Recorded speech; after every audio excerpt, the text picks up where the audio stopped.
All right, now you should be able to hear me. Hello, everybody. How y'all doing? Welcome to the Office Hours. My name is Paul Berserker01 Batman Shelley, your humble host and space bartender here at the Office, here at the Astropub.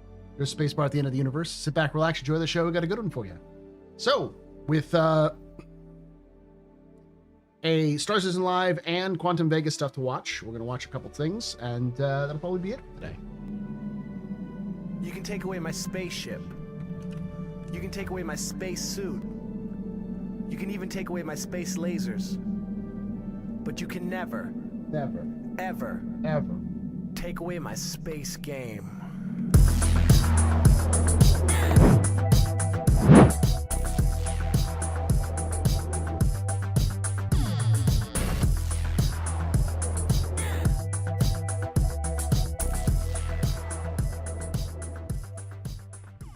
JoyPop_ just resubscribed for 37 months. Thank you so much for 37 months of support there, Joy Pop. You're very important, Pop. You're very impressive, you're very pedestrian. This is your fault. You're trying to drink a night. Shots and cheers in chat, y'all. Shots and cheers.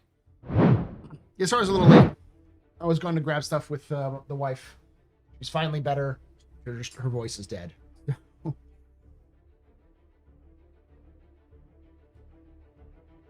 right. Welcome, everybody.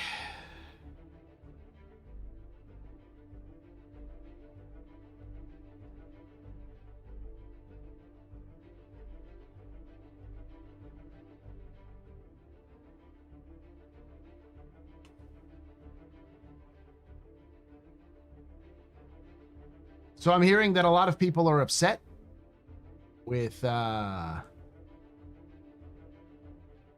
Citizen right now.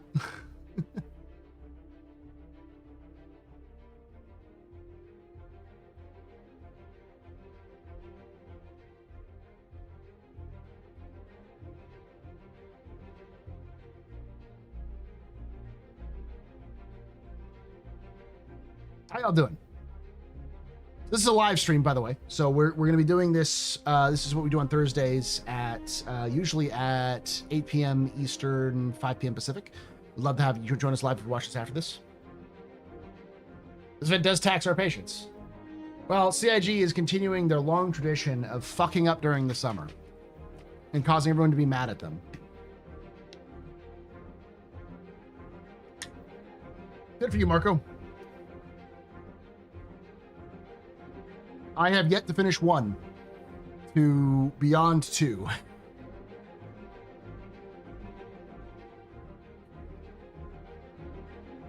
Yeah, it's if you want to do the event, go mine.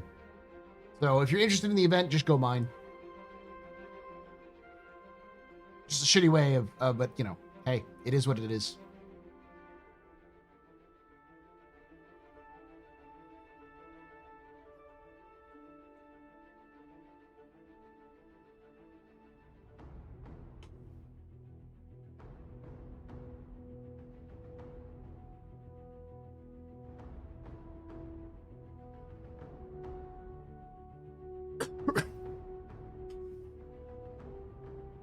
It still takes a lot of mining to get it done.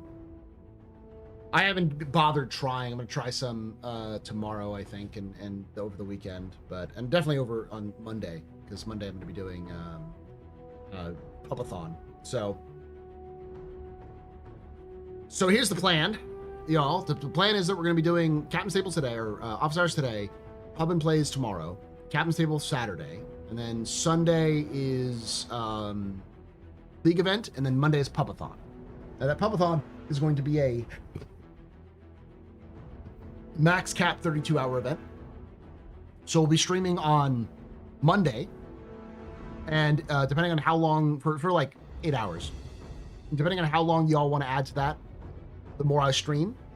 And if we reach 16 hours, I pause the timer, go to bed, wake up early in the morning on Tuesday, and then continue going beyond whatever y'all have. Yeah, it's about the servers seem to be something you have to do. Like you have to go to servers that have no populations, so you have to go into the off-hour populations.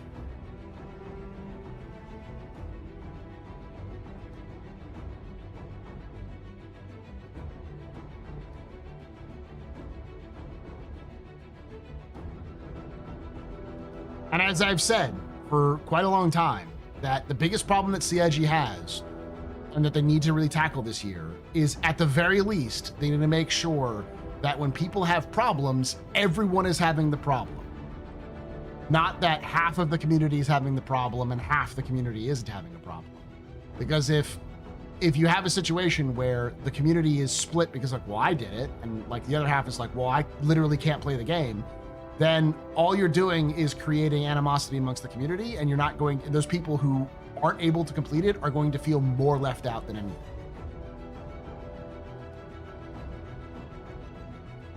Well, Paul, if you quit your job, you could play every day like that. Bob, I'm gonna be real with you. I make more money as an underpaid school teacher than I do on Twitch and YouTube.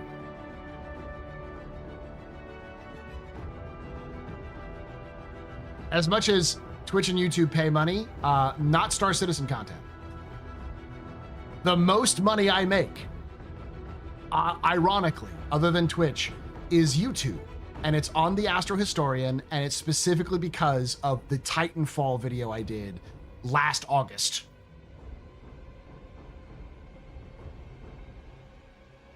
Being a full-time streamer is worse than being a teacher.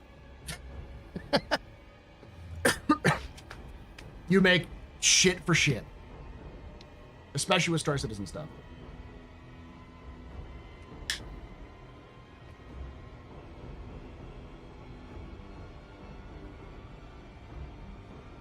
Yep.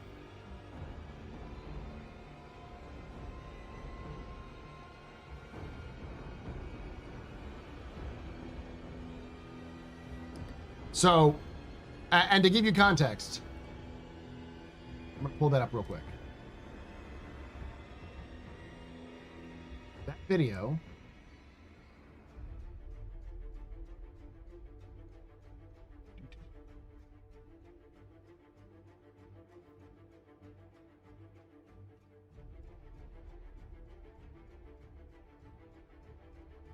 so the last 90 days, less 28 days, the last 28 days, that video has earned me $149.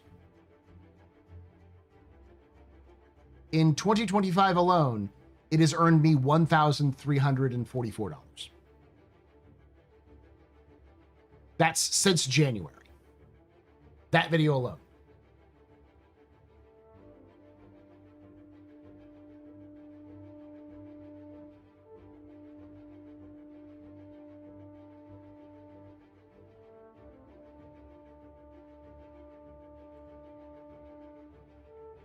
Well, I was just surprised with the Titanfall video. It was a banger. No, it was good. But I wanted to illustrate the point that if I do content that has nothing to do with Star Citizen, it gets far more attention than anything to do with Star Citizen.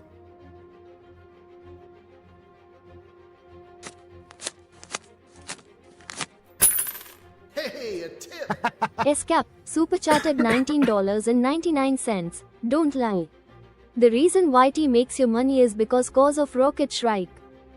Yeah, of course. Thanks for that $20 there, Scott. You're very important. You're very impressive. Very impressive. Best friend. You rock. Shots and cheers to chat, y'all. Shots and cheers.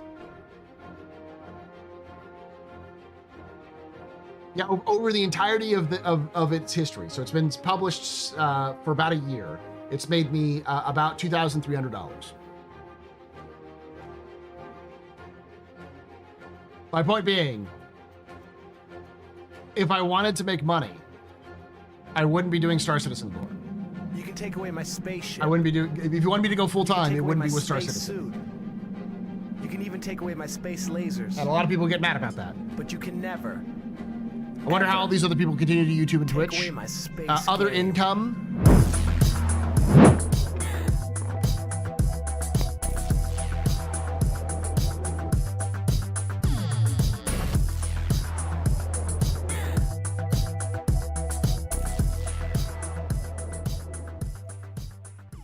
Jenantanak just resubscribed for 69 months. Nice. Nice. Thank you so much for that, Jen and Tonic. You're very important, Pumper, very impressive, Mr. Very pedestrian. This your fault. Your turn drinking night. Shots and cheers to chat, y'all. Shots and cheers. I mean, I do mech games, but that doesn't make any money either. The real answer is, if you want to make money doing content on, like, lore content, you do one of the evergreen topics. You do Elder Scrolls, Fallout, Warhammer, specifically 40K, or Cyberpunk. Those 4 are the ones that will always pop up and consistently do well.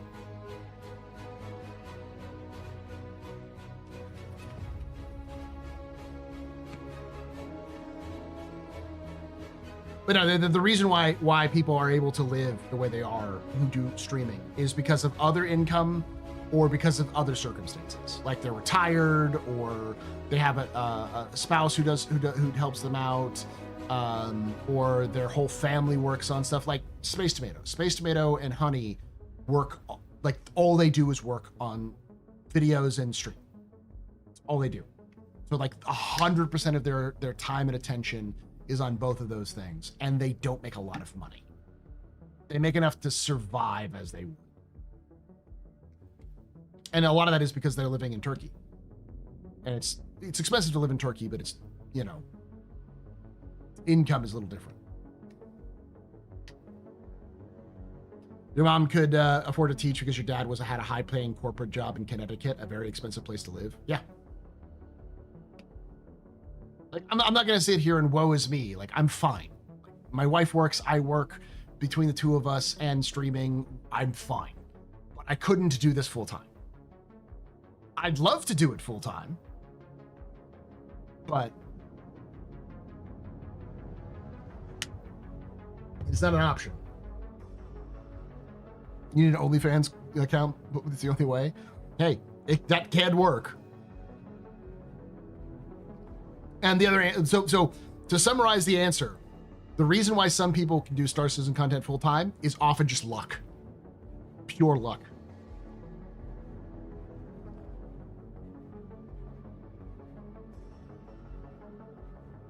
Star Citizen content is done for the passion of the project, not for the money. Star Citizen is literally a money sink, as insane as the insane number of concierge members you see. Yeah, for sure. Which is one of those reasons why whenever I hear someone call a content creator a shill, I'm like, you have no idea how much money they probably lose making content. I'm lucky enough to not lose money making content, but I break even. So, like, so I'm saying, I've been doing this for 9 years. I you know, unless you got a big bang right off the bat, especially like machinima creators, no, nope.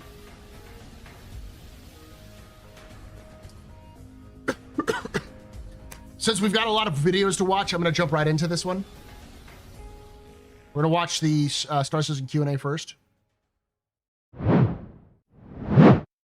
sounds like paradiddle-diddle-diddle. Oh, you know about paradiddles, don't you? I do. I play drums, so I try to. You're a drummer. Yeah.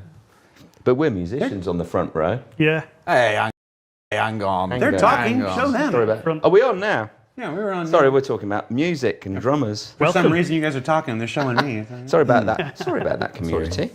Very irresponsible of us. We were just discussing the true nature of English accents here in the pre-show. Which Jared did rather well. Yeah, he's actually British. I can only do the Monty Python ones. I can only do the do it Monty again. Python Do ones. it for. Do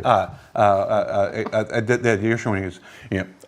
Look, Sherry, we had to get out of bed half an hour before we went to sleep and lick the road clean with our tongues. And when we got home, our fathers would slice us in two with a bread knife. You try to tell the young people of that today, they won't believe you. That is not bad. That's pretty good. Well done. But it wasn't Yorkshire. I'm just going to point it's it not out. bad for an American. Yeah. I think you're American. Hi, everybody. Welcome to, what show is this? Star Citizen Live. What did we call it? You can't be confused by this, Jared. You only do 2 shows a fucking month. you don't get to be confused. Sounding things out. Oh, I love a good pun. I'm your host, Jared Huckabee, and if you haven't seen Star Citizen Live before, it's where we take roughly about an hour at the end of certain weeks. We invite some of our developers over, take them away from the very busy work that they'd rather be doing, and make them answer questions from you, the Star Citizen community. On the show this week, a team who's always been near and dear to my heart, but we don't get to have on as often because they like to hide in their sound dampened booths Caves. and do their work. Tomato moves back and forth. Back and forth, you mean? Yeah, he does. But like, it's not easy. Members of the CIG audience. Has they even done that many? Yeah, since January they've done twice a month. They usually do a Star Citizen Live and a Inside Star Citizen. They do an Inside Star Citizen right before the patch, and then they do a Star Citizen Live sometime around there after that. Audio team. So let's go ahead and jump on in and meet some of the folks because it's always somebody's first show. Phil, we're going to start with you just because you're elevated the highest in the field of vision right now. The most important. Tell everybody, well, I wasn't going to go that far. Tell everybody who you are and what you do for Star Citizen. This project is ripe for a corporate takeover? No. That would only happen if Chris was really worried about money. And from everyone I've ever talked to who either knows Chris personally, has worked with Chris recently, or works at CIG, this is Chris's passion project. This is Elon Musk and SpaceX, or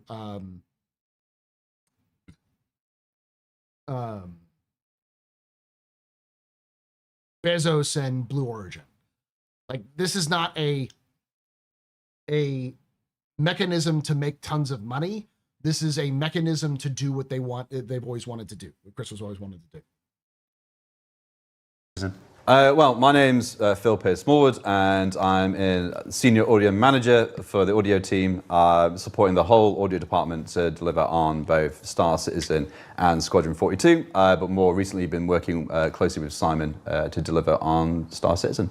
So, manager role now. Do you still get to do any design at all? Yeah. So I kind of moved into that role to kind of when we had a change of leadership a few years back, and I was trying to build up the team to make sure we could logistically deliver. Everyone has a price. No one would pay the price that Chris would want for Star Citizen or CIG. That would never happen. This is Chris's life's work. He would require billions of dollars to part with it, and no one would pay for CIG $1 billion for CIG. Like, not even close. let me do the before we get too deep in this. Let me set this up.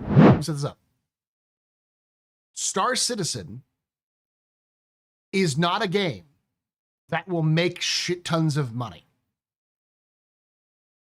It is not a game that will ever be traditionally commercially successful in the way you would see like a WoW or a really any other kind of normally produced game, because Star Citizen isn't a normally produced game. It's a game about a guy. It's made by a guy who is obsessed with making this game, and this one game, and has been trying to make this one game for his whole career. So as a result, puts on white armor. All right, Bob. I'll see you in 24 hours, buddy. Become a better troll.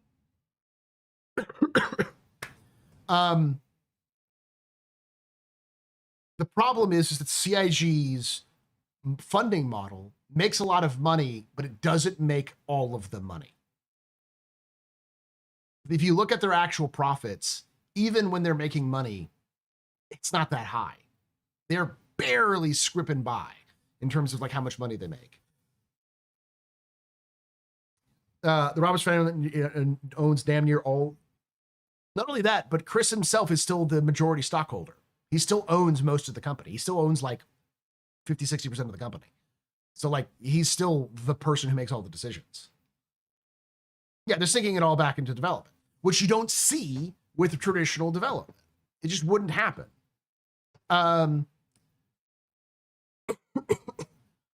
So like, no one would want to buy Star Citizen because it's not, or CIG, it's not profitable.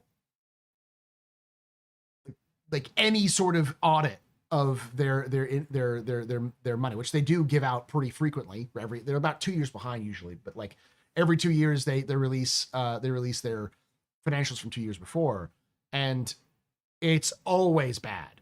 Even when they're making money, it's still bad. It's still like the amount of money they make is like a couple of million when they make money. So like CIG is actively barely scraping by or losing money when they're working on Star Citizen in Squadron 42. This is not a money-making scheme for Chris. Anybody who says that is has no idea how like business works. Aaron owns a cut too. Yeah, I think Sandy does as well. But like, yeah, it's Amazon went years before making a profit. Don't get me wrong. I think CIG will eventually make a profit, especially when Squadron 2 comes out. But I don't think it'll ever climb out of a hole, because CIG has never been intended to be anything more than a vehicle for Chris to make video games. And if Chris is smart, they take the engine they have now and the talent they have once Squadron is out, and they let them produce other games.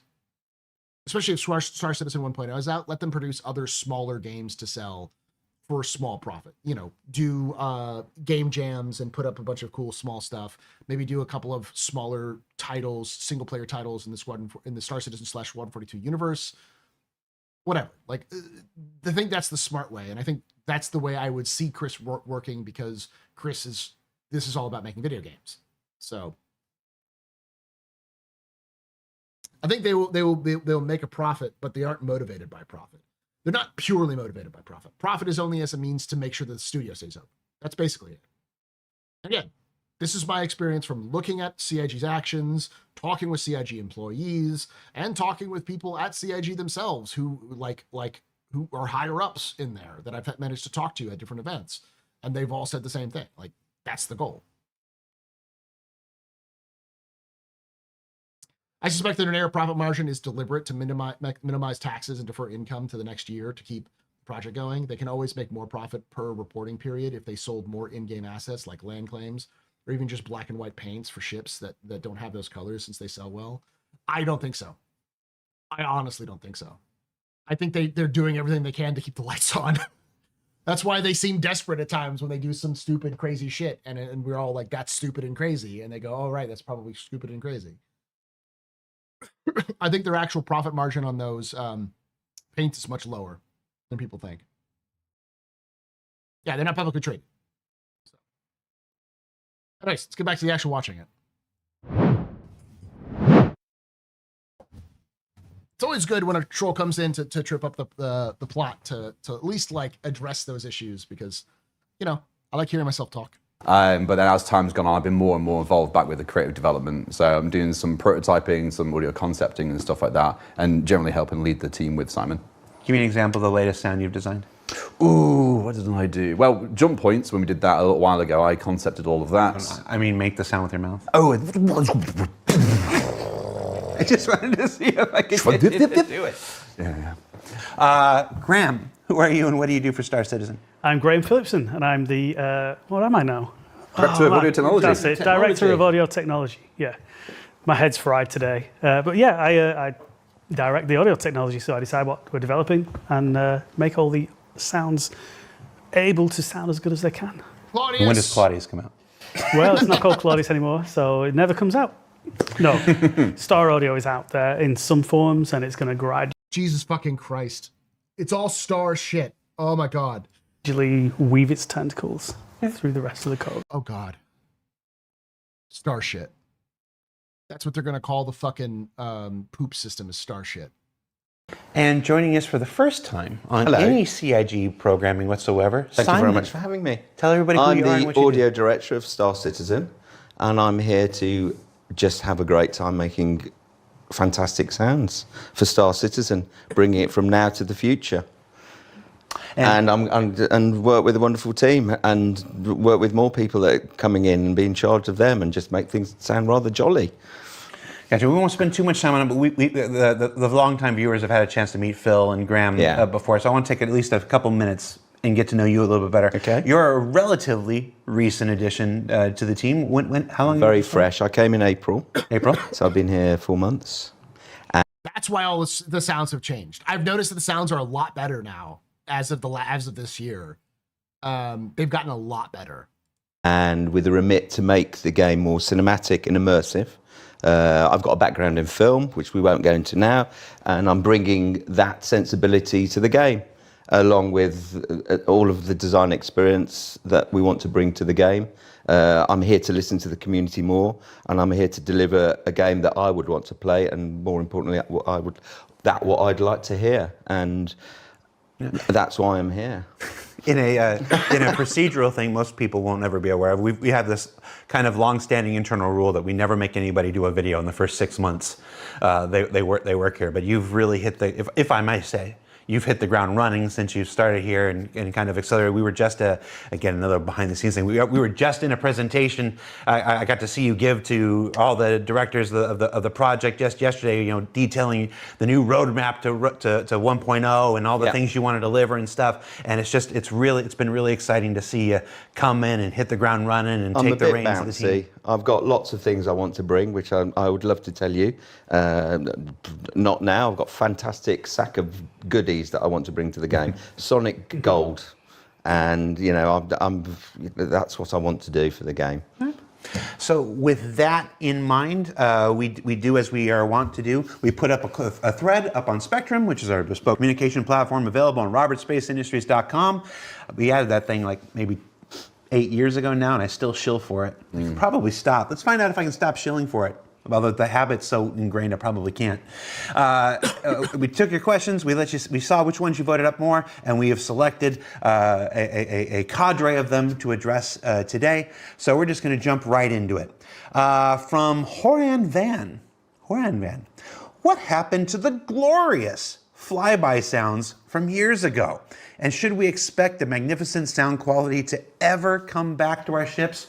This was just a topic of conversation in director chats yesterday. Last week. Well, yeah, just talking about amazing timing on this. That is bizarre. Okay, shall I start first? Yeah. Feel free. They are there. They are going to come back, but they're going to come back with a little bit more enthusiasm in the future. I really want them. Bring back or put in the fucking Stuka sounds for the fucking Talon. The Talon is supposed to have an ear-piercing, screeching sound as it dives on. I need to have that happen. I don't care if it's a bespoke sound. It's in the lore, and it's obviously inspired by the Stuka. Do the Stuka, all right? To vibrate, I want you to feel them go overhead. I want you to, they are going to come back. Over to Graham on, where they are now and where they will be in the future. So there's been a period of transition, I guess, on some of the... Well, I'll say it doesn't have to be the Stuka, but it's obviously inspired by the Stuka. So give me an alien growl that sounds like it comes down and just scares the shit out of you. That would be great. Sounds that we've been working on, and things aren't exactly where we want them to be. We've seen the videos you're talking about. We know how good things were then, and we absolutely want to bring that back. We've had meetings about it just this morning and yesterday, and we're making it a priority to bring those back. Question. Yeah, it is. Yeah, we were actually literally talking about it. Yes, I was presenting yesterday. Hold on.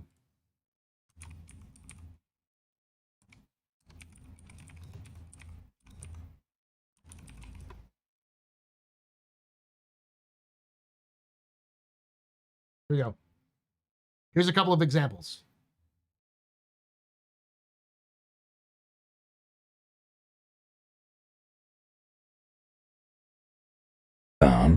In the world. White bellbird.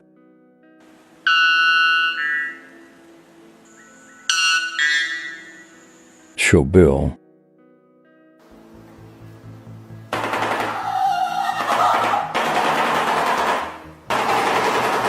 Showbill. Cassowary. Cassowary.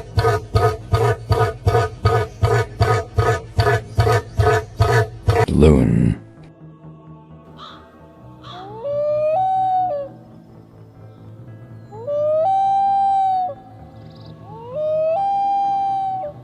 Horn screamer.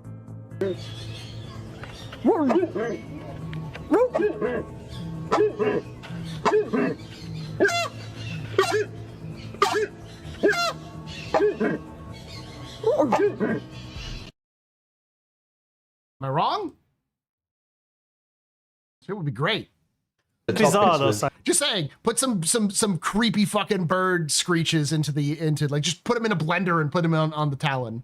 I mean, this is just because we listen to the community and we want to. Yeah. Well, community, they are coming back, but slightly better than they are at the moment. Because all the sounds are there in our Wise project. It's just there have been some back end changes. I was going to say, what happened? Why did they disappear? Well, sometimes the project's always evolving, so the kind of hooks that our audio systems rely on can change, and depending on how much resource. As an Australian, you triggered my fight or flight response with that cassowary sound. You're welcome. We've got on time, sometimes we have to prioritize newer content or different things.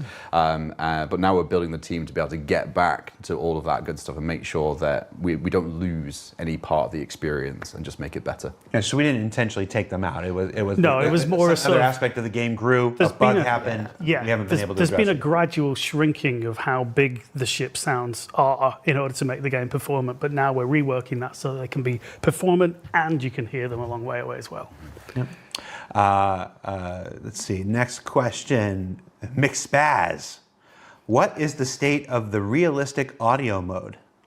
Oh, we've been talking about this thing forever. That's it, Graham. Yeah, so man. we demonstrated realistic audio mode some time ago. Yeah, I know. The problem we have.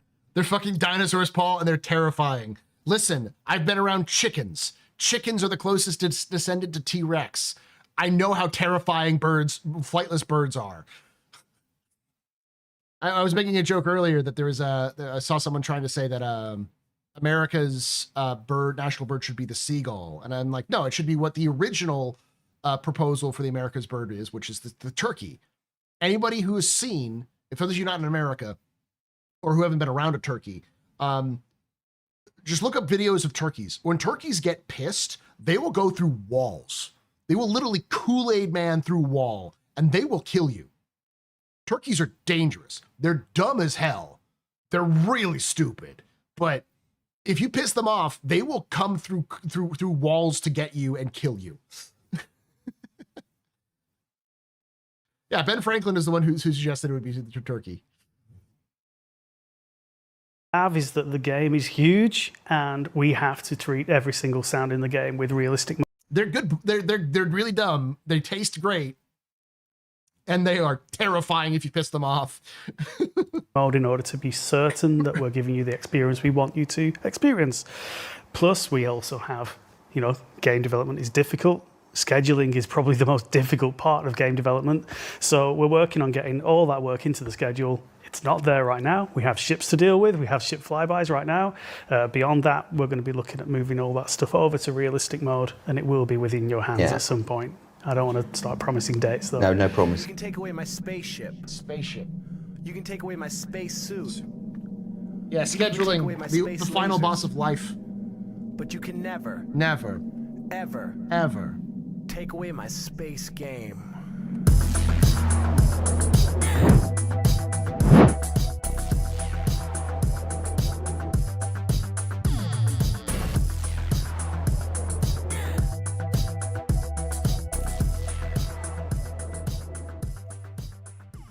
Kapam just resubscribed for 57 months. Ready to shift your perspective fuck from the off. ordinary to the extraordinary?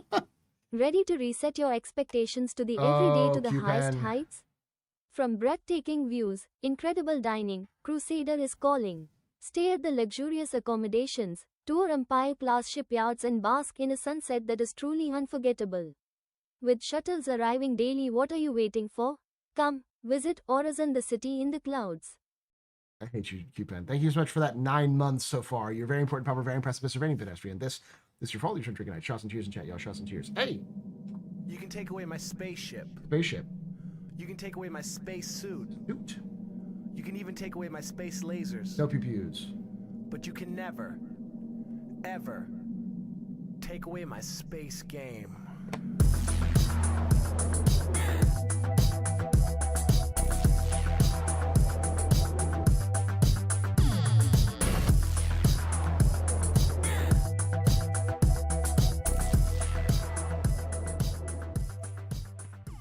CMDR_Shadowstall just resubscribed for 19 months. Solo drop pod noises Locan pod. Thank you so much for that 19 months of support there, Shadowstalker. You're very important, proper, very impressive, surveying pedestrian. This is your fault. You shouldn't drink night. Shots and tears in chat, y'all. Shots and tears. But yeah, I was gonna also say I live in the South. We have emus here. And while emos are not the same as cassowaries, since cassowaries will decide that your home is their home, and if you refuse to agree to their terms, they will kill you. Emus are similar, but it's more like, you know, you treat them right and their friends right, or they will claw your face open. You'd be surprised how many farms in America have emus, because they work better than dogs, because they can stay out with the other animals, and they're highly protective of the other animals. So yeah, there's a lot of emus. The shoe bill sounds like a machine gun when it goes off. It sounds like gunshots.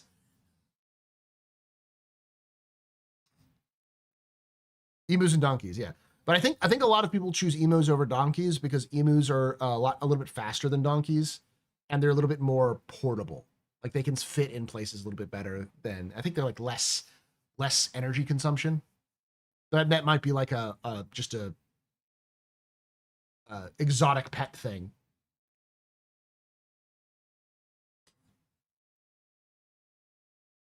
All right, let's keep watching. And the remit of what I want to bring to. I've heard donkeys, but most of the people, most of the farmers I know, mostly through my wife's family and her where she lives, if they have a guard animal, it's an emu. As well, so I've got a whole sack of stuff that I want to bring to the game. That's the second time you've mentioned your sack. Sandy. It's a big sack of Sonic delights, but it's going to come. I mean, sometimes things go missing. I mean, we're in dev. I mean, I don't know how many sounds I looked at. It says over 700,000 sounds in the game already, and we're going to be bringing more to them. We're polishing it all the time. All right, well, if you mention sack one more time, I'm going to make you share I something will do. that's inside it. Master Ringer. Let's not have fun. The last thing we want to do. A specific type of fun. Risky. Just do it now. Come on, Jared. Open your sack for me. What What do you want to know? What do I want to offer the game? Well, we're going to be immersive at some point, so we will be going much more immersive. So that means, what does that mean to the player? I know it's a very overused word. We're going cinematic because that's what, you know, I was brought on to do. So we're going to be, every environment you're in, you're going to feel like you're in the environment. I don't want to go into the nitty gritty details about what systems we're developing with Star Audio or any other systems I would like to bring to the game. But fundamentally, I want this to sound as good as it can. I don't want to make rash promises like the best game ever. Perhaps let's try and make. I love that this dude is totally housing beers while on SCL. Have you never seen Emus are either great for home defense or a possible early part of an Australian invasion force? Well, we all know, Aimless, that you all are run by emus down there. You lost the war against them, and by all rights, they now control your government. So, you know, of course, the silent invasion of emus has begun.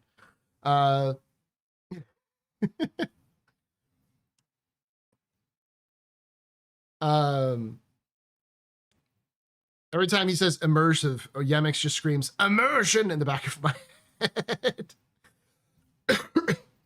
For those of you, you may not like this, but this is what audio looks like. This man, I think his name is Simon, right? This man is the face of every audio engineer I have ever met. Like, I have never met an audio engineer who was completely put together. Almost all of them look like they just rolled out of bed or haven't gone to bed yet. Make it the second best, and then people will remember that, and then we can go to the first best a little bit later on down the line. But I mean, yep, and I'm a game dev of 22 years. Yeah.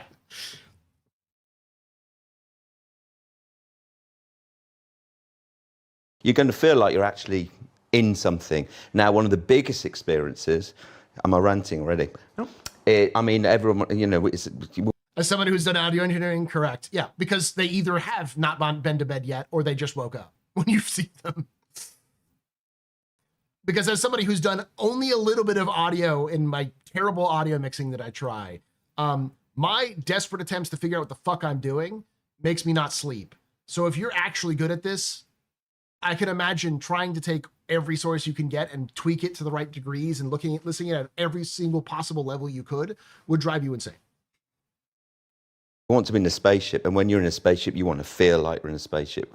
I want to make things rock and vibrate, and I want you to feel. I love this guy, Hans Zimmer-esque. He sounds like he's going to kill it. Yeah, this guy from again, I don't know as many sound folks as I know devs for some reason, but I've only met one other person who's worked on audio professionally for movies. I don't think I've ever met a game dev audio person, but he sounds exactly like the guy I know who did like, and he did like indie stuff. Like it wasn't something big. I met him through South by Southwest, and sounds exactly like that. It's very, you have to have the brain. I like to call it the brain disease, because I like to call whenever I like write or do content, it's brain disease, because you have to have this weird belief that whatever you're doing is either important or you need to get it done, which is really hard to do when you're not going to get much out of it. You know, this guy's getting paid at a paycheck, but he's gonna probably stay in the office far too late than his producers like, and or his managers like, and probably will overeat or undereat far too much. I don't know what his last name is, but he just moved. So that's Atmos? Atmos and a little bit more than Atmos. A little bit more than Yeah, Atmos. Atmos Plus. Don't ask me We're what not that is just modifying now. other people's trademarks here. No. I'm not changing Dolby, but I'm just going to be giving... Don't worry about that, Dolby, if you're listening. The views and opinions of Simon Network. Yes. Allegedly. Allegedly. Can we have a more realistic professional distress call from pilots being attacked by pirates? The current voice line, help, help, I'm being attacked. More professional line would be, mayday, mayday, mayday, and they just go on with a bunch of examples. Basically, distress calls. Can we make them more engaging, more immersive, more creatively fulfilling? Yes, whose question? This is a great question. This is Master Ringer 117. I don't want to hog all the answers, but I mean, Phil, we've talked about this. So Yeah. Phil, yeah? Yep. Oh, okay. Well, yeah, but we've basically been given a high-level mandate to get more dialogue into the game. Make it more of a dialogue experience when you're doing missions. I love these people. You know, I love these men. I need to send them flowers. talking to ATCs, NPCs, all that kind of stuff. So we're working with the whole narrative department to get more dialogue content recorded on our wonderful PCAP stage, which is next door, and getting more of that stuff into the game to really flesh that stuff out. It's you see an audio engineer at 3 p.m. They just woke up. They woke up. If you see them at 8 a.m., they haven't been to bed yet. Cool. I'm going to pull a question from chat here. Nostalgic Ham. These names are great. Says ship horns. Ship horns, please, for the love of God, I'll do anything. Yes. Anything. Anything. That's what Nostalgic Ham said. They're just off. What happened to sending dev teams food and gifts like flowers? They do it. CIG gets them pretty frequently. I don't think it's as frequently as they used to do, but because they're a little more distant, but it still happens. I've joked, but I'm not joking. I will send Elliot flowers. I said this is for Elliot in the mission team. Elliot Maltby in the mission team.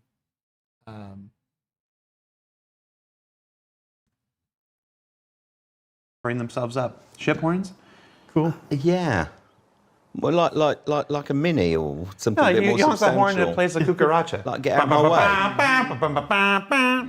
Oh gosh. Well, yes. I mean, this is something that's. I just tell you, if I send him flowers, I'm going to send him flowers and say, for all the shit we give you, I wanted to give you your flowers. You and your team do a great job. P.S. Stop it with the fucking choke points. Entirely possible. I mean, them making some kind of scary noise obviously would be terrific with weight and gravity. So yes, I mean, I haven't kind of considered exactly what, but I mean, that is a good question. Yeah, I think I saw it was like war horns. And I'm stuff. thinking now. So a big capital ship. Yeah, it's kind of like. QT's out. It's I want people to know I'm arriving. Full seat, like a barge horn. That is my mech decide my mech warrior side. Yes, war horns. Give me something I just go boom as the announcement of me arriving. Oh, something like that. That'd be epic. Kind of like the Reapers from Mass Effect, or like the War of the World stuff with Tom Cruise. Somebody just mentioned, I was literally just thinking about it. ACK 625 says the War of the World's tripod horns. That crazy noise. Yeah. They make. Dot Hecate says, will we ever have radio stations we can tune into instead of just in-game background music? Maybe instead of just in-game background. Our in-game background as music. well as, surely. I'll put our in-game background music against any game's in-game background music. But question is, radio stations? You know, I was talking about this yesterday. You were. It's true, he was. Please. This Please. is bizarre as well. Yes, I would love to have radio stations in. And that's what I'd like to do.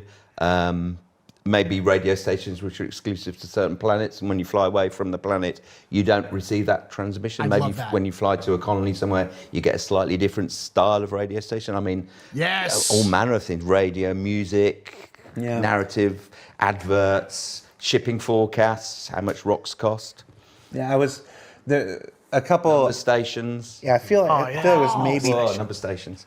Fuck yes! This man is in my brain, and he's picking through it. Yes. Oh my God, yes. Okay, so chat. We were talking about this on Monday. I've been talking about this a lot. More flowers.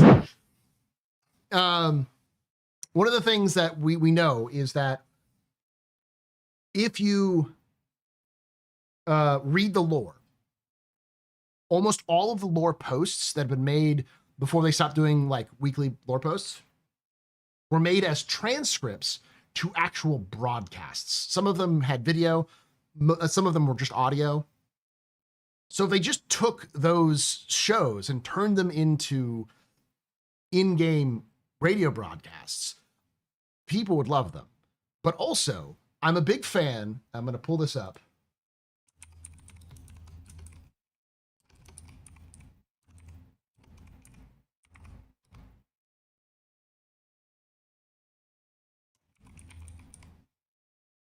I'm going to make you listen to this.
Watch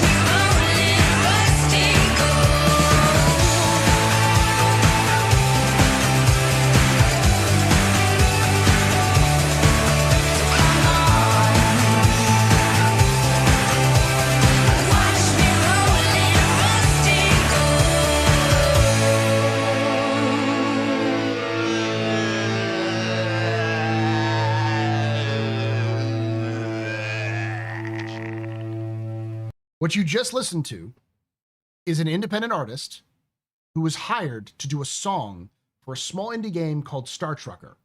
Star Trucker has 15 songs that they commissioned from artists to put into the game. CIG could easily pull their own staff, hire small independent artists, or to do a couple of songs, and then just continually hire them, pay them to write and make some songs for their universe as they continue, so they can build up a library over the course of years. And we know that there's different types of rock music in the universe. There's S-pop, which is basically J-pop, K-pop, all rolled up into one. It's a sci-fi pop. We know there's country. We know there's rap. We know like all of the sort of genres we have today. They just have their own genre versions of those. Get fans to do it. But I mean, like the idea would be you just get like a couple of different artists to do these things, and then you just have them reprise their roles as these fictional bands to do some of these songs. It's so annoying listening to people link soulless AI space music live stream. Yeah, I don't like that. I want actual individual, like actual artists and groups. Nah, don't use AI. AI is A, you can't copyright it, so you don't own it. And B, it's sort of shitty. It's just not good. It's good enough for like no AI would make Rusty Gold. Put it that way. I've heard some Star Citizen AI songs, and they don't work. So I should have pump out yodeling and might cause alien brains to explode. And the thing is that if they did it right, they could create a whole new band that people would enjoy.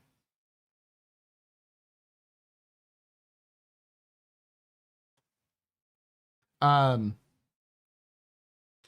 mean, license and folk music's nice, but like having our independent artists write songs to fit in the universe for Star Citizen, and we already have a couple of song creators in the community who, if they just were paid to give their songs, they'd probably make some cool songs. So, yeah, and metal. Someone said, metal and punk. Punk and metal are so important parts of the Star Citizen universe. For those of you who don't know, metal and punk in the Star Citizen universe is the choice of pirates, because metal and punk are all anti-authoritarian. They're very anti-UEE.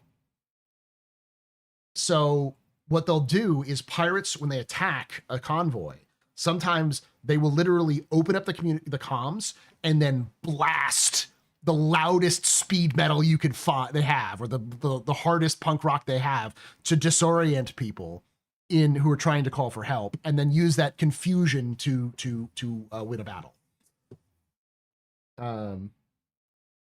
So yeah, and Full Burn is a good example. They already did that sort of. So that sort of thing. I think it would add a lot to the universe in terms of immersion, but it would also build up one of the things that Elite Dangerous does really well is the random audio chatter. The random audio chatter in Elite Dangerous is perfect. Love it.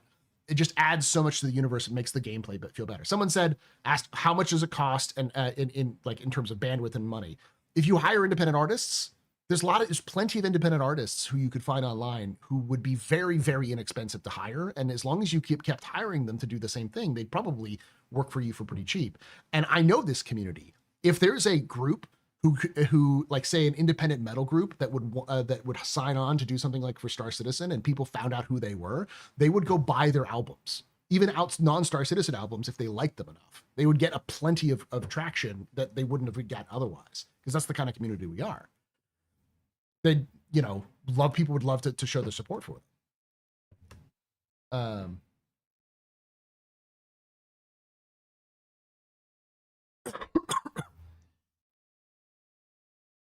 So the Star Trek Beyond scene, yeah.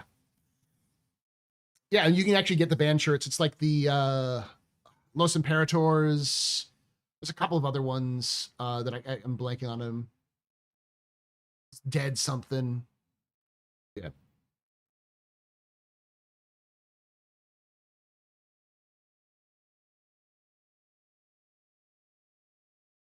And CIG could talk to Enterprise for hours. Like people like Enterprise would know those sorts of groups who would be able to do it.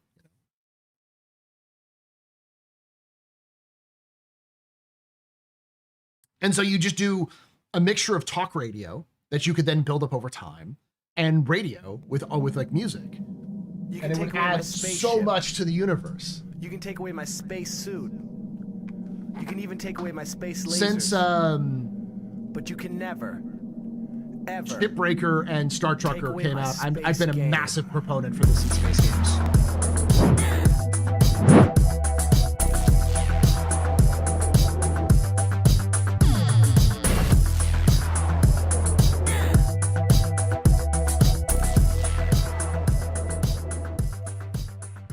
C0FF33 Gaming just resubscribed for 92 months. Thank you, Coffee, for that 92 months of support. You're very important, Papa. Very impressed, Mr. Very pedestrian. This is your fault. You're drinking night. Shots and cheers in chat, y'all. Shots and cheers.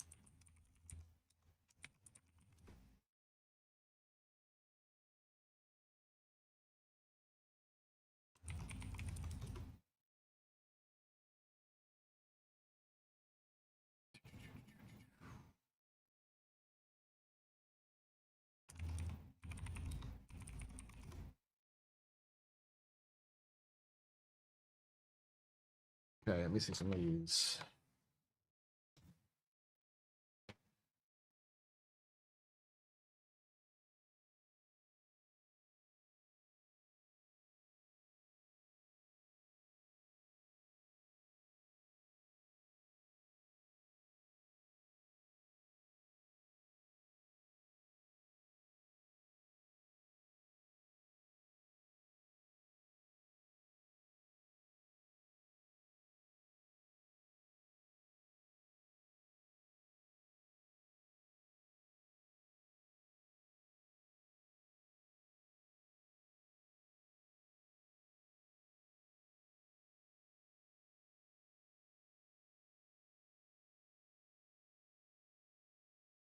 I'm looking through all of the shirts that I can that have been posted.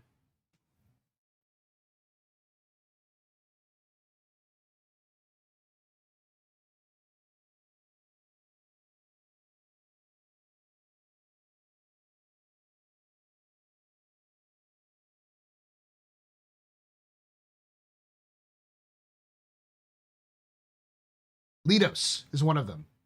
Here we go.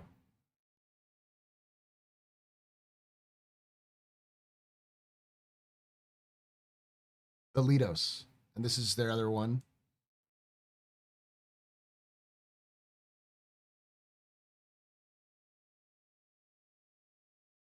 Love this one.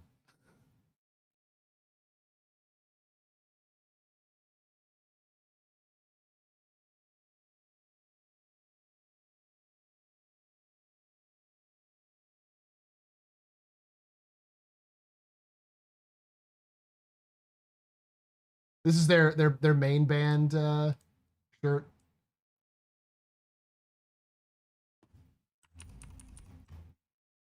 Don't tell me that's not a industrial rock band.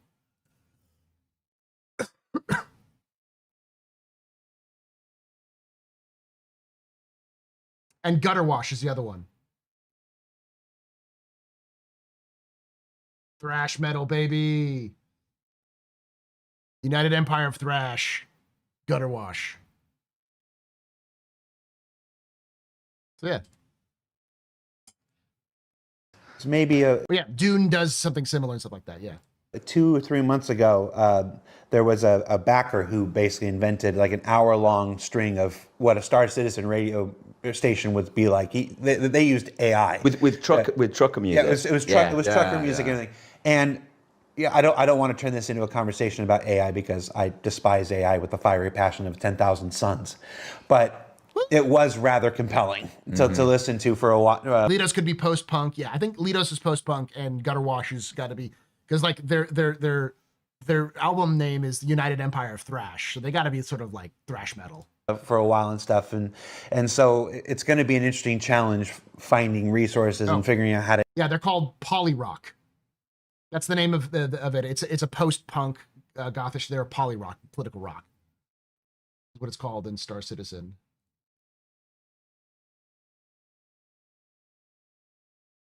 And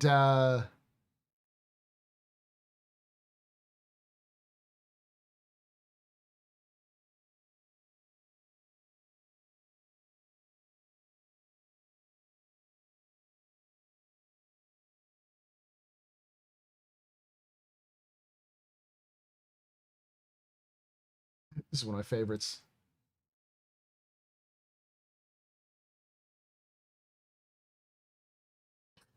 It's so edgy.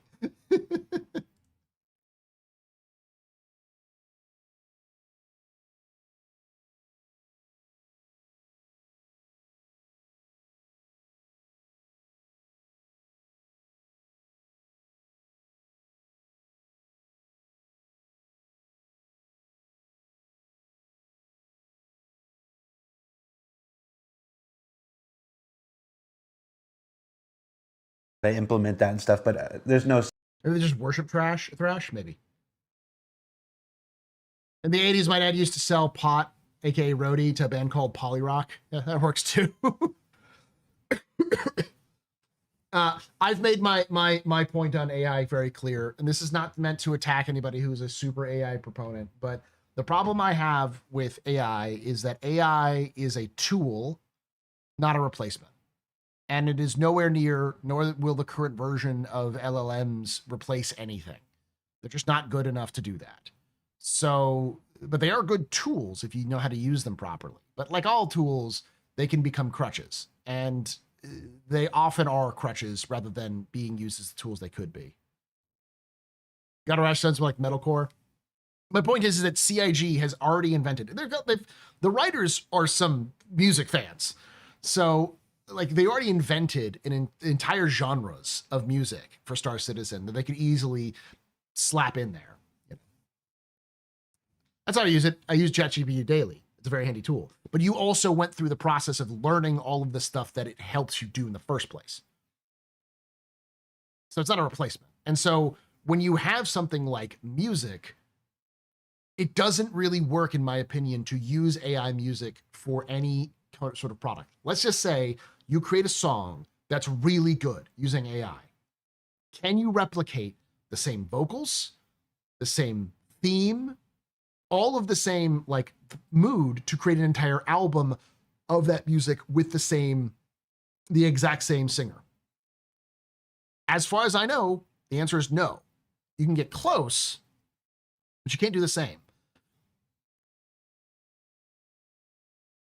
So it makes more sense in the long term to do AI, to not use AI, but to get actual independent artists.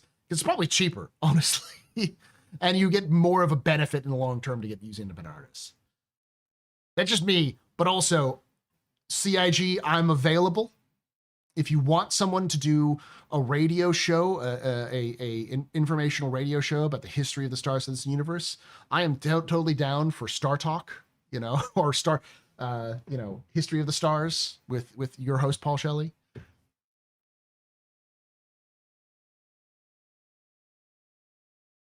I think we're coming back here in about 5 seconds, so.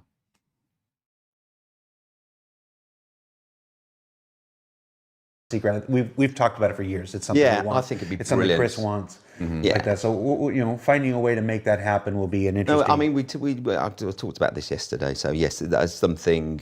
I've forgotten who asked this question, but that is something definitely I'm considering. Yes, 10,000 AI generated suns Event Horizon. Absolutely. to be correct.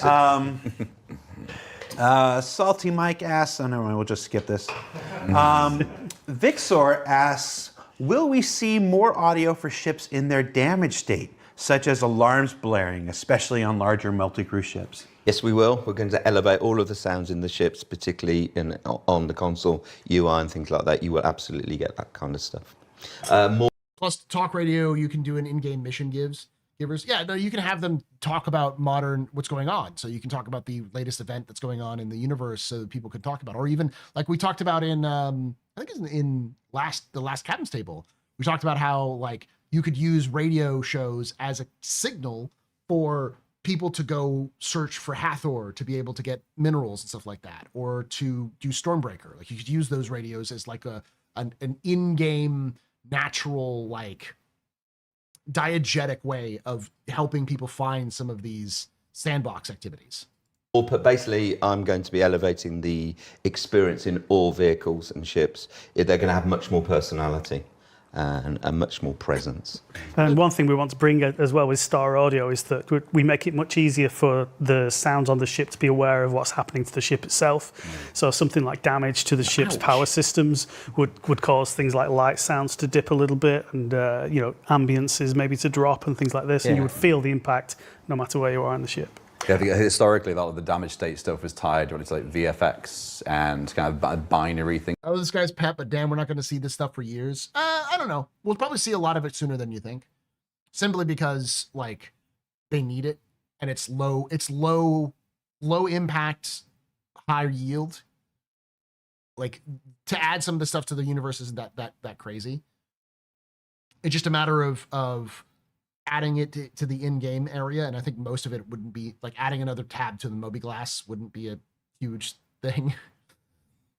Things that are being triggered. We'd really want to kind of properly flesh out the damage.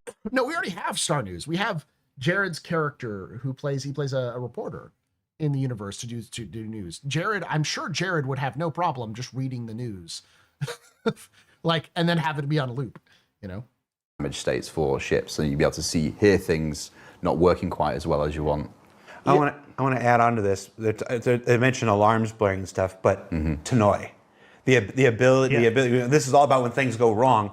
Having that ability for the pilot or the captain to hit a button and then speak so that it radiates through the entire ship. Yeah. So we have like. Gotta have it. As it stands, the VoIP system is creaking a little bit under the pressure of how heavily we've pushed the player count on our servers. So we need to do some rework there. But I think this goes back to the ship horns question as well, because we've talked in the past about being able to make announcements outside of the ship. So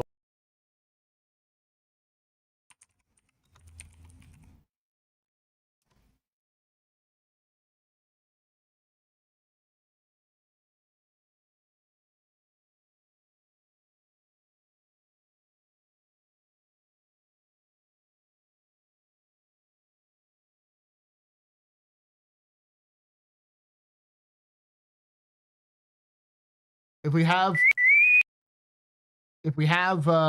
in-game comm systems, it has to be forwarded by this. My Star Trek intuition makes that. you could approach some other players on a planet's surface, and you could just switch on the mic and just let them know that they're in some trouble or whatever. Open the pod bay door, please, Graham. Yeah, you do all that kind of thing, and this is all built into the design of VoIP. But we need some back end work too. Well, that's why. Also, we will be introducing an element of vibration to this ship. So, whenever there's damage, you will feel it as well as hear it, as well as an audible signal or an alarm system. So, there will be all sensors aware. Well, the reason I skipped the question is because I wanted this one first. It's like to hit you with this one next. Salty Mike's question: what are you doing, if anything, to improve VoIP? It's super inconsistent. Yeah, well, as I just alluded to, we have back-end issues there. They are on the list to be looked at. I don't know when they're going to be scheduled in, but this is all work for our team over in Turbulent in Canada to look at, because the VoIP back-end was designed in a time when we had 50-player server caps, and now we have 500-player server caps. So that system, that system hasn't grown. I didn't build it at all, so. So what does that what does that fix, that evolution path kind of look like? Because VoIP is one of those, once upon a time it was a signature Star Citizen thing. Yeah. And that along with VoIP, face over IP. But it is kind of falling into this realm of the opposite of feature creep, the backlog of fixes and stuff like this. I'm not going to ask you to go through the entire chain of fixes necessary, but at a top level, what needs to happen? So what needs to happen is a rework of the back end so that it can handle these hugely elevated player counts. We also want to be able to communicate cross-shard, so it basically needs to become completely independent of servers and shards, and it needs to be running in its own back end entirely. There is no indication. There's no way to do an indication of people hearing you other than them telling you they can hear you, unfortunately. So that anyone can communicate with anyone. That is all work that I'm not going to be part of and not familiar with. So it's very much kind of, as I say, our team in Canada. But once they've done that, then the hookup on the game side is not much different to how it is now. So as you know, when it works, you're able to communicate with each other, but it is inconsistent, and it's inconsistent because of this back end issue. Sound like this guy I used to go to high school with, who had a girlfriend in Canada. I've got a team in Canada there.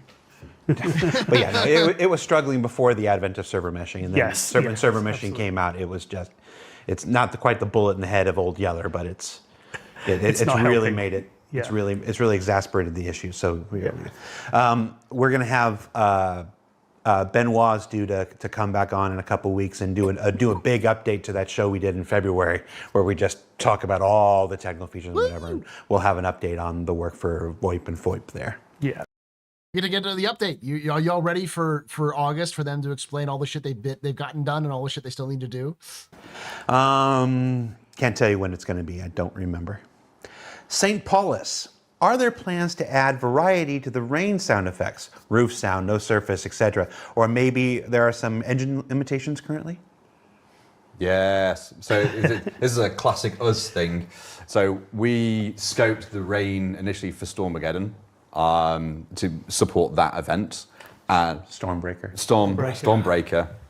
Stormageddon. And then the way that we looked to implement it, it actually unintentionally scaled across the entire verse. Now, a rain system is huge. You need to make sure you've got all the different types of rain, you've got all the different types of surfaces, material types, material construction, like a metal barrel will sound very different to a metal canopy versus it being inside of a car. So it's considered our rain system like version 0.5. Yeah, and we will continue to work on it. It's really complicated. I mean, precipitation on all, like you're saying, on surface. We've got so many surfaces to consider, and also the speed of the rain, which angle it's going at, how intense it is, and what it hits, and how it hits stuff. And sometimes rain can sound like white noise, and it's really a challenge trying to make precipitation sound good, and that's what we want to do. It's got to hit different surfaces. It's not as easy as you would think, and it gets in the way of things sometimes. The way we mix the rain and the way we're going to have to dip it down so we don't affect the music and the narrative challenges and anything else. They're going to have to also figure this out. This is not their fault, but they also have to figure out the temperatures. Like if they want to do rain in temperatures that are 200 plus degrees Celsius, then that rain isn't water, it's salt. And the way salt falls is different from the way water falls when it's liquid. So you'd need to have like different variations on the liquid, and it would have to match with the like what salt would sound like if it hit that kind of stuff. There need to be more, like we know it rains hydrocarbons on Titan, for instance, but like when it rains oil, it's going to sound a lot different from when oil rains down from the sky and hits you. It's going to sound a lot different from when water. It's not actually oil. Hydrocarbons are not always oil, but oil is a hard hydrocarbon. But yeah, stuff like that. It's very tricky to do that. We had to get the stuff out for Storm, and because it was in the Storm, obviously. But it's going to be across the verse, and it's going to hit lots of different areas in different. My point is that they're going to have different sounds for different types of rain, and they're going to have different rain globules in terms of like how they fall for different temperatures. which is a lot more complicated, but I'm assuming the technology wouldn't be that much different. It's just a matter of how you render it. Ways. Yeah, I often say we have. You're fine if it's post 1.0. The problem is I think it's connected to other things, like why are the fucking Ninetales wandering around Daymar without fucking vac suits? Like, that makes no sense. The NPCs need to be played by the same rules as the players do. Otherwise, it's breaking immersion. Like fires on a planet without any fucking oxygen. Like, this is just them. They have it available, and so they're posting the assets where they can to make it look good without the thought of like the environment, which is like, you need to go back and clean that up. The same conversations the backers do just several weeks earlier, and when the first reviews for Stormbreaker came in, we were saying the same thing. It's like we should be hearing it here. It should sound different when it hits this versus when it hits this. Of course it should. Yeah, absolutely. Not just Daymar, NPCs on Microtech without cold suits.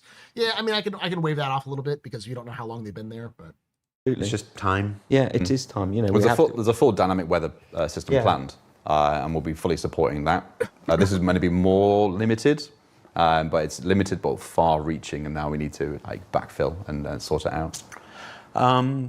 Tonio Folks. I said that right. Has the team been working on or planning for what to include for ATC chatter for the approach to stations? Have we? Yes, we have. Oh. It's content, I'm code. Next question. Yeah, hold on. Yes, we have. So, I mean, it's in its infancy. We want to bring a lot more ATC into it. I mean, obviously, this has narrative implications, so we're building.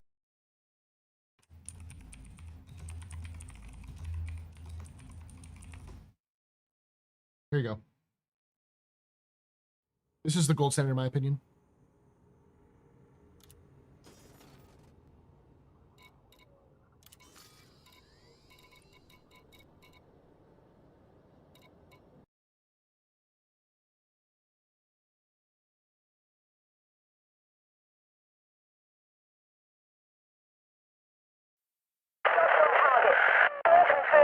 Over. I need someone on my flank. I'm taking hull damage. And it's at 3 o'clock. Prepare to engage. Box 3. Breaking formation. First primary target. Over. Flash 2. Confirmed hit. Taking damage. We've got multiple module failures.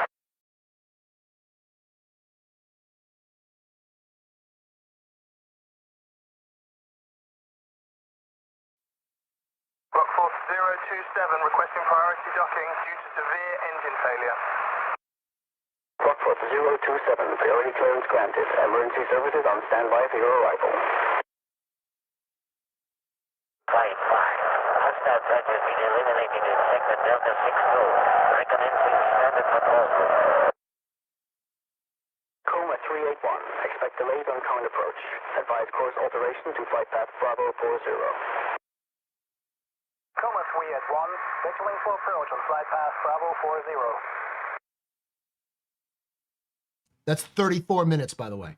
This is 34 minutes of Elite Dangerous background audio for this China chatter. It's not that complicated, so. Building, we're going to be working with Dave on this, obviously, to see what we can do to increase the amount of ATC. But I'm fascinated by ATC anyway. It's one of my. Well, they're replacing ATC entirely now, so it could work. I could see them doing it.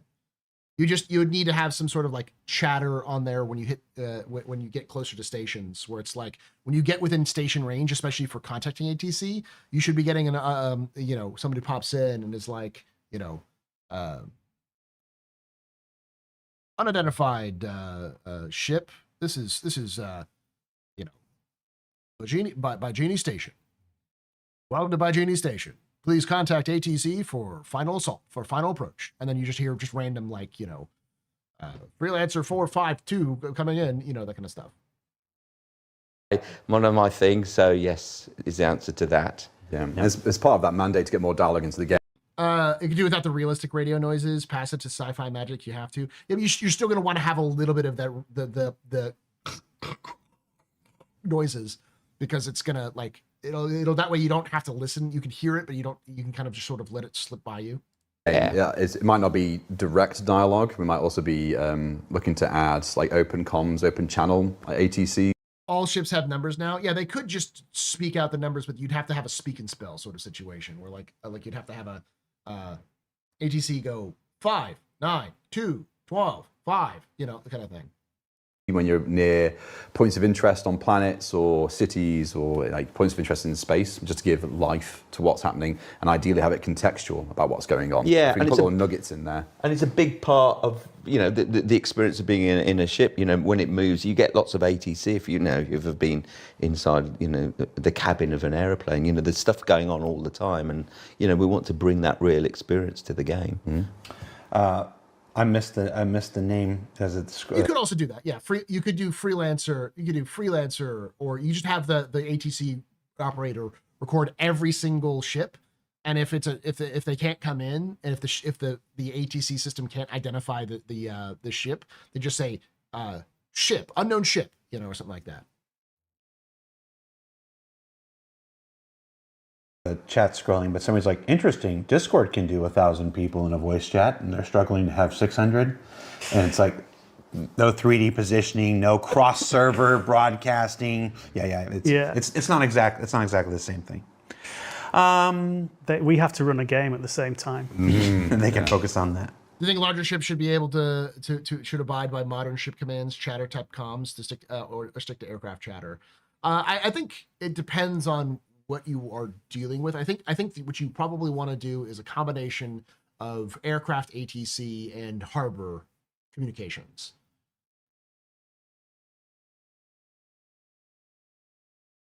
Hiddleston. Hi, Hiddleston. Some ships are currently pretty much silent. Origin. That was the direction in the thing, not me. I'm not wrong. And some ships that used to have distinctive engine sounds are now also pretty much silent. Are these ships waiting for a pass, or is it a bug? They could make it more real by, instead of saying every individual number, 5437, to tens units, which could be 5437. They could just say the last 4 digits. You just have to have someone record all of those numbers, which, you know, isn't impossible. It's a combination of the two. So there are some issues where we've made some changes to the flight model and we haven't been able to get back. Would you say we haven't got around all the ships yet to make them all respond correctly to that flight model change? But it's all part of development. But we also, as part of that update for those flight models, we want to be doing a pass across the whole ship and giving them a nice refresh as well, because some of them are like 8-9 years old. Yeah. All these recorded voices cost money and time. Not as much as you think. Because, like, if you have a stable of actors, which they do, they could easily, and a lot of them are also their staff, they could easily get them to sit down into a recording booth, which they already have proprietary recording booths. They own the recording booth. They can sit down and record those lines over the course of a couple of days. And people who are like that aren't too bad. They would love to work continuously, and so you can get some good voice actors who will do that for you. And you don't need to do a one for every single station. You can have one that's a generic one like they have now that's just automated. So you can just have someone go, you know, this is automated station system for by Genie Point. Welcome, freelancer 5437. Please contact ATC at frequency 1725. You know. When you can expect my Quantum Vegas panel? It is the last panel. So I don't, maybe this week, maybe next week. I don't know. Soon. But we're like I think maybe 1 or 2 away. I mean, I'm going to add to this. I mean, didn't they also buy 11 Labs, which is AI voiced? We have no idea what 11 Labs is. They said they contracted with Cloud Imperium, but we've never seen any evidence of what Cloud Imperium does with them. My theory is that they're using 11 Labs as localization for Squadron, or maybe localization for Star Citizen Live and Inside Star Citizen. We'll see. Voice actors do get paid much less, but still it is a cost and time. Everything is a cost and time. But the actual bang for your buck for having a voice actor to do something like that is much higher than anything else. It has the least amount of interference with game development while still having a huge impact in terms of players' immersion and game experience. I'm doubling the department in order to give a fantastic experience. You know, I've been given the opportunity to increase the department in order to turn this around. The vehicles is the most important thing for me. That's the thing that's going to get the most focus. And just feeding into what you just said, yes, everything's going to get to another stage. It's going to be elevated. The whole flight experience and the whole vehicle experience is going to be what you want and what I want, and I'm not going to let anything get out there until it sounds, can I say shit hot? Sure. You just did. You know, very excited. So, you know, yes, there is, and I'm sorry things sometimes don't make a sound, but hey, they're going to be making a sound. It's not a deliberate thing. We've got a lot to do. I mean, it's a very, very, very deep game. Yeah. And we've got so much respect for the community, and it hurts us when things break. As Graham said, I think the first ships, I've been about 10 years now, was like 9 years ago. And the ship systems we've built were built for the game at the time. And if you think how far Star Citizen come and the different flight models we've had and all the changes, we've not been able to keep at pace with that and keep the legacy ships up to date. But working with Simon, we're actually building the team out to be able to have the resources to do that, not just the new ships.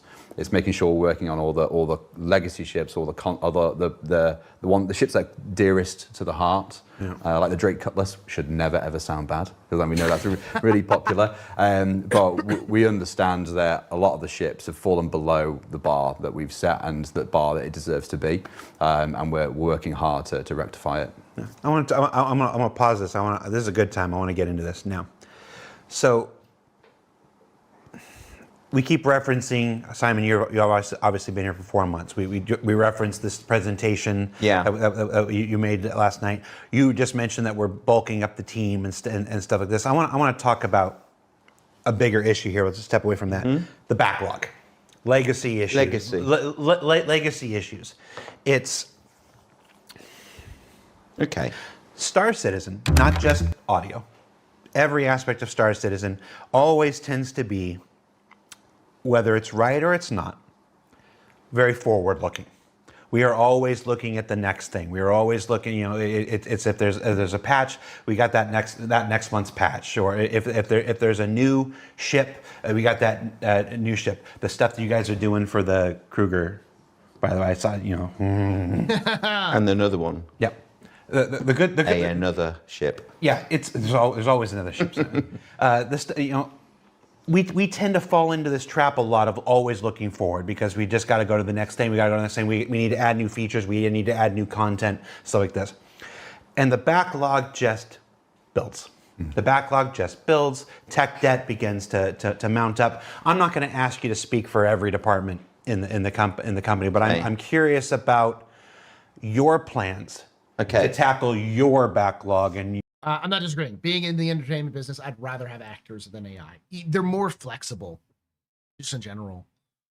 An actor, you can direct better, and you can have more turnabouts. You'd have to fiddle with the AI too much to make it work the way you want it to do. Plus, there's also a lot of legal questions about it. But your tech debt, is it? The Kruger's in audio. It's almost done. That's not what it means. That's not what that means. It means that they're working on the audio. And even if it's finished, it may not be released until later in the year, because CIG will finish something, put it on the shelf, and wait for a good time to release it. So it's got to be more than just hiring people. There are 3 stages, and they're all running concurrently. My remit is to work on the material right now and get that out at a very, very high standard, and that's stream 1, if you like, between now and X. And the other one going parallel to that, and below it is the legacy stuff. Legacy sometimes is a dirty word. It's just what exists now. We're going to elevate that. I've got to run and see what's good and bad in that I would like to keep and change and adapt, and that will become part of the top stream. And the other stream, which is vitally important to me, is the community I build here, but also the relationship which needs to be built further with people out there, the fans. I need to hear from you, and you're part of the part of the third strand. So it's important to Simon, if you need to hear from me, read my lips. Rock and roll. Okay? That's it. Rock and roll. me at the top layer that we're doing very, very high standard stuff from now onwards. Number two is addressing the legacy stuff like this. I don't know, it sounds like we're picking at a scab all the time, the legacy. It's stuff that exists that needs to be polished and cleaned and then join the top layers. Some of it is old, it's 10 years old. It's like driving an old 10-year-old car. Some of it may need to be jettisoned. It's not necessarily bad, it's just dated back. And then the third thing, which is the way we're going to work together, we're going to be a large department, but I want to hear from people about what we're doing right or wrong. I invite it, and I will be engaging more with the community, because for me that's really part of developing a game and developing a soundtrack. You've been waiting to get on Spectrum and stuff like that, and I wanted you to wait until we introduced you to holding stuff me like back. this. I'm going to push a little harder on that, because the answer was great. The answer was great, but I'd like to see if I can get something a little more tangible about the legacy stuff. Like how do you tackle it? Is that building a team here that only focuses on old stuff? Does that become boring and terrible for new hires, because who wants to come in and only work on legacy stuff? It's actually the opposite. So the first thing is to analyse what is the legacy stuff and divide it into certain categories. For me, the priority is vehicles, so I have to analyse all the vehicles, the ships, etc. Then we've got creatures, we've got Foley, which I'm sure everyone knows what it is. Excuse me if I'm teaching you suck eggs, which is the feet, right down to the surfaces and the soles. I'll be analysing all of the stuff. We will be analysing weapons. We're going to update all the weapons, ambiences, the ambient systems, the rain systems, what happens on planets, the flora and fauna. Analysing all plus building on top of that. So it's breaking it down into its component parts, the music, the diegetic music, that how we're going to elevate the music more within the game and how it's going to react with all of the greater content that we're going to produce. So it's as if you're coming to a meal and I'm trying to pick at the little bits, right, that's got to change and that course has got to be changed. No, let's not offer that salad anymore. Let's push that one away. Let's have something fresh. So it's breaking it down and analysing each thing, and then the stages of the arc of the way I want to Rock and Stone is fine, but I don't think you'd understand Rock and Stone. achieve towards version 1, we're in alpha obviously, is right, I want to do that first. This is the most important thing. Then I want to do this. So the first thing is vehicles, like I said. And that will feed into the next areas I want to focus on. That doesn't mean those areas are going to be neglected, because I'm going to have a department that's going to be focusing all of it. But I need to prioritise stuff. And the way I prioritise stuff is going to be influenced by what is needed at CIG, but also what the community are upsetting about. I'm kind of not interested to hear about the stuff that's good. I really need to react to the stuff that people are disappointed with. And fix the fucking Talon. The Talon needs a goddamn diving sound. You put it in your goddamn lore, it would be cool as shit. That would be one of those little few things that CIG would, tiny details that, like, if you add it, you could go, yeah, that's one of the terrifying things. Most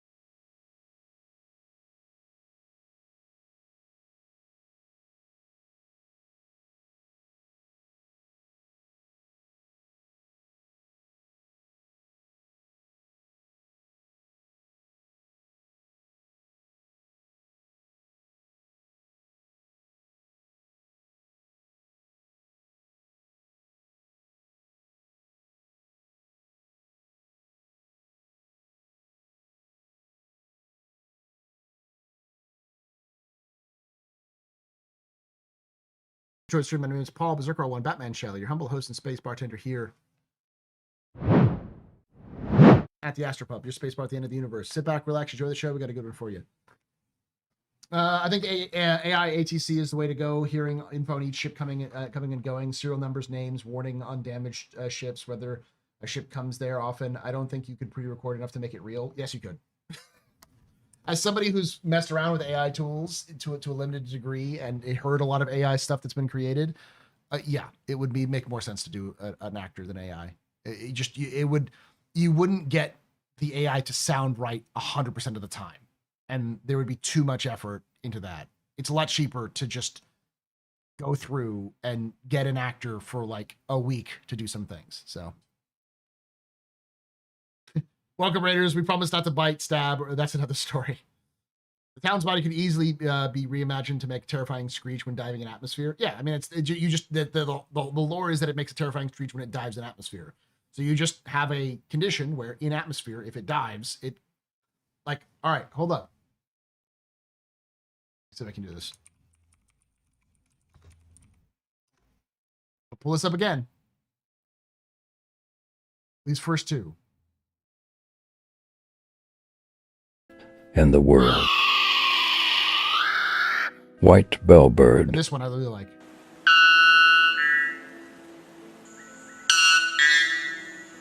Show Bill. Just that like that, but just constant as it's diving. Yeah. And then I can get a better game, really. I know what's good. Yeah. So don't tell me what's good. And to expand on that, and something you touched on, Jared, is because we're able to now increase the team. Kiwi we'll be building the team to be able to look at early concept work. So getting in early doors with new features, content, mechanics, and whatnot. Listen, I didn't get to the cassowary. If I turned the cassowary on, everyone in Australia would have PTSD. And I think, honestly, I'm gonna do it now.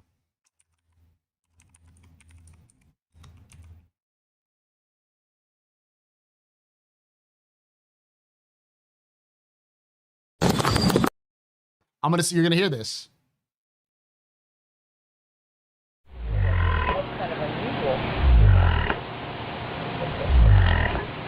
Imagine hearing this as you're diving. Hold on.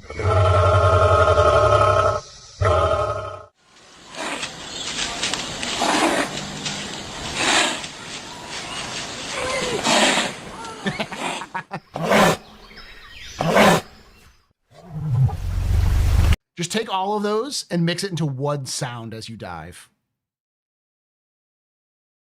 Give every single Aussie fucking PTSD sounds as the talon's coming at you. We'll have people be able to focus on the here and now, what is the current release, seeing that through, and have the people then to go off and look at all the legacy content, actually do all those backlog fixes. But we're very fortunate as a department to be in a period of growth and to be able to facilitate that. Whereas in the past, we may have not had the resources just to focus on the here and now and not address the backlog or not jump on the things earlier on.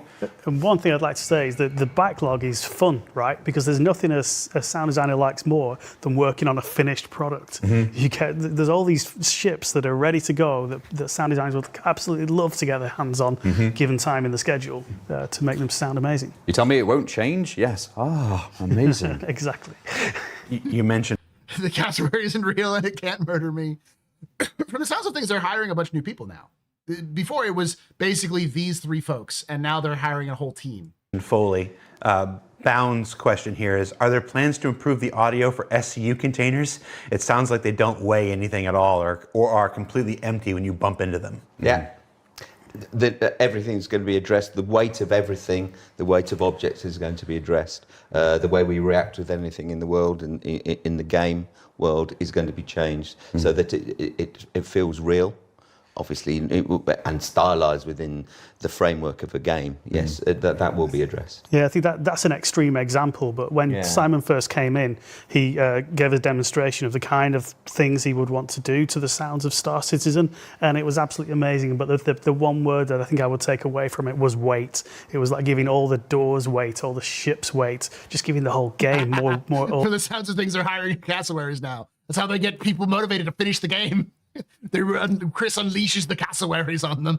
Audible weight and making things feel more real through it. Game. So I'm going to ask you another question here. Me?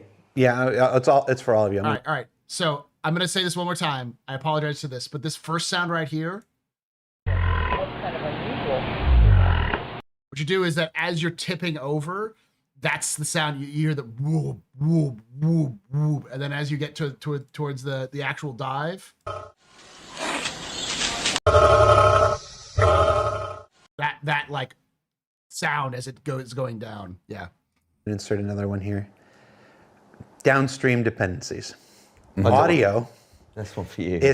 Audio is historically last in the chain.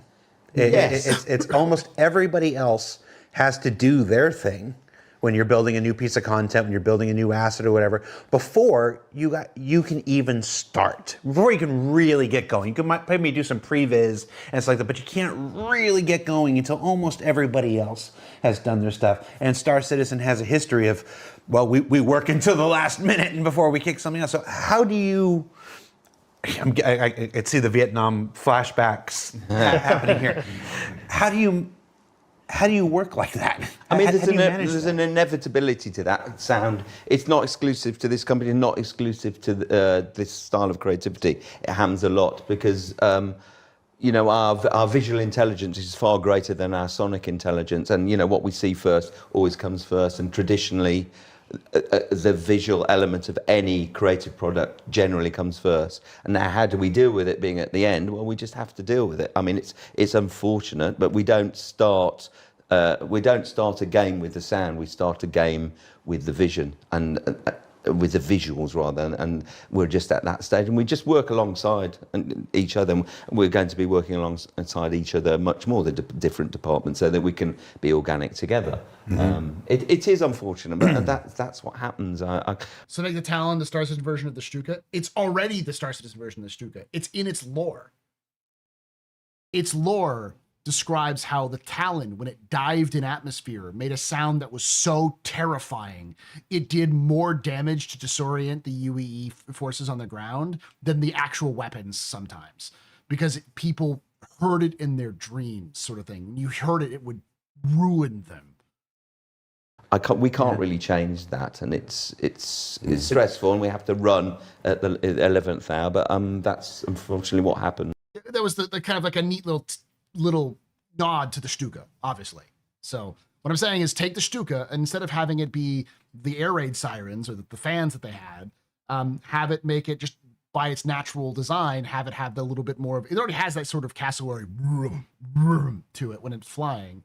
Just give it a little bit of that vroom and a little bit of a screech as it's coming down, but take bird sounds as the basis for it, because they're supposed to be birds, and that would, I think the cassowary is a perfect bird to use as the basis, because it is like a living dinosaur and they're still around and people know that sound and will freak the fuck out.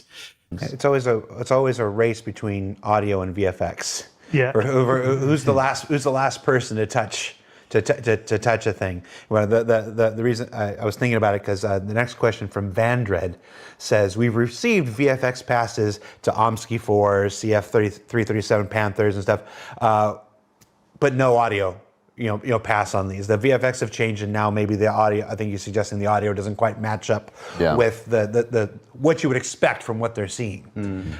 So does the tail wag the dog here when VFX are like, oh, our schedule allows us to go back and tackle this of the backlog?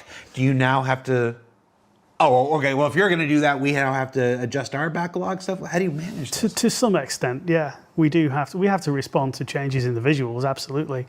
And we don't always have time to respond to them in the schedule that it's happening in for the visual teams. That's why we're lucky we're a live product, because, we've always got another release further down the line where we can make these changes. But I think for us, it's we can't schedule exactly in line with VFX, because VFX are only one element of the game that needs a sound treatment, and there are so many other elements that are all asking for the same support at the same time. But ship weapons is also another key area of focus for us. Is we're really focusing on the ship experience, and ship weapons is one of that, a key part of that. And we're building out resources to elevate all the ship weapons for the ships, so it's a much better experience. Well, I know we've got Ship Showdown coming up. It starts sometime soon. I don't know when, but Ship Shot is this thing where the backers get to vote on their favorite ships and whatnot. You were talking about listening to the community, maybe in your prioritization conversations. Well, we're already pulling those metrics. They're literally going to vote. People are literally going to vote for the most important, their favorite ships. Cool. Oh, when's this? It starts. 29th. Starts when? 29th. Of this month? Yeah. Starts the 29th of July. Oh, that'd be interesting to hear. Would you believe I work in marketing? More Caffeine says the Volt guns sound brilliant. Just a casual. And the Volt guns do sound cool. Well, thank you. Cool.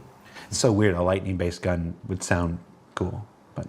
Well, we got a really talented team there. They put a lot of effort into that. we're going for gravitas and presence of weapons, so that's good to hear. McSpaz has another question in here. What is the difference between Star Audio and the realistic audio mode? It might be easier to list the overlaps because they're very different things.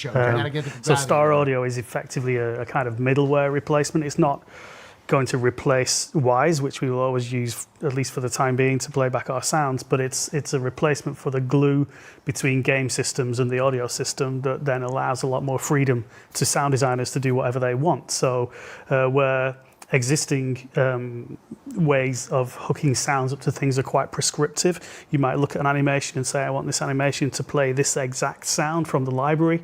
What Star Audio does is it allows you to basically just flag the fact that animation has played and leave the decision on what the sound does down to the sound designer, and they can then make that contextual if they want. They can add logic, they can do all kinds of different things.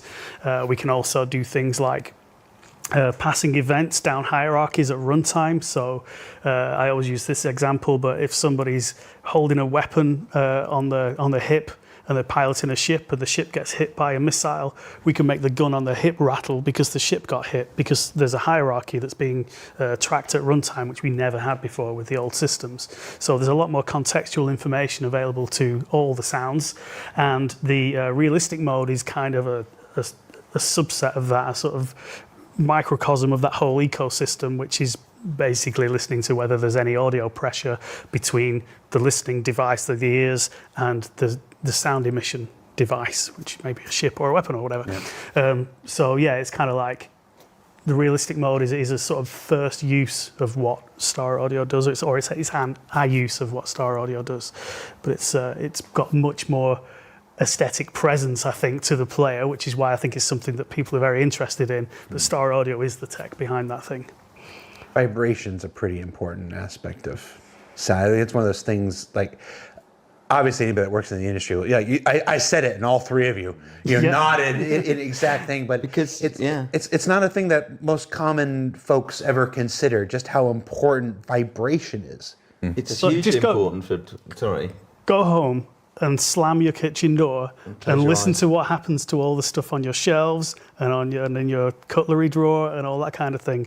That's the experience we're going for. And I know that's just like a sort of small example of it, but it should be exactly the same if your ship gets hit by anything, or if it gets if a force upon it, which may be gravity, it may be extreme G from performing a maneuver. You want all these things to be straining every single part, that maybe parts that aren't intended to move, but definitely the parts that are as well. Yeah, I mean, it's a complicated thing to achieve, and we're thinking about it all the time. It's not just the case. As if they'd listened to us. They rigged the fuck out of it and murdered the brackets competitiveness with a vengeance. Why bother when we don't determine who wins anyway? We do determine who wins. CIG sets they set up the brackets. We can break the brackets. We've done them before.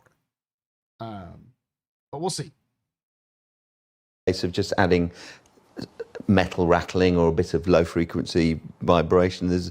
We want to bring more to it. I mean, we're considering haptic stuff as well. We want to really consider it from now and build for the future. It's not just a case of noise. It's beyond that. And like Graham says, everything in life has vibration attached to it, because a sound wave moves objects in different ways, and the reflections of those objects affect us in all manner of ways. And we want to bring that experience. Almost say that vibrations resonate with us. Yeah. You nice might one. say that. You could almost. Almost. Don't say that when we go Well, live. shouldn't, yeah, don't do that.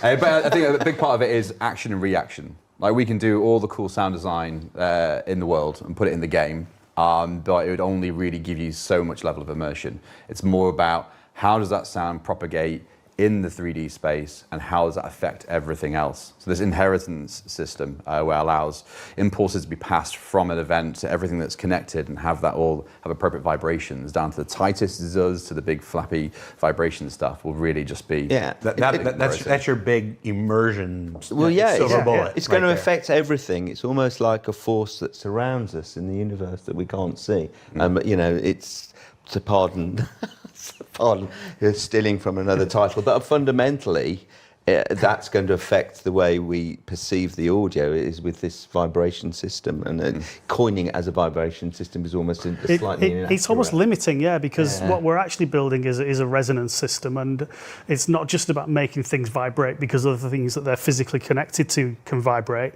If we go back to the example we talked at right at the beginning, where we've got ship flyovers, there's a heck of a lot of force coming off that thing, and if you've got anything on the ground that can rattle as that thing flies over, we're going to make it rattle. We're going to move on because we've been talking about vibrations for a lot for an aside, but I swear to you... Star vibration. I'm feeling those good vibrations.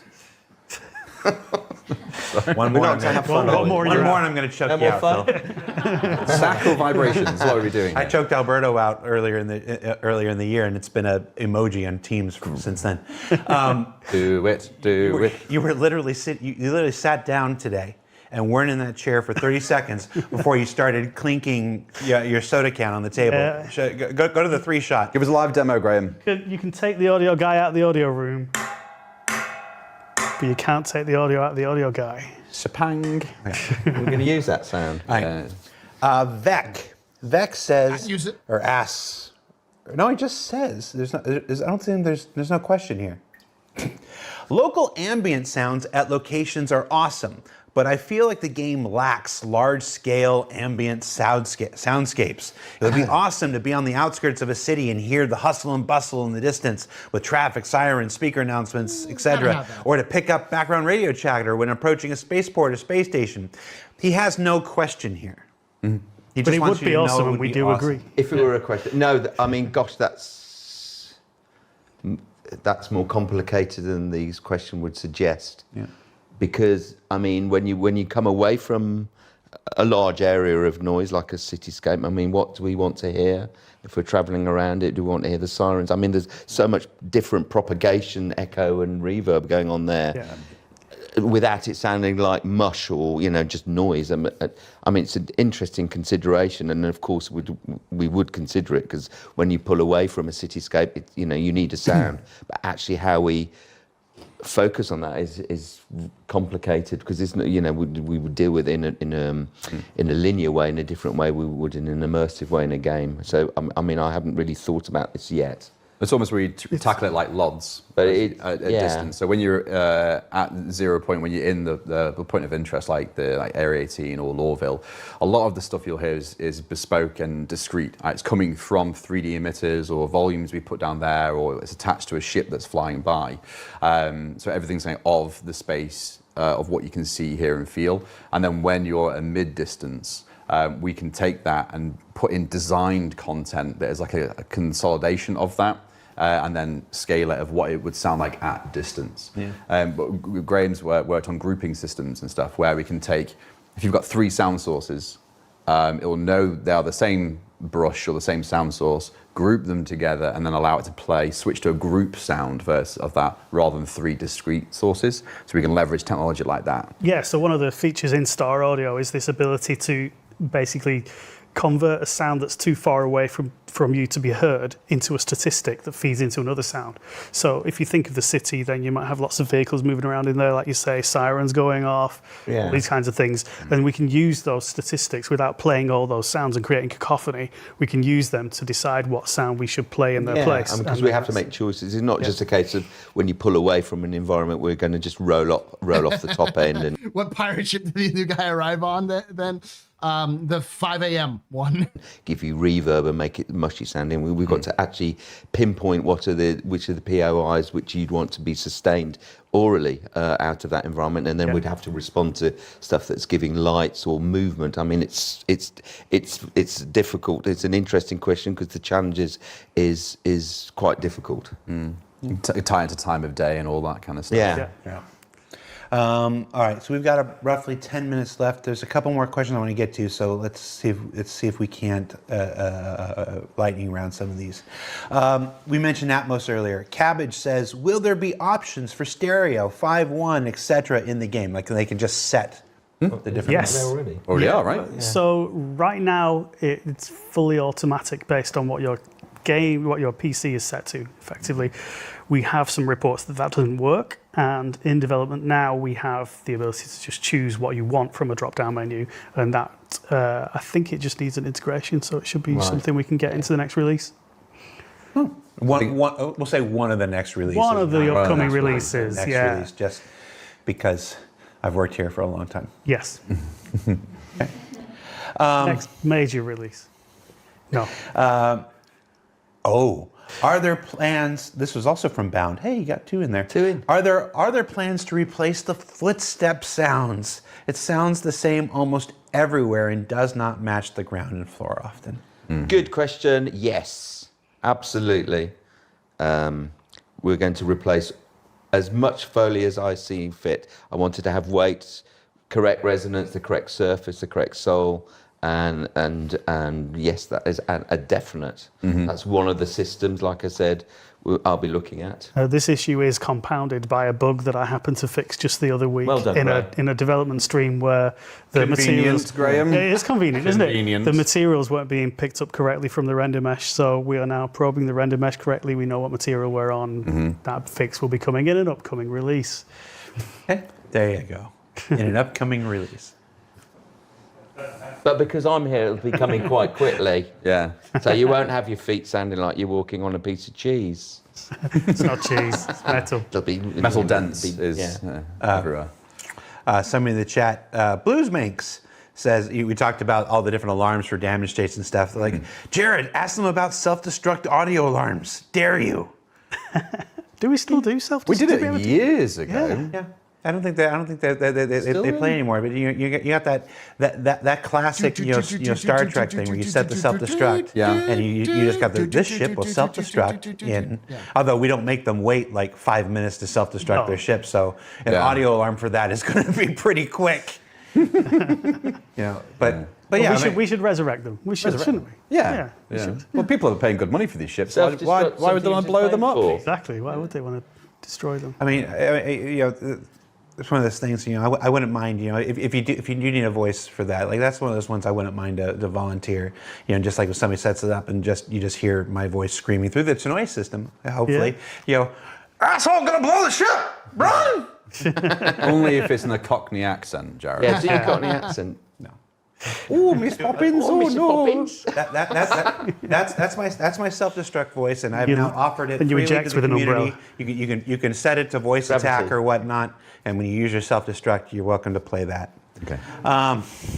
Gravity umbrella.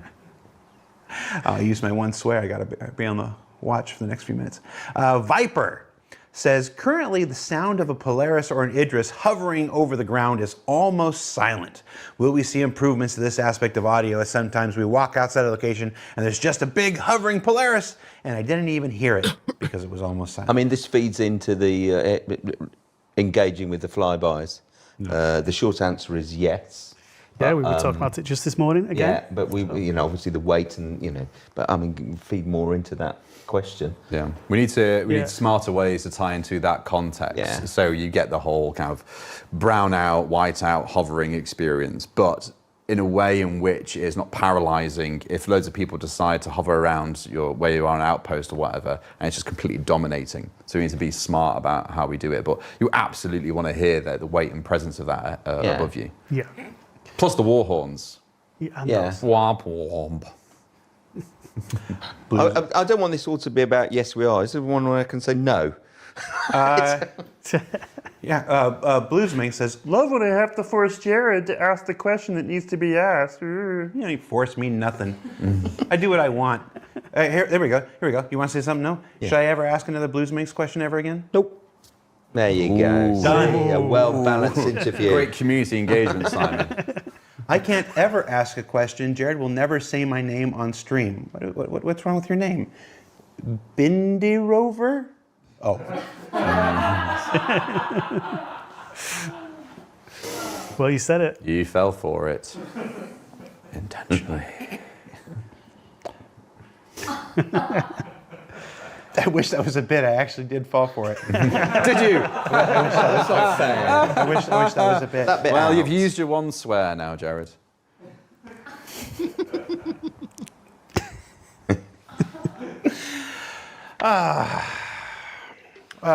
Achilles Stick says, will music work for groups eventually? Like traveling the Pyrogate, it's not only the pirate that hears the music. Yeah, absolutely. So unfortunately, we were quite rushed on the jump point music design for that.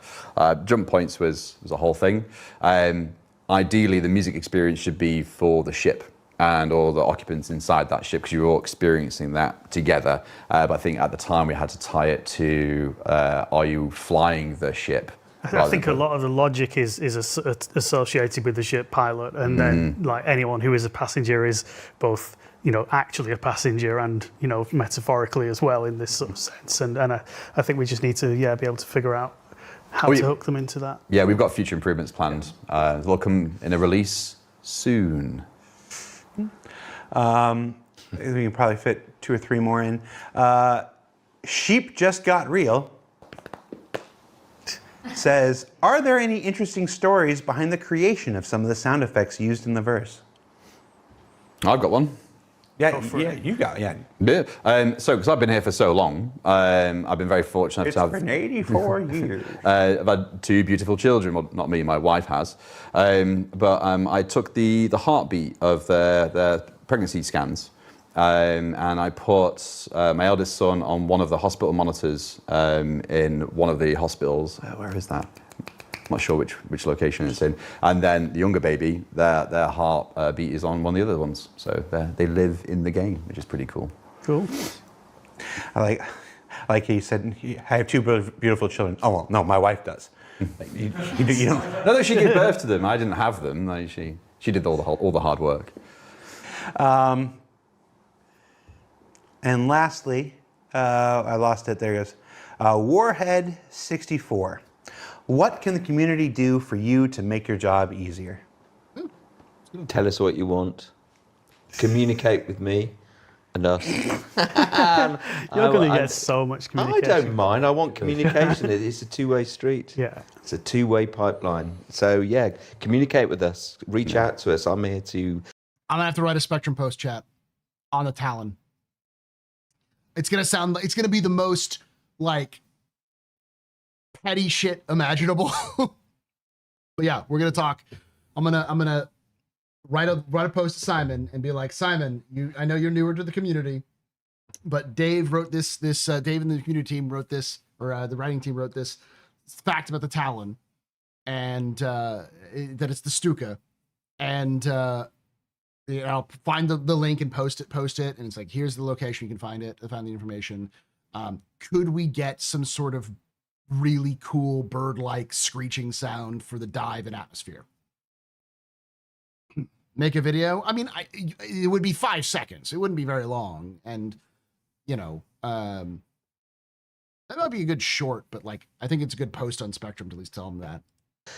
When I've got time, I'll want to engage with you. I don't want there to be non-engagement. I think engagement for me is a great creative tool. So I want to be, and my ears are no better than your ears. And I'm definitely going to ask to help suggest using cassowary sounds, because it's always cool. What you hear. I want to hear what you're not hearing. I want to hear what you would like to hear. All of these things are valid creative observations. So reach out. I mean, we're fundamentally making the game for the community, for the backers.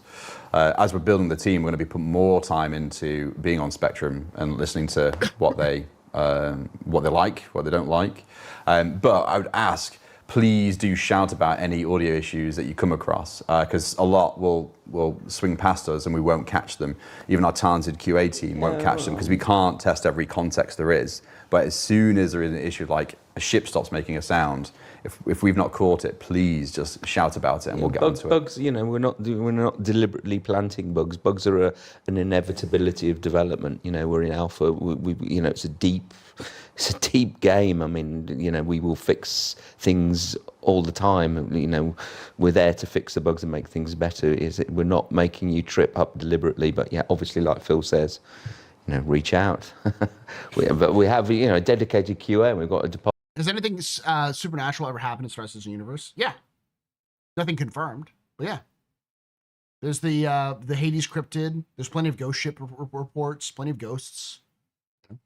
You know, searching all the time to fix this stuff, and we're doing it. Chat is asking how do they reach out. So obviously, What's Spectrum, you know, post on Spectrum, the Ask a Dev threads, you know, subforums. But I'm going to encourage you, because Simon doesn't know what he's getting into. This his first show here. I'm going to encourage you to send mailed letters to Simon Gershon, care of Cloud Imperium Games, 6 Goods Street, Manchester, United Kingdom, M3 3BG. M3 3BG. Send your letters. I will ensure that they get to his desk, and the next time he's on this show, I want to see a Then you mailbag. actually have to bring your sack. Fill Simon's sack. I've already got a sack Mail. of sound. I need a sack of mail. Don't do joined up writing. Have difficulty reading nowadays. Help me fill Simon's sack with mail. Yeah, within reason. You think as though Simon will love that? I will. Sorry. But give me a little bit of space. I do need to develop a game here as well, by the way. Well, so that's the beauty of the physical mail. You can open it. Did my and read Birmingham it. accent slip out? You can again take it there? home. Yeah. And, Oh, you know, read it on the train, whatever. Yeah. Can't develop Imagine for all reading these on the letters. Yeah, all these letters that the fans like. Right.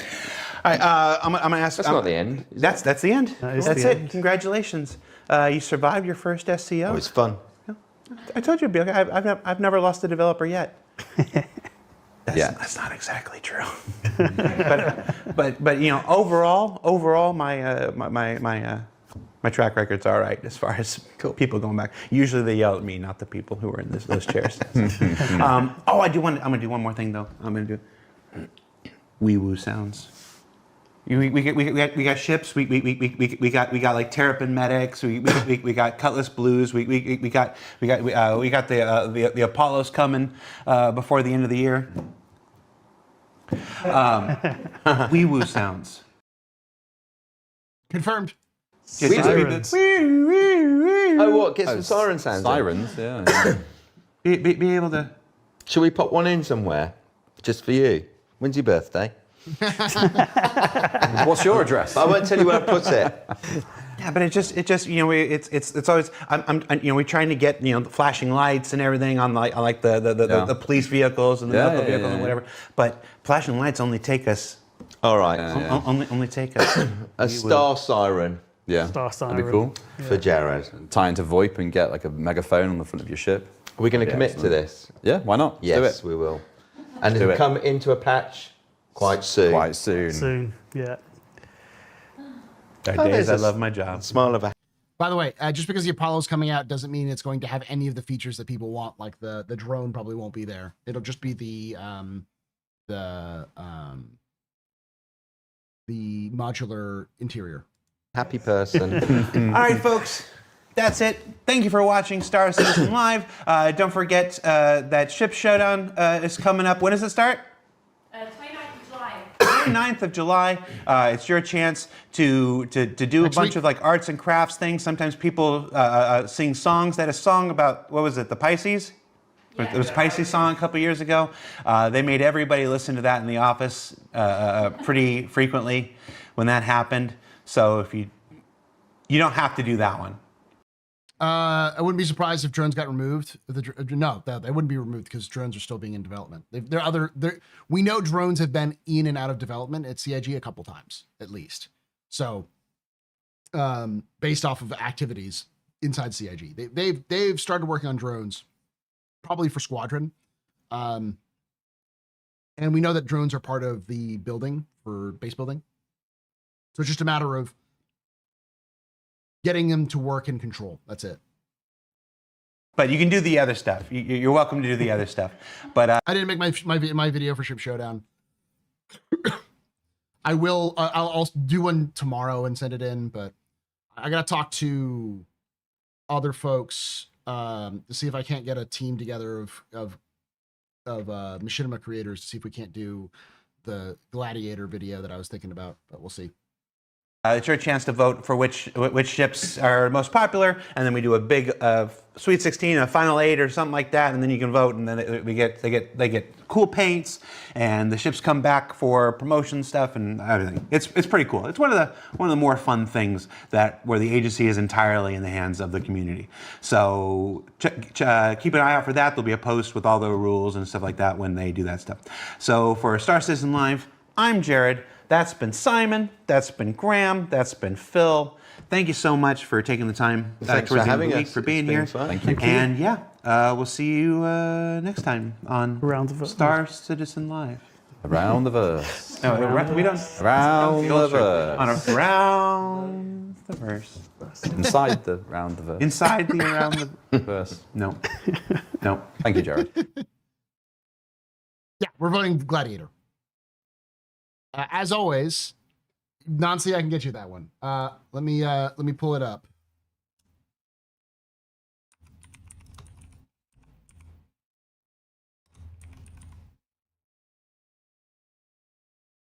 Let me pull up the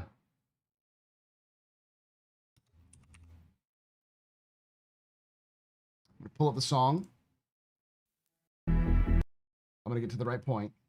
My goal is to put together a music video, sort of commercial, using this song.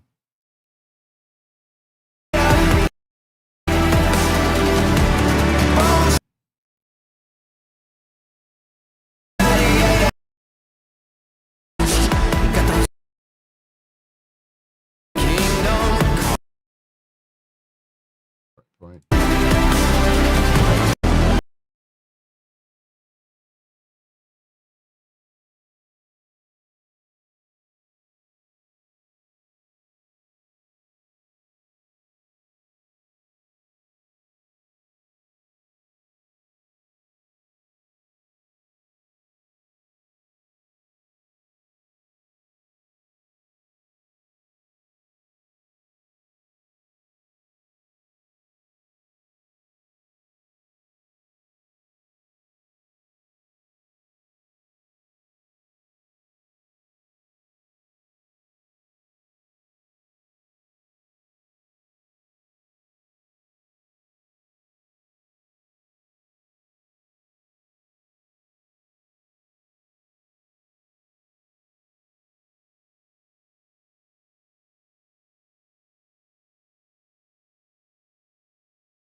Put into some good scenes with some, just basically make a commercial using that song.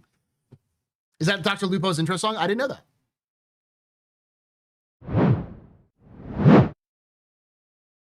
Good to know. All right, chat, I'll be right back. I'm gonna go grab something to drink.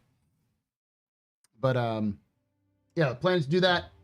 And then get some slow-mo shots, people walking into a gladiator, flying gladiator around, firing stuff. Yeah, it's perfect for the. Ever since I heard that song, this is a song you could use for a gladiator commercial. So, be right back. Sounds may or may not be on. They should be on.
Are they off?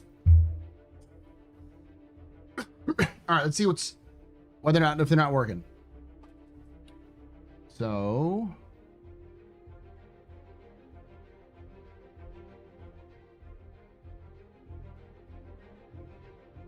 Okay, so they should have been on, but my settings didn't work properly.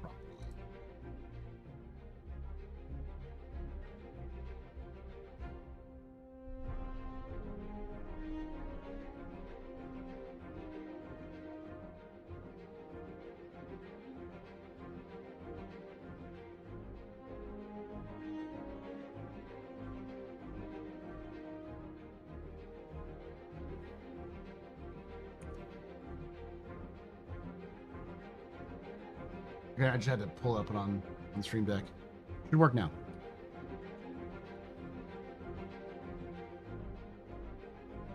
Test it out, see if it works.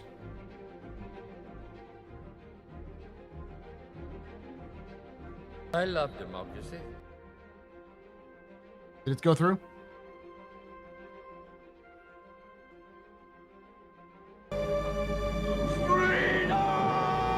Weapons free, y'all. Okay, cool. I'm turning it off.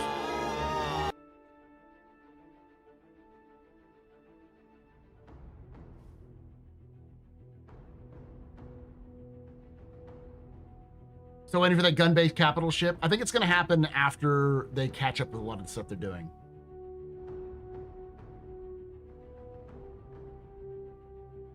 You should release the sound and get people to submit their own video along with a sound clip.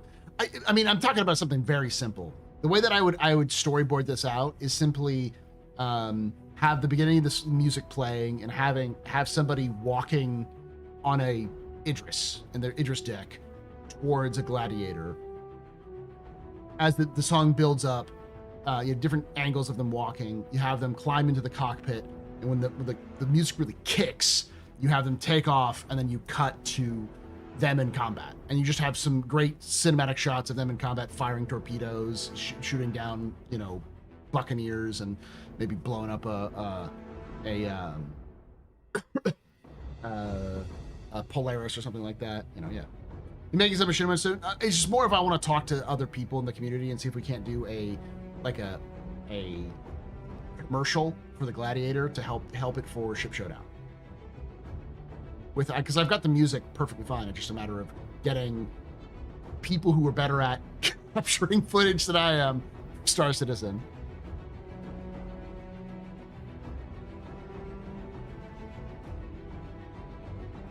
I can even edit it together if they need me to. I just need someone who's better at capturing footage. Have it blow up a hammerhead? Oh yeah, that would work too.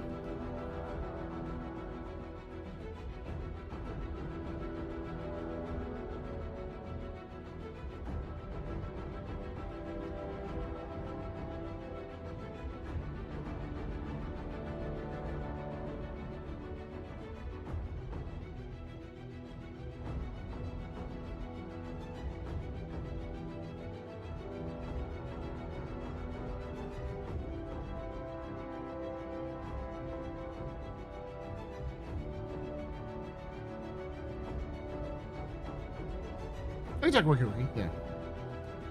You need Citizen of the Verse? I'm on the Machinima thing. I'll go, I have to just go post there and ask them, see if anybody would be willing to help and figure out what it is. Quantum Vegas was great, besides being in Vegas. All right, speaking of Quantum Vegas, let's watch the first little intro, because this is supposed to be me watching this stuff with Sean Tracy, because this one I saw got some spice to it because of what was said. And I will say, as somebody who was there, I'm going to give you some context. The context of this conversation was all about how does Sean Tracy and his team work with the tools, with like the tech and tools they have now to make the game good now and in the future. Because like there's some chatter about how he said the game is released, and you know, people being like, the game's still in alpha, they're saying it's a release. What the? It's like, I don't know when my panel's coming out. And I'll give you the context for that panel right now. It was a conversation with the marketing team. And we asked the question, is Star Citizen run by marketing? And they sort of answered it. I don't think they answered it to anyone's full, like, to anyone's full,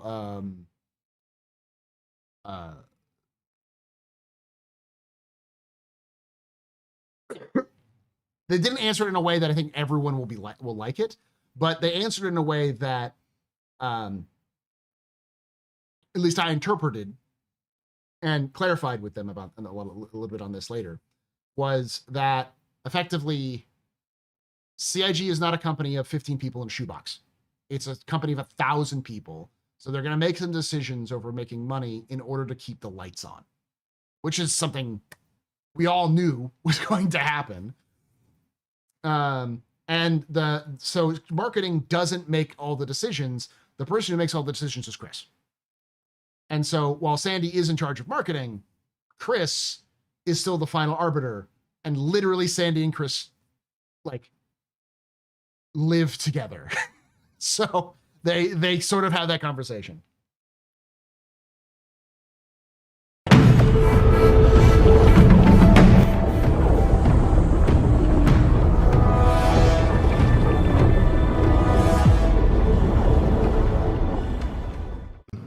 Hello. Good morning. Is this thing on?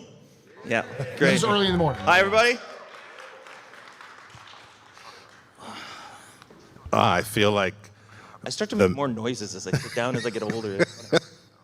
I feel like the male Oprah. You get a car, and you get a car.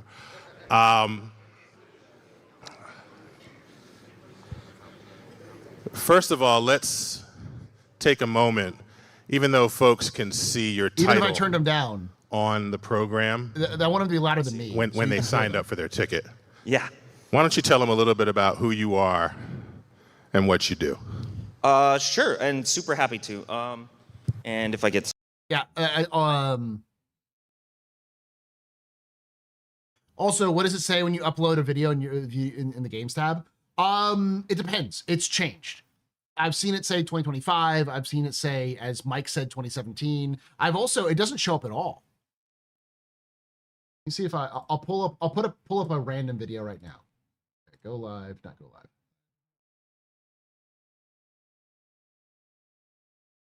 Upload videos. Pull a random video out.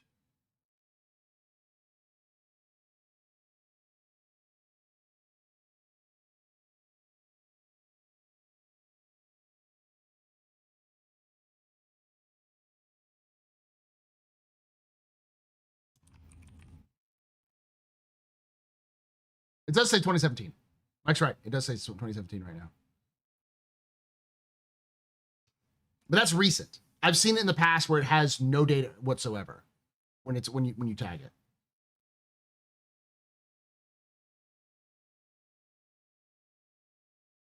I have it usually on auto tags. I don't watch that a lot. Some feedback on the mic, or if it's too far, somebody just like raise your hand. Let me know that you can't hear me. I'm not really used to talking with a microphone. Anyways, so yeah, hello everybody. My name is Sean Tracy, in case you don't know me.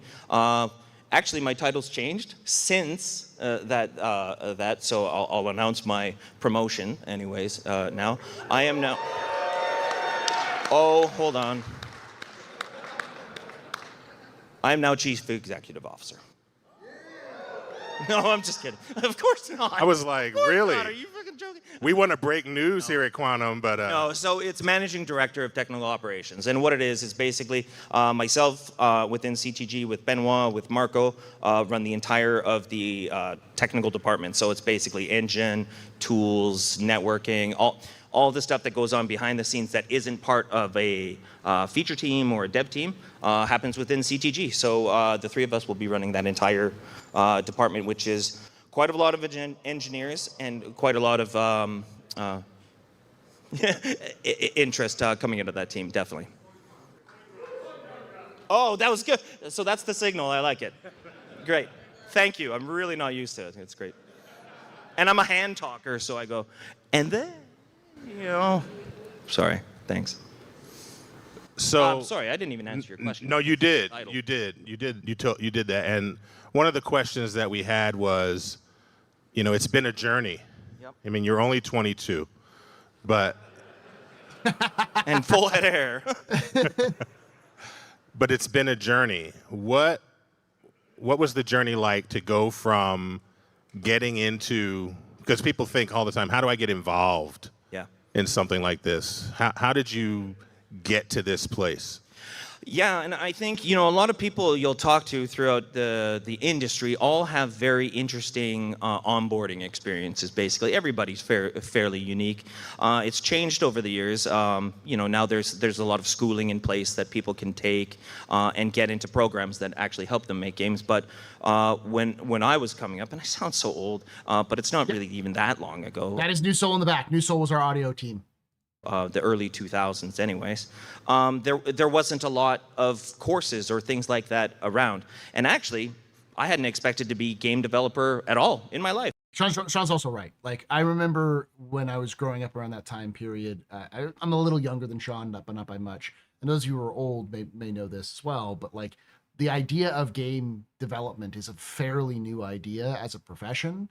And it was only starting to really become a profession in the early 2000s, in the sense that people who weren't already in the industry in some way, shape, or form were like the friend of, or, you know, happened to come across like it's interesting to listen to like Todd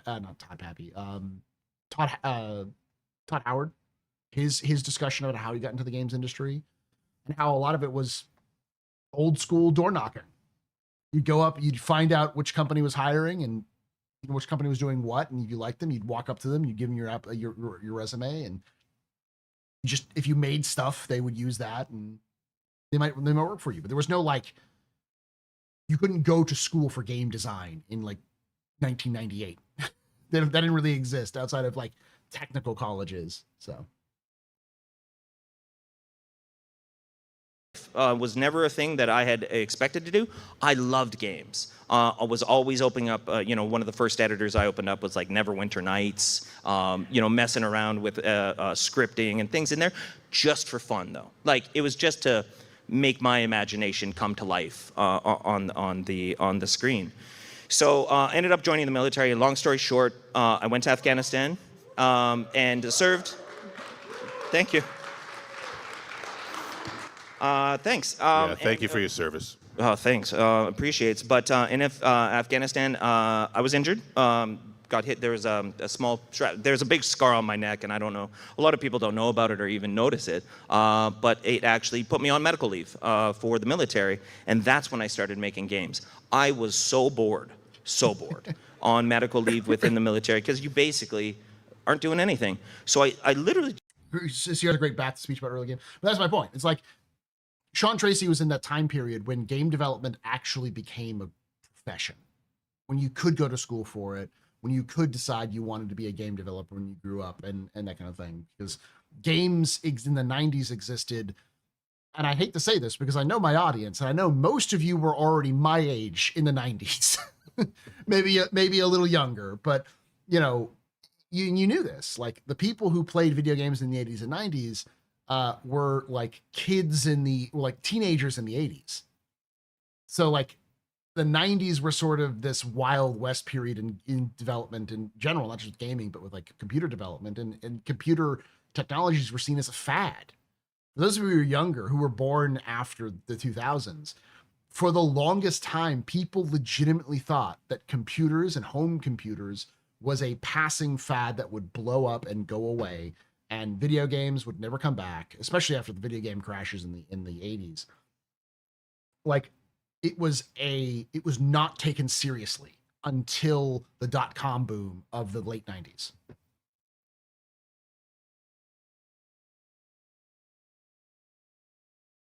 Just for fun, started building stuff, and a little more seriously. And I'm like, I really want to make a mech game. I've wanted to make a BattleTech game, and I've grew up with BattleTech books. I grew up with MechWarrior games. Get the license, CIG. But somehow there was always this disconnect between the two of them. Whereas the MechWarrior games, your character was the mech, right? But I'm like, BattleTech, you're a person, you're a guy, and you go in the mech. And then you get out of the mech, and then you go in a ship, and then you get out of the ship, and then you go in an elemental, or you go like and all the lore on top of it. So I really wanted to make that game, and I was a big fan of Enemy Territory Quake Wars. I was a big fan of Battlefield series. So I wanted to make a MechWarrior game with mixed arms on. Hi, buddy, you're about to lose your mind then. And give it out for free. That was it, because I really wanted it to be multiplayer, and I realized one, I wasn't about to get the IP and be able to sell this thing. Two, even if I could, I probably wouldn't even do that good. So how am I going to get the most people to play with? Put it out for free, right? And what were the platforms at that time? Was it just PC? Like 286? Oh, not that long ago. No. Oh my, this was. I'm talking about me, maybe. I guess. Okay, I apologize. Yeah. Before Pentium, right? Yeah, we were talking like NVIDIA 8800s. Okay. At the time, 8800. People probably remember, like, that was like the crisis card, if anybody really recalls. But yeah, it was about that time. So, anyways, ended up working on this with my brother and a whole bunch of volunteer people, and we just got together online, had done that, and it did really well. Won Mod of the Year 5 years running, and eventually Crytek reached out to myself. And said, hey, look, you want to come out to Germany, do a job interview? He brings it up later, but he made MechWarrior Living Legends. Sean Tracy is the developer of MechWarrior Living Legends. And yes, I did talk to Sean, and I did confirm they do want to do more mechs. They like the ICT, they love that the people are using the ICT, and they love seeing the fights in the ICT, and they want to do more, but not based off the ICT. So...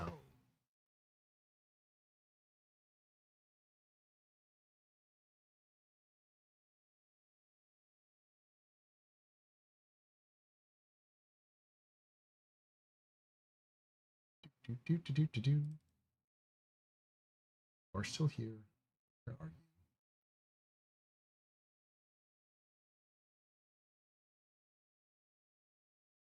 Titan suit, my beloved.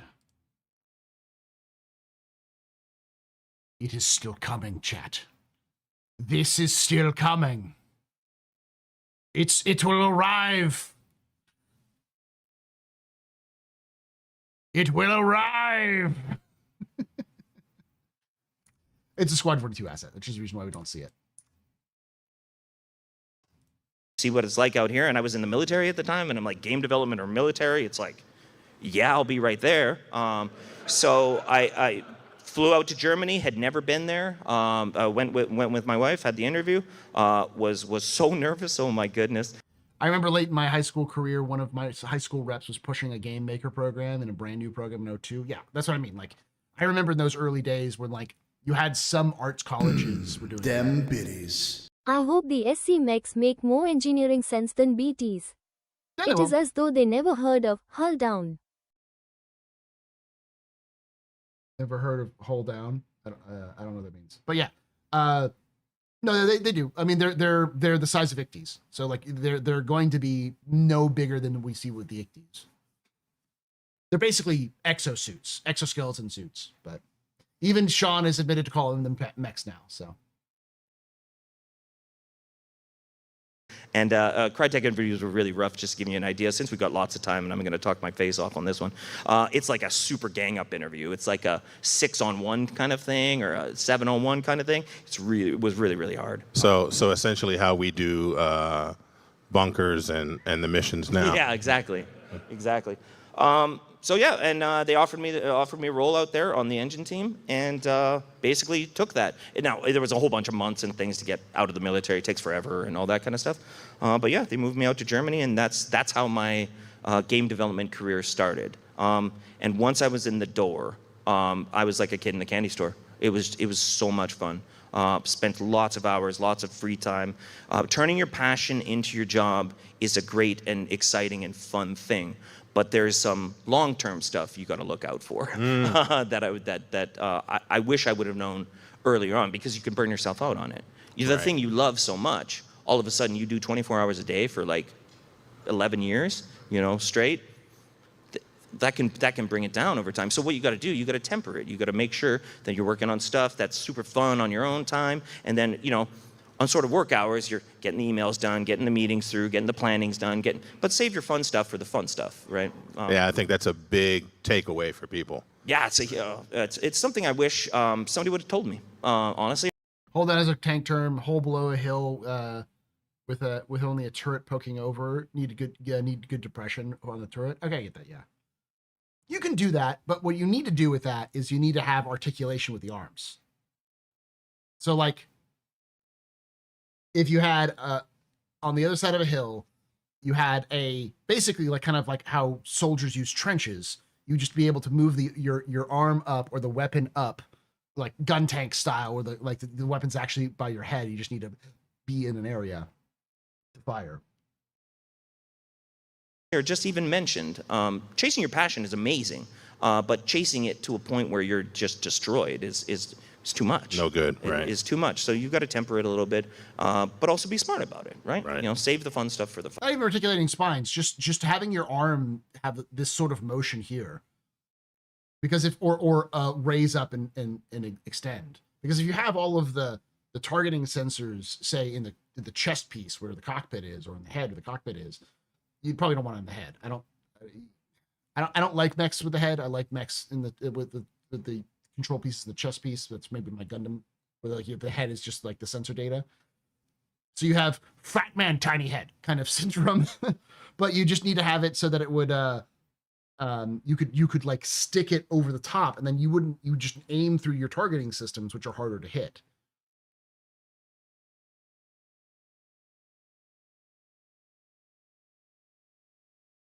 I don't want a Gundam. Gundams are 60 feet tall. They're fucking huge.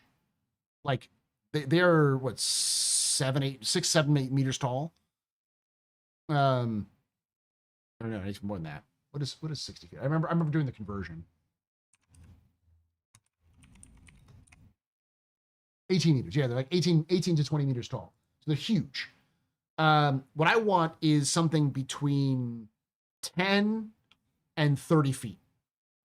So that's like 5 to 10 meters.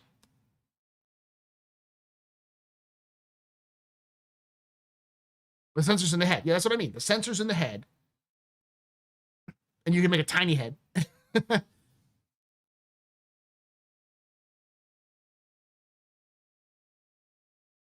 Just an actual soldier body. Yeah, that's the problem that Mech Warrior has, is that in the games, your mechs are like this or like this. They're never, and we know that in the stories that they have full ball joint articulation, but you don't see that in the game because it's hard to animate that. So fun times. Powerful. Yeah. So we mentioned Slido to this group. Right now, a Q&A is open. Those for the Q&A. People are. So we use a program called Slido, which allowed for live Q&A. You just hit a little, you hit the little QR code and listen to that. Are worried about Star Citizen staying cutting edge. Yeah, this is all on the Quantum Vegas YouTube page. They've been releasing them day after day. Right. You'll hear some of the critique and some of the naysaying include things like, well, by the time it comes out, something else will have caught up with it. That hasn't happened yet, in my view, but people are worried about that. And game engines and tools do evolve, right? They evolve. I didn't play Earth Siege or Star Siege, but I heard of them. Yes. Rapidly, or they can. Also, does anyone think the new armor set reminds you of the Robotech bike suits? They do kind of have that kind of thing. How do you and the team stay ahead of the curve, on the leading edge, on the cutting edge when developing new technology? Hey, it's fist to face. It's a great question, and it's an important topic, especially because we've been running as long as we have.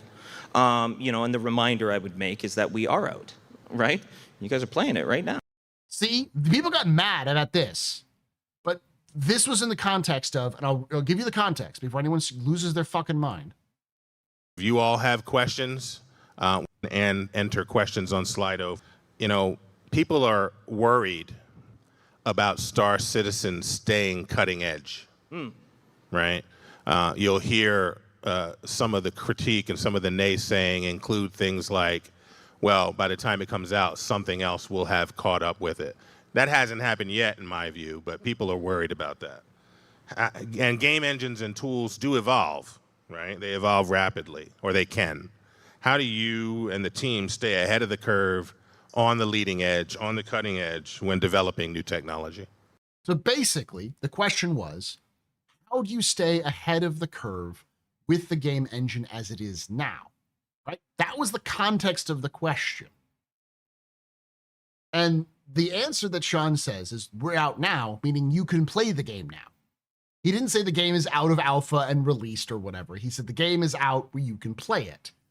So that's the context of the question. People completely missed the context of the question and took it completely out of context when people got mad about that answer. It's like, fuck off. That is intentionally misleading, misunderstanding the question, and a bad faith misunderstanding the question. It's a great question, and it's an important topic, especially because we've been running as long as we have. And the reminder I would make is that we are out, right?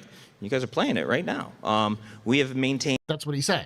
It's out right now, so you can play it. And released a game over the course of these years for so long, and have kept up. Absolutely. I wouldn't say we're at risk of massively falling behind as we sit right now. When you look at shipped games in this gen, even in the last year, let's say, or so. It's bad faith to say that he's saying that the game is completely released and it's not an alpha anymore. You have to have the context of it, knowledge. Even you admit you need to have context. And without the right context, you're just filling in the blanks where it shouldn't be filled in. That's all. It's a bad faith argument to say he's saying, because what he's saying is, in the context of how do you prevent the engine from going out of date, he's like, you're playing the game right now, is it out of date? And he's saying, we're going to continue to update this as we go through, and we haven't fallen behind at all on a lot of these things, or we haven't fallen behind massively. That's the point. That was what he was saying. Very much on par. I'm not talking about necessarily bug-free experience or hitching and things like that, but I mean the actual technology employed and used behind the scenes. No, there's really not that huge of a difference. So I don't think we're at that big of a risk of falling behind, is the reality. There's a couple other reasons for that. One of the biggest ones, honestly, guys, is Chris Roberts. He is a technophile. He loves this stuff. Not only does he love game development itself, but the technology that enables game development. So when you have a CEO that's, his ears to the ground all the time. So when there's an obscure GDC talk about something real fancy and nice and hard, right, you might get a message from Chris going, hey, I was looking around at this, check this out. So it's hard to fall behind when you have a CEO like that, right? Because he's not really going to let that happen. You still could. But generally, culturally, we are very tech-driven. We haven't really been a content, we're working on that now, but we've generally been a technology-driven company, and that just makes it so that is your main interest driver, what you're looking at in the industry and what you're looking at everybody else doing, basically. So how do we keep up with other engines? It's an interesting question because keep up is a weird way to say it. Right. we obviously keep an eye on what Unreal's doing, on what Unity's doing, because I personally, and I know Benoit and even Marco and Chris feels the same way, that's where I feel like, and for our developers, that's where we're competing. On our internal tools, our internal tech, on our everything. I want to be able to give all the Star Citizen developers, all the Squadron 42 developers, an engine and tool set as good as Unreal, as good as Unity. So that all comes behind it. So we have to know what's going on with it. But tons of what they do is not at all fit for purpose for us. So what we prefer to do is take the solved problem that they may have, but make it fit for purpose for us. So we'll take the idea, reapply it, and take it further. DNA is a good example, right? UE5 has its problems. UE5 has a lot of problems.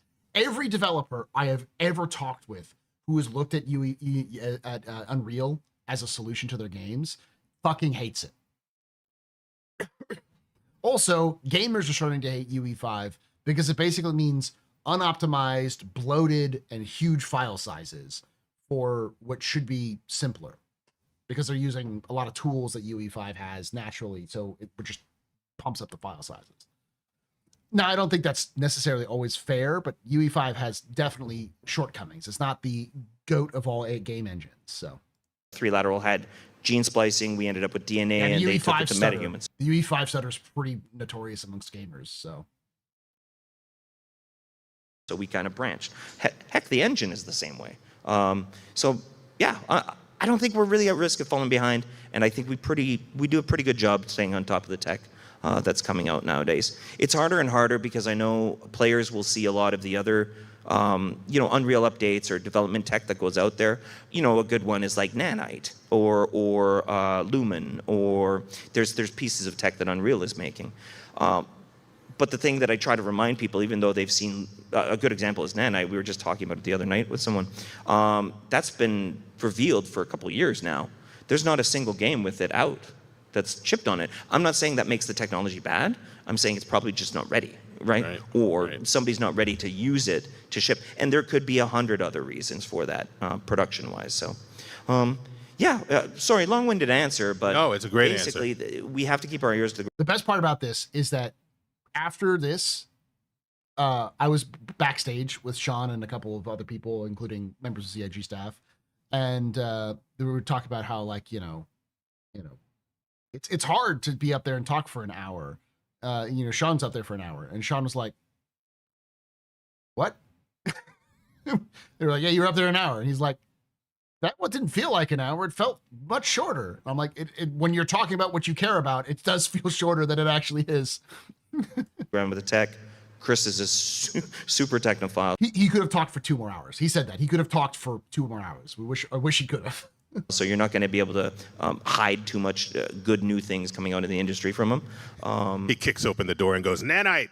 Sure. Well, he basically goes, here's the benefits this is bringing. What could we do that's somewhat similar? Right. But never does Chris go, and I love this. This is one of the things I'm so thankful for. Never does Chris go, "I want Nanite." Like, copy it. Right. Never. Right. It's always make it fit for our purpose. Make it custom to Star Citizen, and that's what I like about working here, is that we're not just copying or doing it exactly the same as everybody else. We got a good. That's even worse, because, like, I can imagine a situation where you're a developer, and if your boss came up and said, "This game have new thing, make new thing in game," you go, "Yes, boss, yes, whatever you say, boss," and the boss turns around and walks away, and you're like, "We're not fucking doing that. Absolutely fucking not. We'll just tell him we did it because he's an idiot." But when your boss walks up, who's literally touched the code and, like, written parts of the shaders and goes, "Hey, so this new idea has come in. How can you incorporate some of these new ideas into our engine or into our ideas?" It's like, fuck, we might actually have to do this. We have to actually look at this and figure out if we can fix this. Amount of audience questions in. One fun one I see is, and this is from Anonymous, can we still play the BattleTech game you made? Mm-hmm. Yes, you can. Yes, you can. So this will be weird. My mod team that got me in the industry was called Wandering Samurai Studios. That's what I called it. And we once we got in the industry, most of us, there was a couple of us that ended up at different studios, and so we kind of sunsetted the project. We're like, okay, we're not going to be working on this so much more. Actually, our mod team got a mod team. So now, as we sunsetted, another team went, okay, just give us access to this, and we'll continue running it. They've continued running it for the last 11 years, and it's still going, which is pretty cool. You can't play it right now.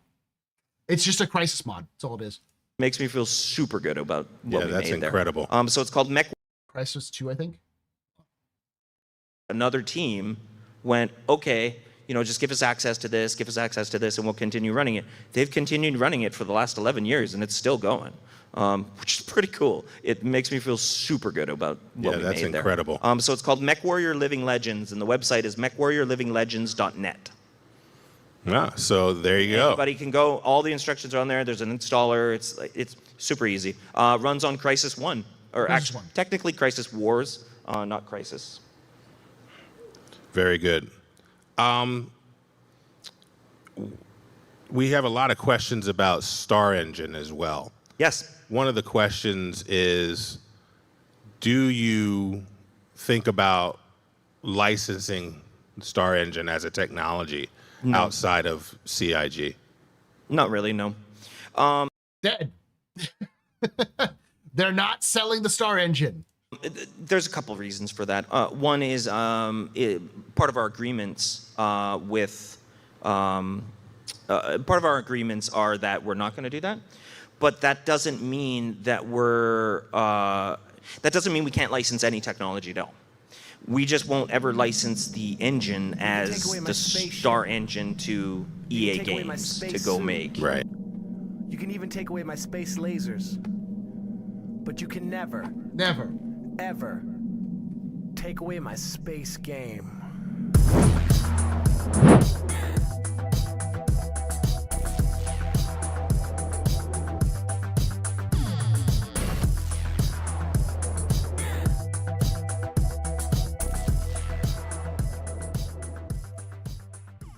Ferriqueer just resubscribed for 66 months. Thanks for the 66 months of support there. Ferric, you're a very important public, very impressive, Mr. Very pedestrian. This your fault. You turn chicken night. Shots and cheers in chat. Y'all shots and cheers. Yeah, so like he said this, it's been set up a lot before, but the problem is people seem to think that Star Citizen's engine would make a lot of money. And it could. But could isn't guaranteed. And if you can't have a guarantee, it's very expensive risk. And we all know CIG's risk averse, like 100% risk averse.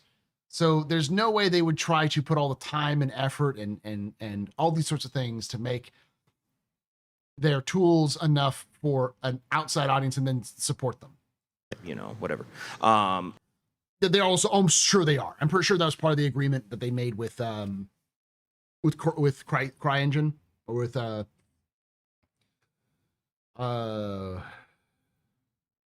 what are they called again? It's not called CryEngine. The name of the company is Cry something. Crysoft? No. Is it the one that's failing? I'm sure it was part of them being allowed to call Crytek. Thank you. I'm sure it's part of the reason why they're allowed to call it Star Engine, but they just couldn't sell it.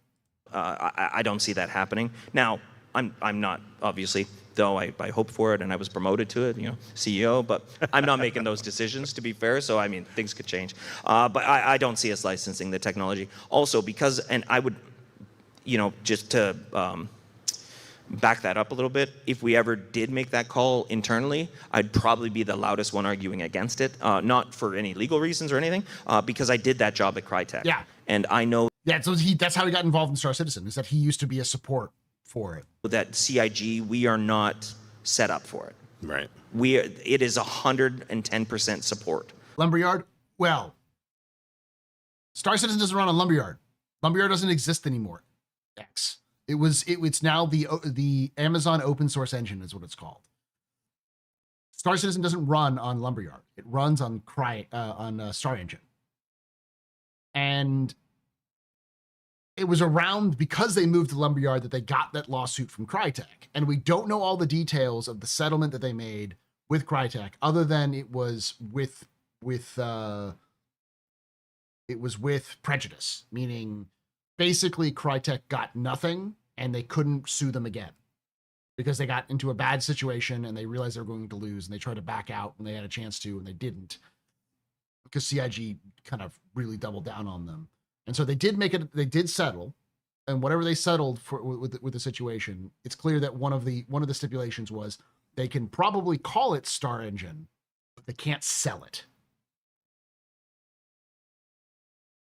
Like, you are support 100% of the time. Yeah, as soon as you sell it, people are calling you about it. Is hard. Is very hard. And I did it for a number of years, so I really would hope that we wouldn't go down that path. I think our games would massively suffer. Heard and understood. We don't want that. I will case in point the current situation of Hunt Showdown, the most promising game that Crytek has made in forever. And look at all of the wonderful games made with CryEngine. Like 3. And most of them don't even use CryEngine anymore. New World, Star Citizen, War of Rights, MechWarrior Online. Those are the 4 that I can think of off the top of my head. Lumberyard is CryEngine. Lumberyard and CryEngine are the same thing. It's just a licensed version of CryEngine. That was what it was.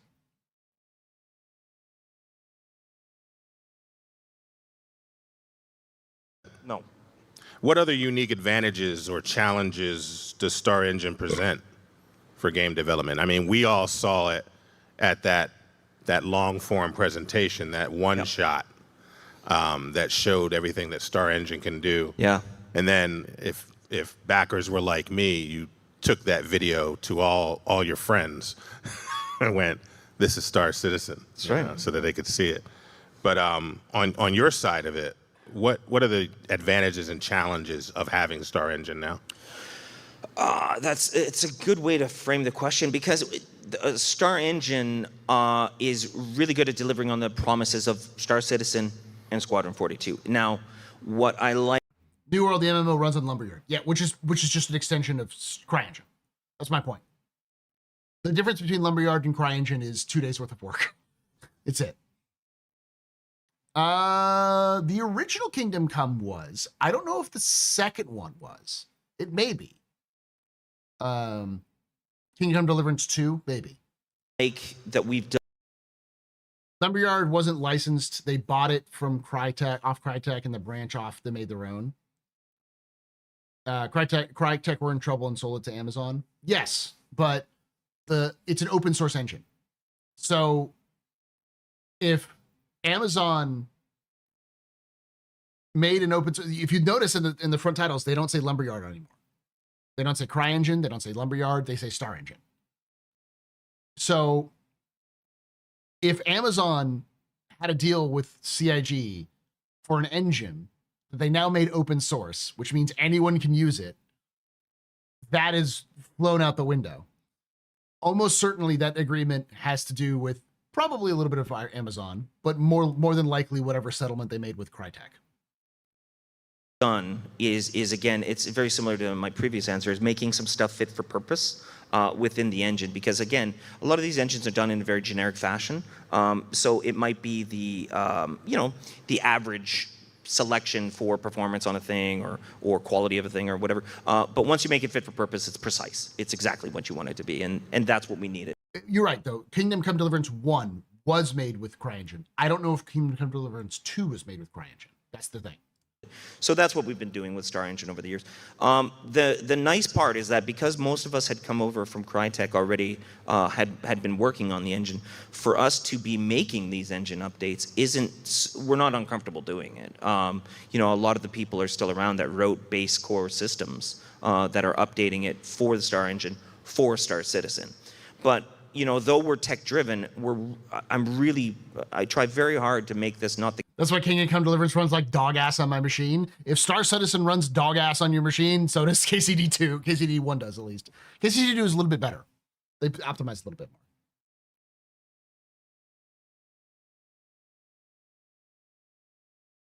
Lumberyard is now the Amazon open source engine. Yeah, but open source engine implies anyone can use it. There's no fees. There's no licensing around it. Anyone can fuck with it. But I'm sure there are some stipulations in terms of you can't take their open source engine and build a new engine from it. But that's just like a standard thing. Case that tech is driving the game. The game needs to be asking us for what it needs to be able to accomplish said game. Yeah. Oh, okay. Oh, okay. Yeah. You like that? Okay. Yeah. Yeah. Well, and we want the game to run on tech, not the tech to run on the game or whatever. It's harder than it sounds, and I know it seems so obvious. It's like, okay, we want to make a space worm. Okay, cool. Heavily modified, of course. There is no such thing as a stock, other than an asset flip, as a stock engine game. There's no real game made in Unreal that has not modified the engine in some way, shape, or form to make it do what it wants it to do. Well, what do you need to make a space worm? Well, I'm going to need this. I'm going to need... Great, cool. We'll go do the engine stuff. You guys do that. Then we go. We're cool. Great. But when it's more generic, I want to do creatures. Yeah. Like... Make me a creature system. And it's like... Okay. What kind of creatures? How big? Are they space creatures? Are they water creatures? Are they land? Like, there's like, again, this is just creatures, but you can do this with anything.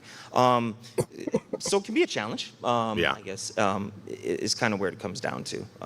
But you feel like Star Engine is at the place where it's replete with the tool set to be responsive to those types of things? Yes, I think it is. Now, I wouldn't say it's complete. I think the engine itself is fit for purpose, 100%. Mm-hmm. I think the tools continue to need updating and will continue to always need updating. Right.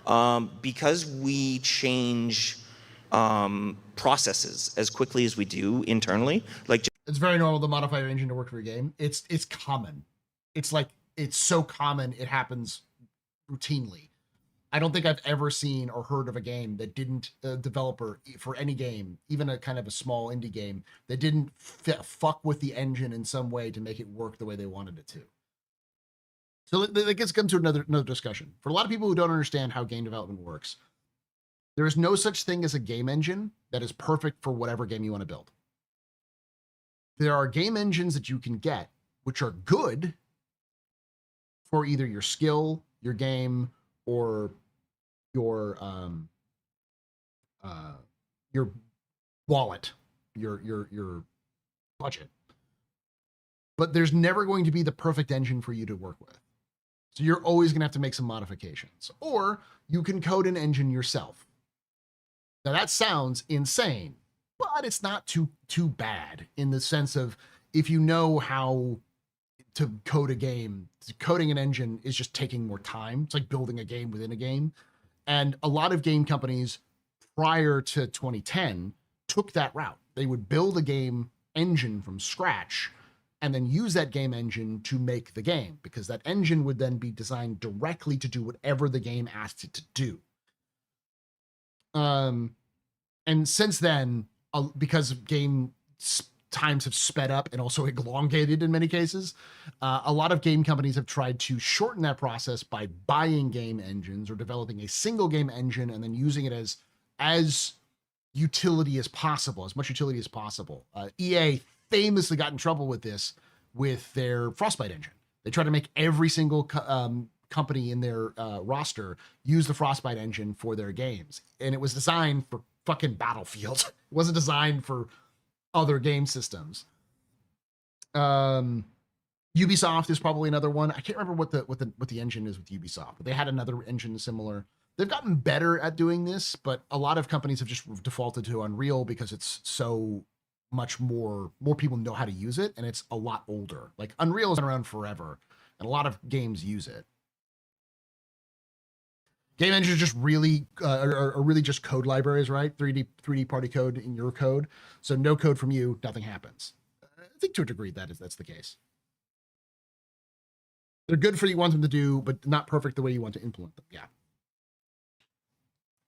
For instance, the Halo engine, the Blam engine, was built for Halo, and then they rebuilt it for Halo 2, and then rebuilt it for Halo 3. And there's only one other game on the Blam engine other than the Halo games, which is Stubbs the Zombie. And then I think they rebuilt Blam into Slipspace, which was the one that ran for Halo 4 and 5, the Slipspace engine. No.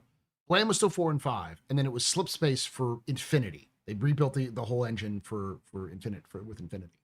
A great example of this is the Gamebryo engine. Gamebryo is the thing that runs Morrowind. Bethesda bought it from somebody else and then modified it to make Morrowind work. Then they used Gamebryo to make Oblivion, and then they took Gamebryo and completely reworked it to create the Creation Engine. And then they took what they had with Creation Engine and completely reworked it for Creation Engine 2. But at its core, Creation Engine is still Gamebryo.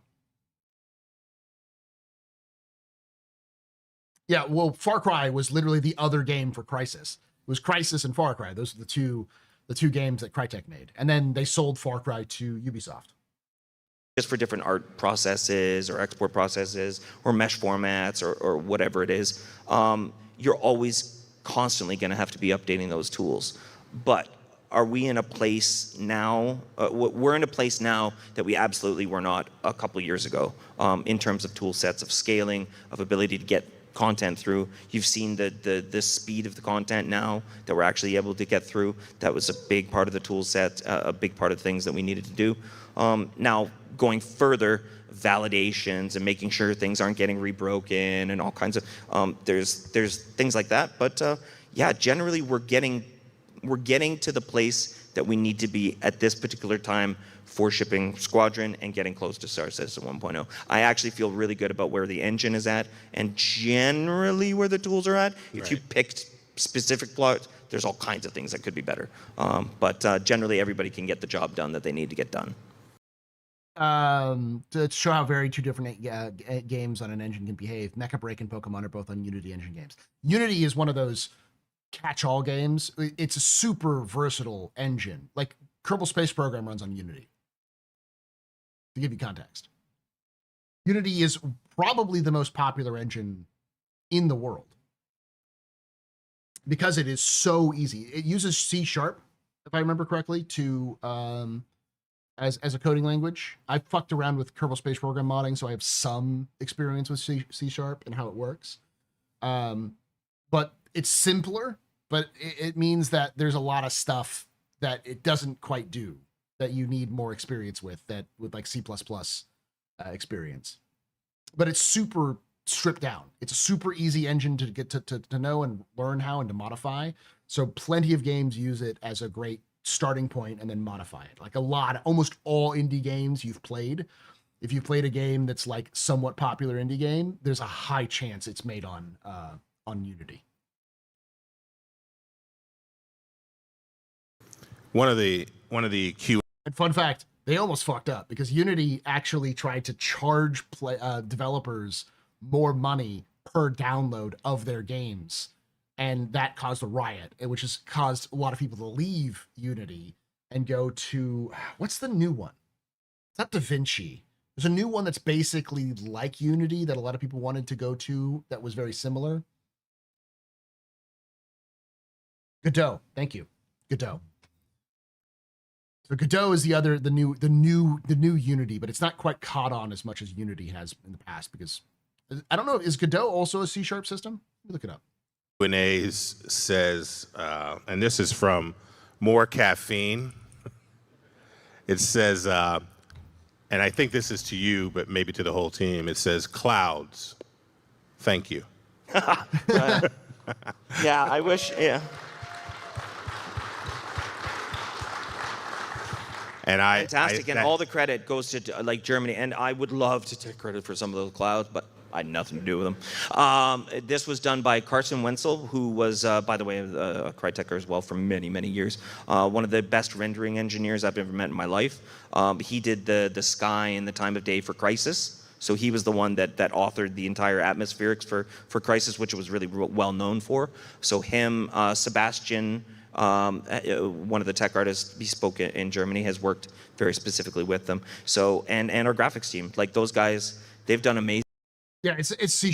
It's a Godot C#. To give you an idea,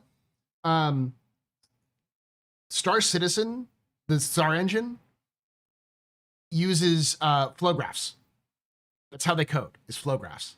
You've seen in some of the monthly reports them fucking around with like box, go to box, go to box, go to box with different lines. That's how they code. That's the way that they make the game. And it's not unusual. As far as I understand, it's a pretty common style of engine these days. So let's see if we can pull it up. C# doesn't use flow graphs. It uses hard coding, which is weird. You can do blueprint coding in UE and Unity. I didn't know that. I think UE it makes sense, but Unity I didn't know.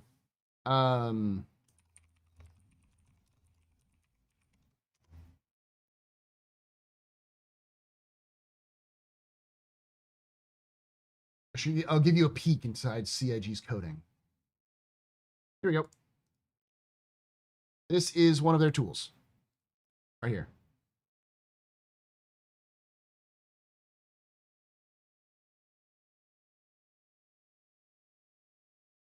I think this is StarScript, actually.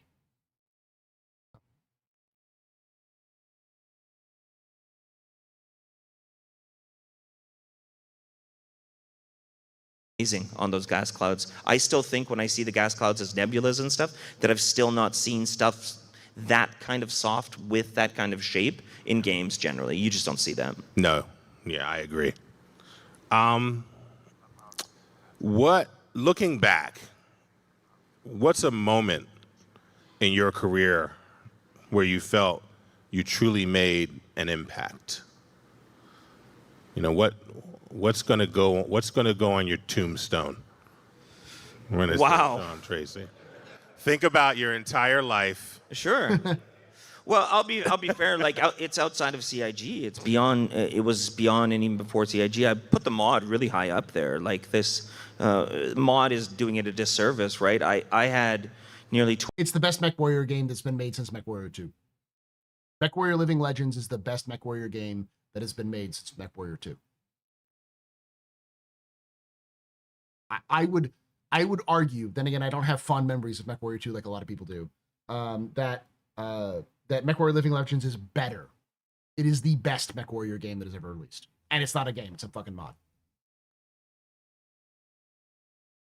For those who don't know what MechWarrior Living Legends is, it's basically a combined arms MechWarrior. It's Battletech.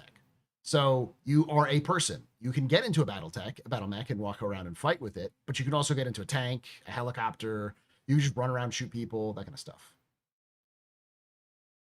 1,200 people come through help at some point. We had like contributor agreements. We did all kinds of stuff. I had no idea what I was doing. I was just kind of searching stuff online, how to run a business, whatever.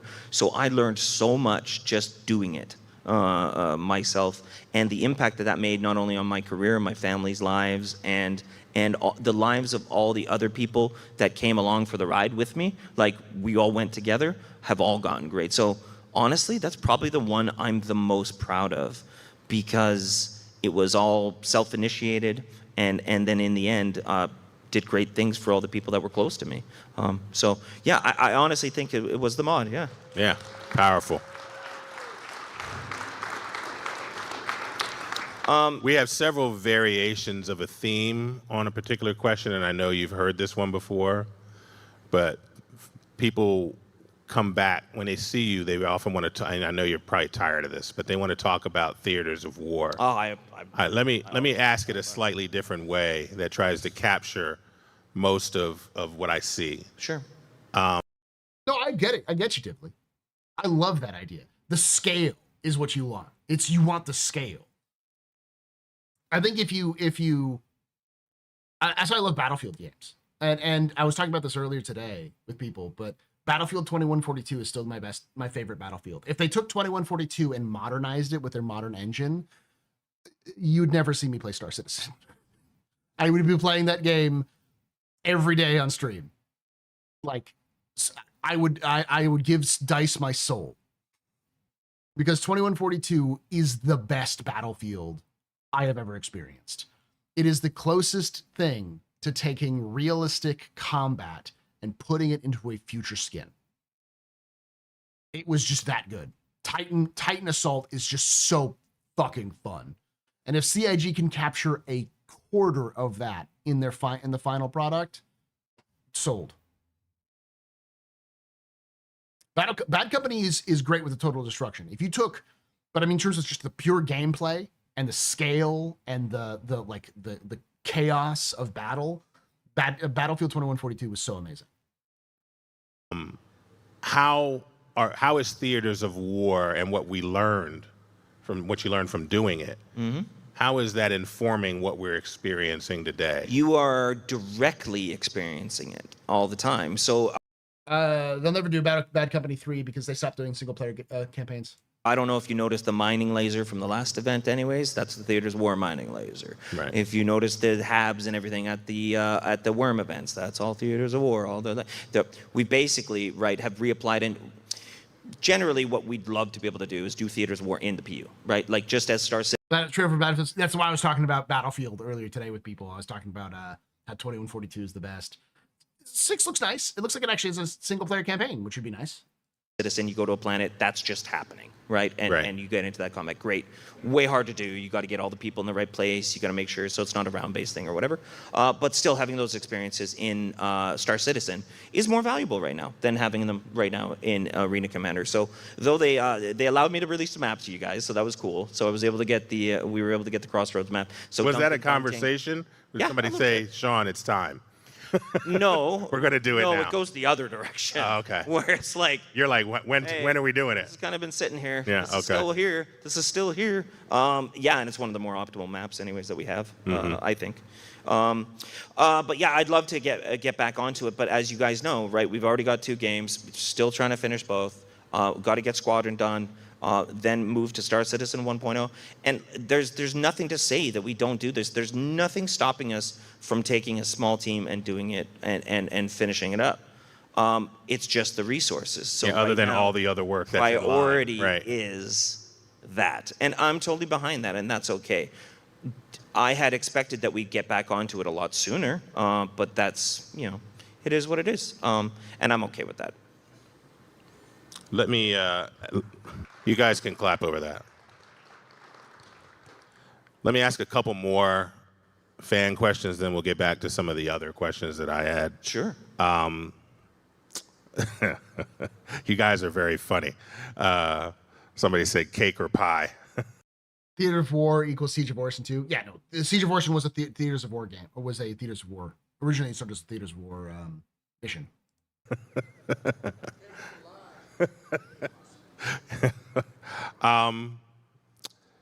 I don't know if you can answer this, but one of the questions is, what is the long-term plan to merge Spectrum and in-game social tools for players? I can't tell you the plan. I won't give you like this is exactly what will happen because I don't know that. But I can tell you that we've had a gazillion conversations. But these are a little older, like the 6 months ago or maybe a year ago. Maybe a little bit longer even, talking to Benoit about it a lot. So we talked about it when FOIP came up, the social stuff came up, new party systems and friends and everything came up. And then actually Chris Robert, he had the... Is Spectrum have an in-game really good idea? Yes, it is, because Spectrum tools have some amazing tools for orgs in Spectrum that nobody uses because nobody fucking uses Spectrum. But if you had a Spectrum if you had Spectrum in-game, you could use org chat in-game, so you could find other people in the org who were online, even if they weren't in your friends list, so you could talk with them. You could post posts on Spectrum so that you didn't have to go to a separate Discord to be able to find everything. There are some advantages to it. Original idea, I think, or Benoit did, that we would just have a Spectrum overlay. Very much like a Steam overlay. You know how you do Shift-Tab with Steam and it just pops up? Same idea, just with Star Citizen. So you go Shift-Tab, boop, Spectrum comes up. So you would have, FOIP controls or VoIP controls or messaging or whatever. That was kind of the concept at first. So I think that's still there, but I can't tell you when.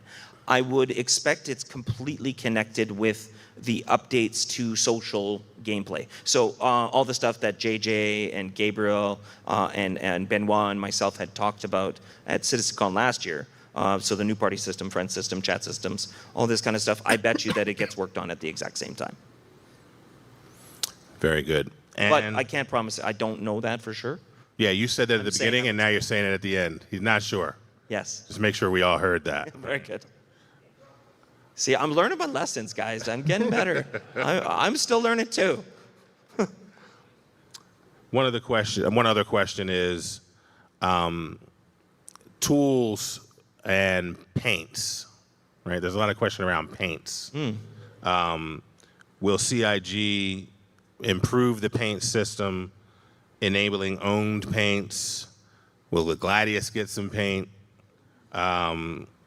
What are your thoughts on paints? Have you all been looking at paints? Is that something that's on the back burner? I don't know. I honestly do not know because it's part of it's in a group and under John in the ship team a little bit. I'm not directly involved with paints or their sale or their creation, but I am in their pipeline, like in the tools that they use to actually make tints and do these kind of things. And I can tell you that as a developer, making a bunch of tints isn't, you know, it doesn't take months and months and months of time or anything like that. But to forward face a paint customizer that would include like drawing and stuff, you know, that's significant. That takes some doing. I don't know if that's planned. If it is, I don't envy the people that will go after that one because that's a tough one to do. Yeah. Where do you see the future of gaming technology heading, especially in this genre that seems to have had a full-on rebirth, the space sim, MMO, space technology genre? Yeah, I mean, maybe it's my biased view, but like the rebirth, I feel like is just a bunch of games trying to hit where we've been going, just faster, right? Like it's like, okay, we did this in 2 or 3 years, and it's like, no, that's not it, right? You know, like, anyways, I don't want to name all the games or whatever they are.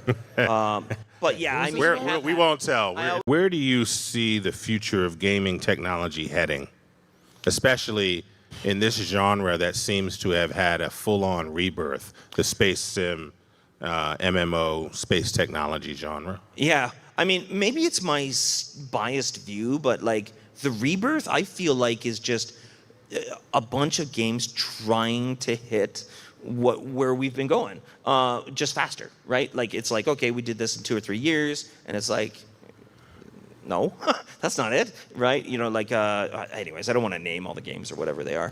But yeah, I mean, we won't tell. I always feel like they're just, you know, what's in Vegas stays in Vegas. Yeah.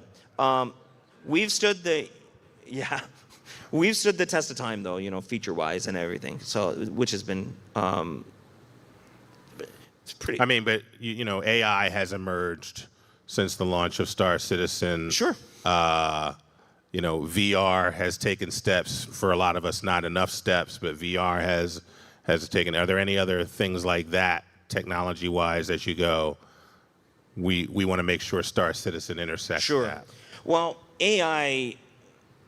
Okay, let's cover the other ones, then we'll come back to AI because it's a longer one. So, like VR, obviously we've talked about it a million times, right? It's something we want. We just don't prioritize it ahead of everything else.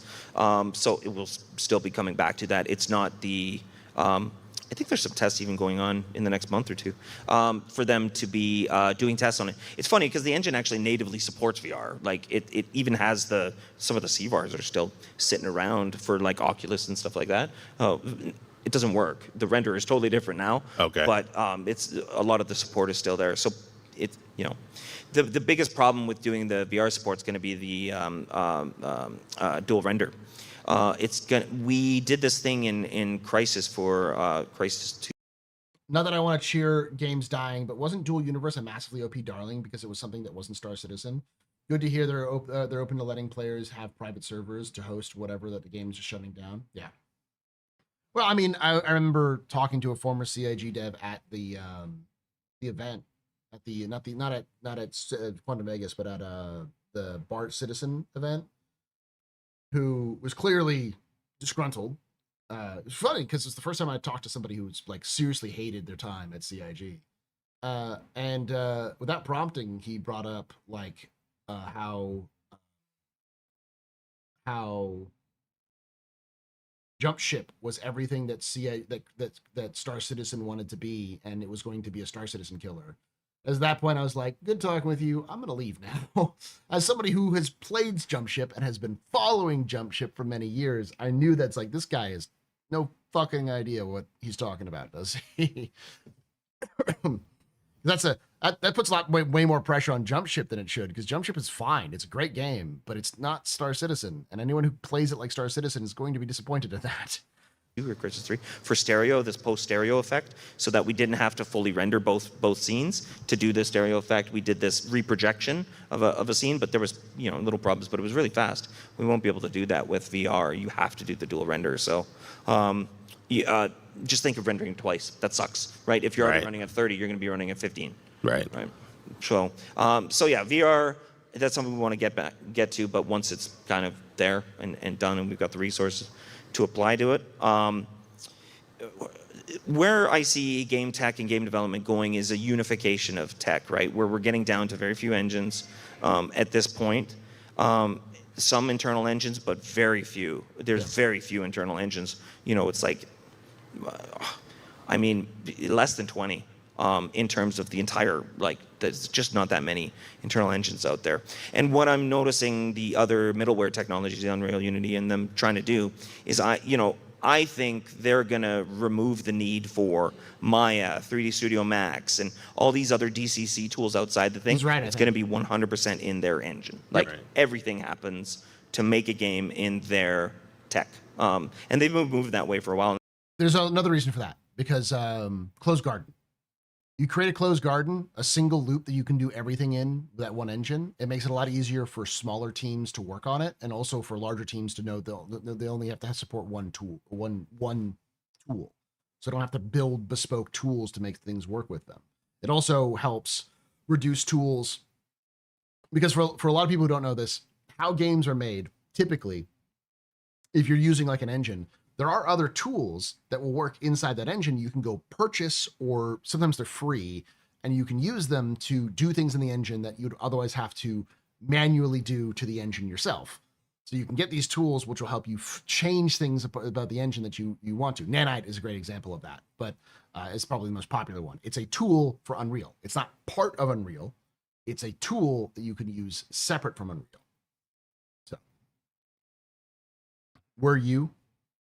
was I what?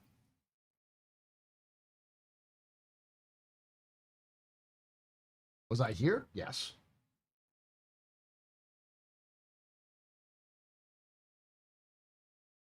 To be fair, they've been doing a damn. Were you disappointed or kind of expecting nothing significant at Quantum Vegas? I wasn't expecting much at Quantum Vegas. I mean, there were 3 people who were there from CIG, 4 people. And most of that was going to be, this is the first year, so we weren't going to get major reveals. The goal was just to have a good time. And I think anybody who went to you were there, Dance. I think anyone who went to Quantum Vegas had a good time. And that was the point. I think the biggest reveal was actually not even a CIG thing. It was the Star Jump tools that they announced. That shit's fucking awesome. Good job. In terms of some of their tool sets of doing that stuff, they do it as well as those other guys. On the AI front, it's still too early to tell what's going to go on with this. Now, AI making games, we've seen, right? We've seen them make simple stuff. We've seen them make even some narrative kind of stuff or whatever. Does any of that become financially viable or popular, or do people even enjoy? I don't know. We don't know yet. But it is the biggest disruptor we've had in a number of years. It's part of Unreal. It's a different approach to mesh rendering and occlusion. Yeah, but it's a tool. You don't use Nanite because no game has never even shipped with Nanite, right? Yeah, I like the machinima stuff. Yeah. For those who don't know, Lucky 13 is actually a sort of an overdub of the Lucky 13 Love, Death, and Robots video. So, yeah, it's a tool. I guess it comes natively part of Unreal, but I thought it was like, I know it's no games ever shipped with it, so I assume it's just like a secondary add-on. So where AI is massively being used is on tool sets and tooling and work. There's little. He actually talked about this earlier in there. He's like, we need nanite. No.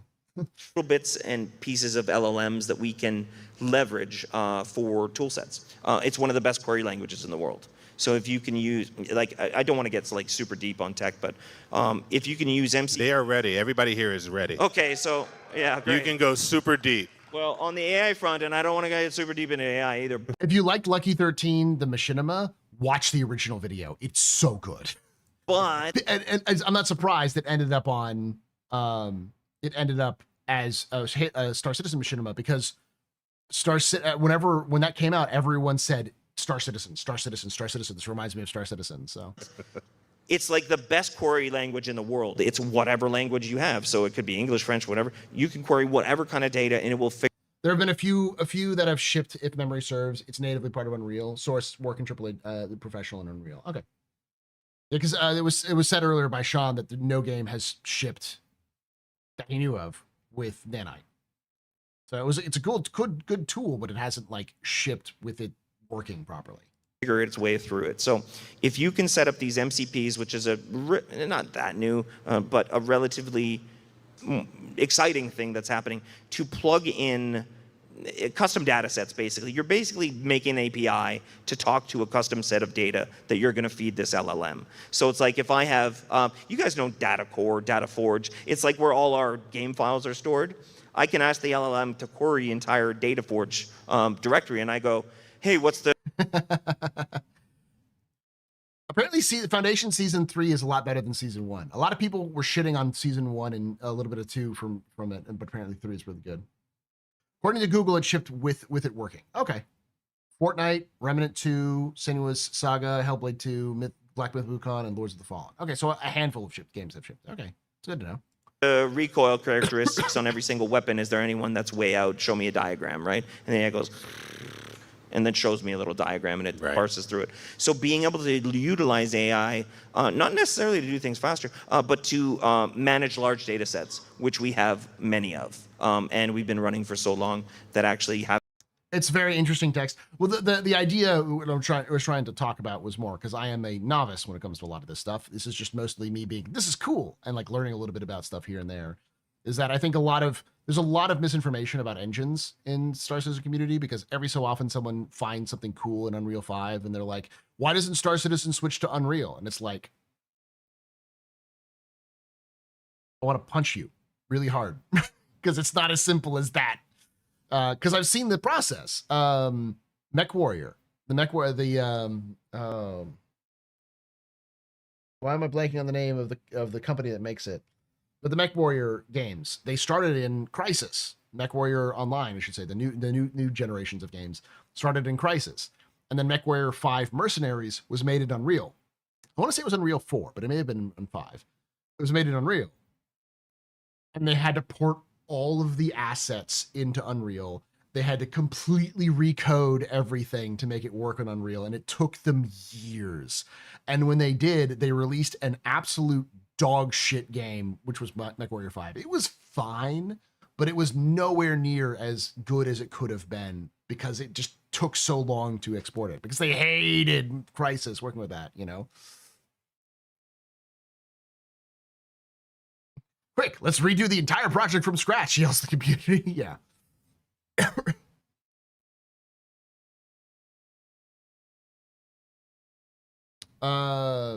Cyberpunk is having issues with open world in UE5. You mean CD Projekt Red? Because Cyberpunk doesn't run in UE. It runs on their Code Red or whatever, their own bespoke engine. But they're abandoning that engine so that they can go to the Red engine. They're abandoning that to go to Unreal for Witcher 4, and that's going to be Cyberpunk 2 as well. 2077 is UE5. That's news to me.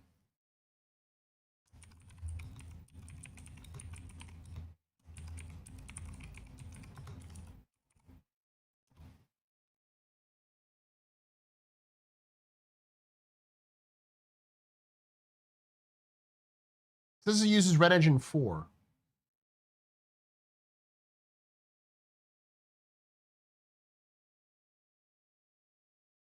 In recent interview with Cyberpunk 2077 director Gabe Montegello, I asked about the transition to UE5, especially in light of the cutting engine studios that continue adding Cyberpunk 2077. Does this all essentially work 2077? It isn't starting from scratch, Montegello says. A lot of times you have to build these things like array construction.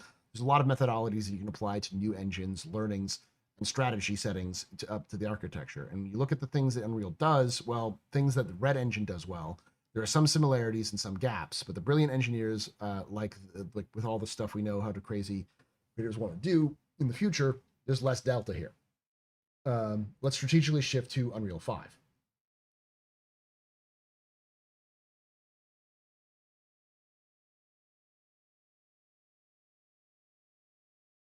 So they switched over to Unreal 5?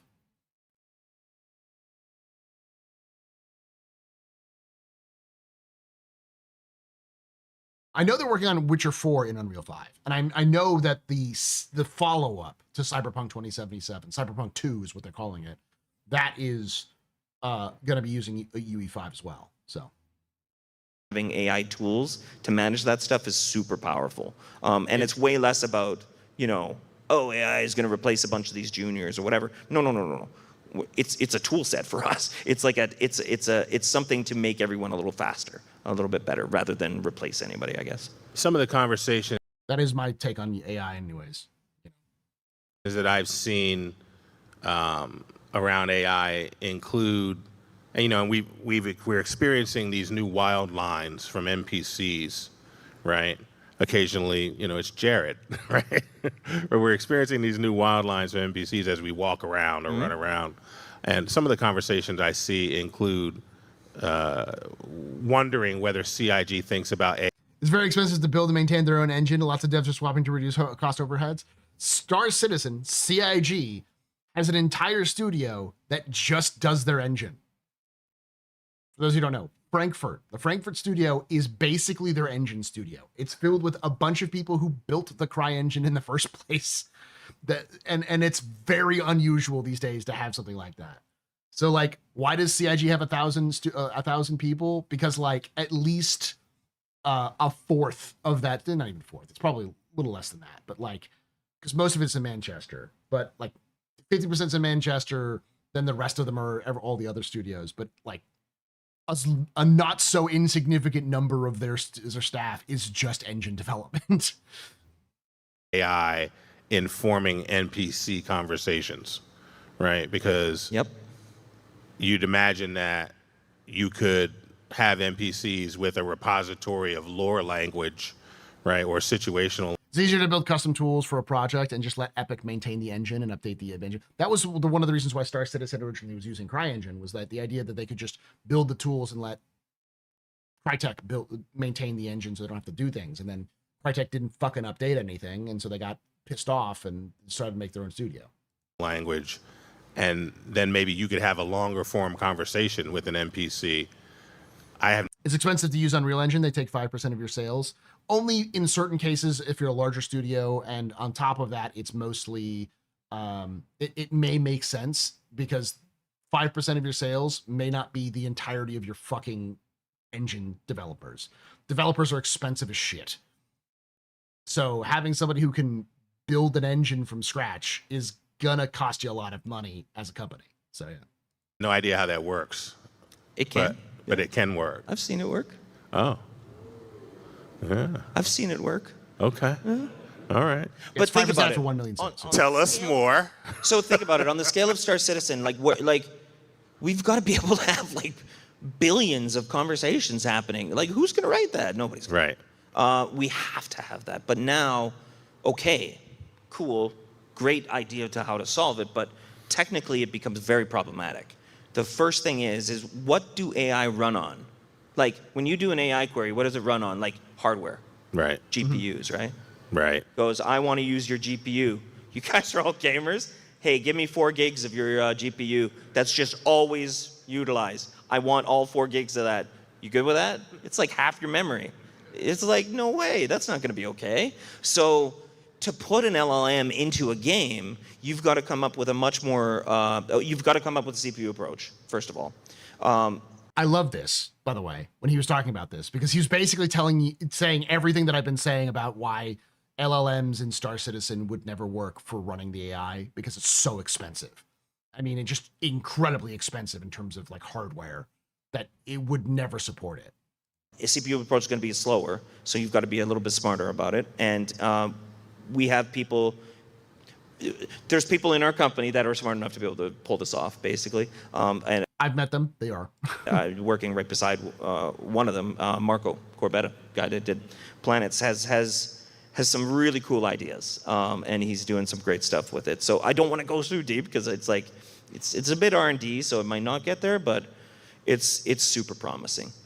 So yeah, to be able to scale, we're going to need that kind of stuff. But because it's in a game, we've got unique issues. Again, we can't run an LLM on GPU. Got to put that on CPU. If you're going to run it on CPU, you got to structure it differently. But once you've got that, you've got that. So let's say once you've got that in, what about a mobiGlas assistant? What about mobiGlas Copilot? What about, like, there's like all kinds of things. Yeah. Do, right? Yeah. Yeah. So you can do custom advertisements. You can do random advertisements. You can do random text in the game. You can do, there's all kinds of stuff. So my Alexa laughed at me one day. Hopefully my mobiGlas assistant won't laugh at me. So, I will keep a gun besides my mobiGlas at all times, and if it starts chirping at me the wrong way, I'm going to shoot my arm off. Yeah, that's. God no! Don't put fucking Alexa or fucking Google or Amazon or what is it? Microsoft Copilot or fucking what the fuck is the Google one called? You know, don't put Ultron in my fucking fucking mobiGlas. That sounds very cool, very promising.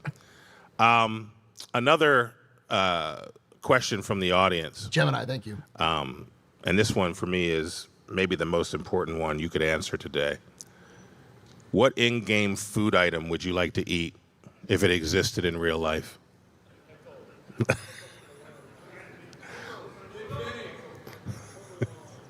Oh, that's a good question. Because I don't like any of them.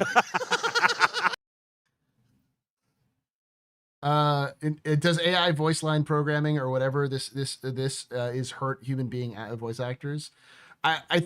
Yes, it would.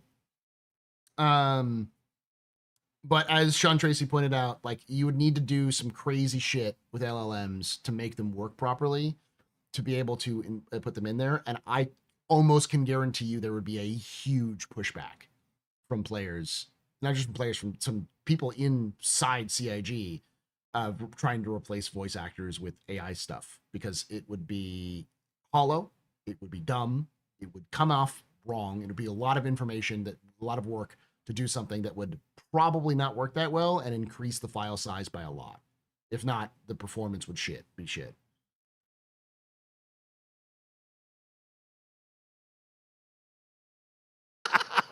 I'm like, they're all so weird looking. No double dog. There's no pizza in the game. You can't eat pizza in the game, but you can eat burgers. Dog, yeah, exactly. Double dogs. I'm like double dogs. That's Oh, I would love a double dog right now. Right this. You're talking about the AI stuff not working well. The LLM, an LLM idea, like putting in an LLM in Star Citizen. Cruise. My last deployment, we had a yogurt drink that reminded me of Cruise. 10 out of 10. Would drink again. Now, I think what he was talking about was to have a assistant on your mobiGlas. So if you were like, Moby, chart me a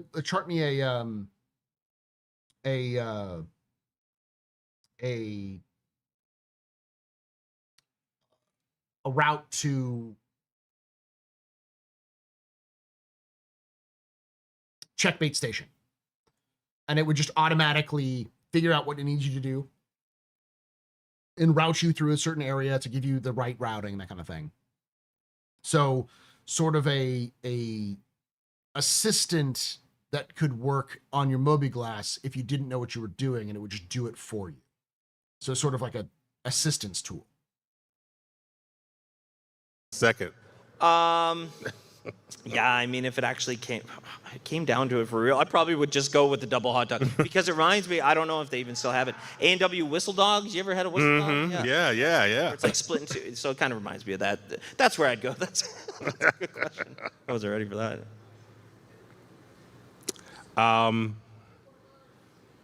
Planet Tech. We were given essentially Project Genesis at the last CitizenCon. Yep. And you didn't talk about it really as Planet Tech V5. You just sort of. I also don't know if that's going to be valuable, the whole assistant thing, rather than just teaching your players how to play your fucking game. I don't know if that's a lot of, that seems like a lot of cool shit added to the game for the sake of cool shit, rather than, you know, learning how to make your game better. CIG. Have said Planet Tech and just the next set of evolutions. Yeah. How's that coming along? You know, when the guy was wading through the swamp and the log sort of moved, I kind of lost my breath. Yeah. And I know a lot of people were just like, oh, very cool. You know, do you think that that's the type of tool that will have a seminal moment and then stuff will drop, or will we see like shorter, smaller integrations as we go? No, it'll have a moment. Have a moment. Yeah, it'll have a moment. It'll drop. It's going well. It's mainly in and involved with Planet Tech team graphics, moving it through. We call it internally V5. Really, like, you know. Okay. Yeah, we do. It's just easier to say V5 right. when we're talking about the next iteration of it. Absolutely. So yeah, it's coming along. I don't have a timeline for it. Like, I mean, I have an idea, but I don't want to say it because I don't really know where it's at because I haven't reviewed it specifically. Anyways, but yeah, by all indications, it's coming along okay. And there is a specific planet already being worked on with it and for it. So, which is going to launch at some point in the future. Yes. CitizenCon. We'll learn that at CitizenCon. Soon TM. Future. With Planet Tech V5, basically. So. Castra, maybe. I think Castra, but it's probably going to be a Nyx planet. Very good. And what kind of tools or tech do we need for things like the garage door opener or remote control on doors for ships? Or maybe from glass? We could do that now, right? Like, Right. we could do that now. Yeah. Did you like that question? You all asked it, so. I agree with you guys. Yeah, we should have, again, like, for me, I'd be enough, and clap if you agree. On the Moby Glass, just like lock my ship, thing. unlock Right. my ship. Yeah. Okay. Right. Yeah. That, like, I totally agree. Yeah, completely agree. Yeah. And so we can do that. It's just a matter of when we can do that. Exactly. Okay. Okay. Yeah, there's nothing technically stopping us from that.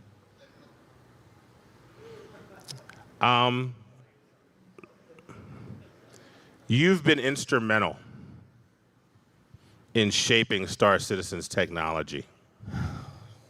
What has been one of the more exciting technical challenges that you've seen, faced, tackled, and overcome? The technical challenge that I understood the least and had the most admiration for the solution for was server meshing first. And I'll go back to Like how Frontier did ATC, they recorded chip manufacturers and phonics and had the ATC do your ship manufacturer in the first three phonics of the in-game name when welcoming your station. Depending on how loaded your ship was, they'd also add in a heavy suffix at the end. For example, if I was flying a Type 9 loaded down the cargo, they'd be Lacon Charlie Michael Delta heavy docking approved. Lacon Charlie Michael Delta. Yeah, I could see that. You could just do the last three digits because every ship has got a unique ID code. So you just do the last digits of your unique ID code. Freelancer 345. You're approved for docking approved for docking. ones I actually know. You don't need AI for that. That just requires a voice actor. But yeah, I was away from that. I'm actually server-wise, I defer to Paul, I defer to Benoit a lot of times on multiplayer server services, this kind of stuff. A lot of my stuff is a little closer to the engine, closer, deeper there. So that stuff I was super excited about and impressed by because it was the last piece of the puzzle for Star Citizen. So I was over the moon once we were doing that. But in terms of tech I've personally worked on, DNA for sure is the thing I'm the most proud, excited, and can talk forever about. I'm going to clap for DNA. Yeah. I'm just... Yeah. So in part because there's just so many terrible character creation systems. Yes. That, you know, you end up with these creatures that you don't even understand how that even happened. Exactly. These bee sting things. Yeah, and whatever. this, yeah, and you can still get wild with these as well, but it just feels so much more organic. Yeah, and the point was always to keep it within a realm of human believability. Right. And you push it? Yeah, of course you can push it. And we're going to let Star Citizen push it further than we'll let Squadron 42 push it.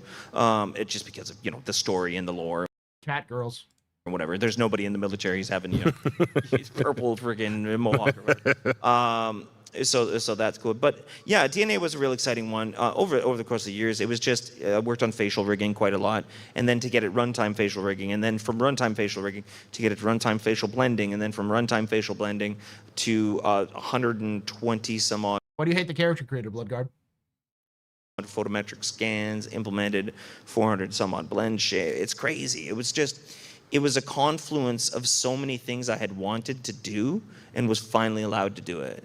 And it was really exciting. And I've learned a lot since then even, you know, how I do it different again. But overall, I'm actually super proud of where it's at. There's still more that we're going to do. There's still more that can be done. But yeah, I'm actually super excited about that one. Yeah, in my household, a measure of the quality of a game, particularly for my kids, is how long they spend in the character creator. Yeah. Right?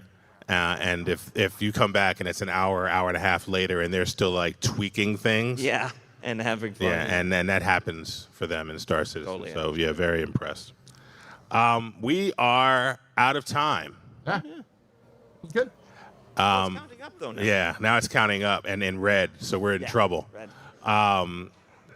So we are very thankful. Please give a round of applause.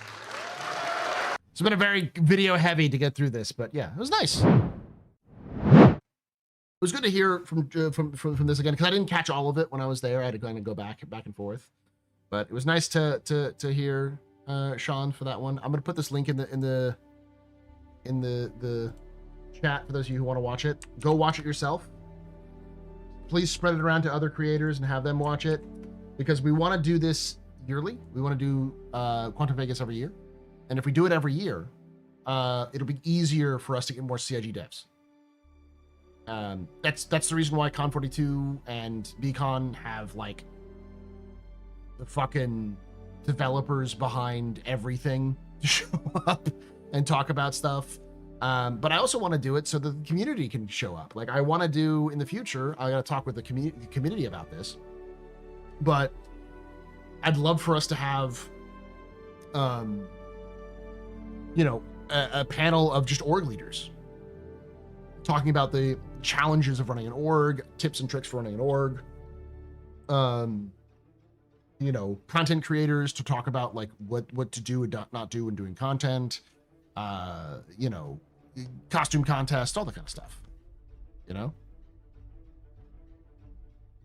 Woo, cat girls and bunny boys, here we go. Listen, I've said this for a while. I said, if CIG, if you let people furryify their characters, you will get a bajillion dollars.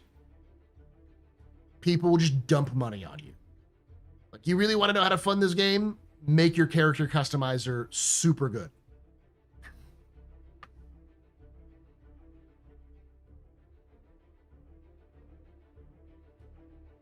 And this is only part of the experience. Yeah, these panels were nice, but a lot of it was you could go talk to Sean in person if you had a question for him. He wasn't hiding anywhere.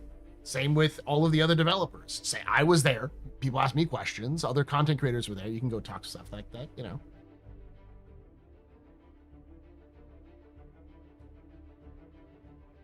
Can we do it not in Sin City? Keep the price down? I think the thing is that Sin City is probably still the best option for an event like this. The only other place that I can think of that would be cheap that could afford it would be somewhere like Austin. But like if you did it in Chicago, you'd have half the community going, "I'm not going to Chicago. That place is a death trap." It doesn't matter if it's true or not. Same with San Francisco or Seattle. Like you'd have half the community like flip out because of political ideologies and other shit. Vegas is just, it's centrally located. It has all the facilities you need. It is expensive, but it is also very accessible, and many of the demographics of Star Citizen, and I hate to like box us, but you're if you're watching this, you're a man between the ages of 25 and 50.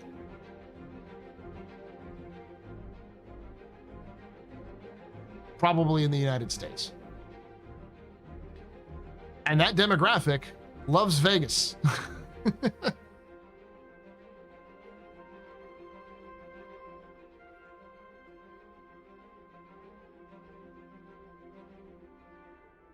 Thanks for the info.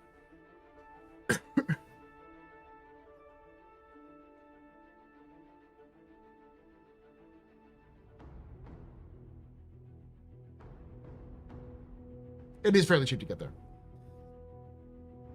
Yeah, I know you individuals may not like it, but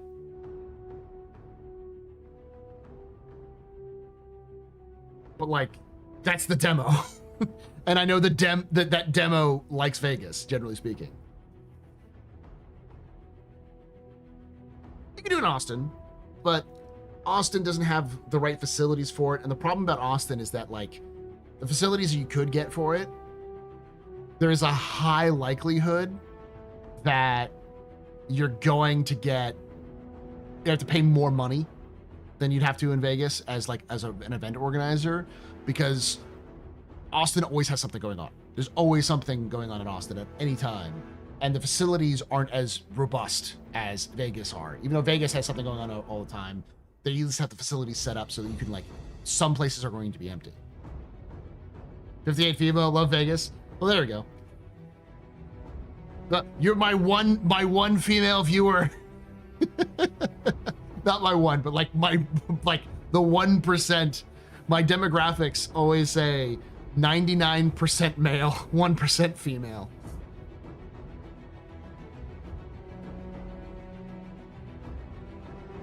I know, sweeping generalizations. Demographics, that's how they work, and they tend to work pretty well.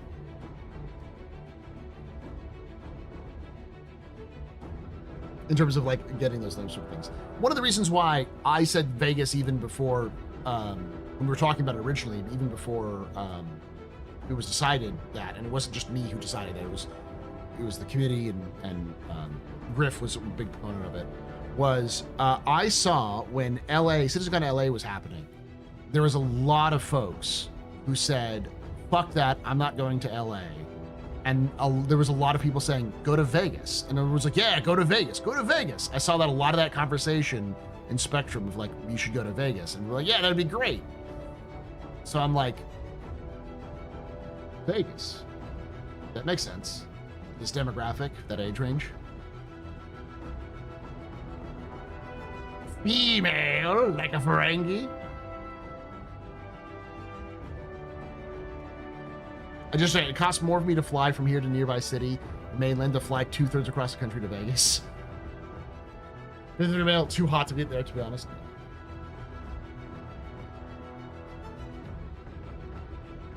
The thing about Tahoe is there's nothing to do in the summer.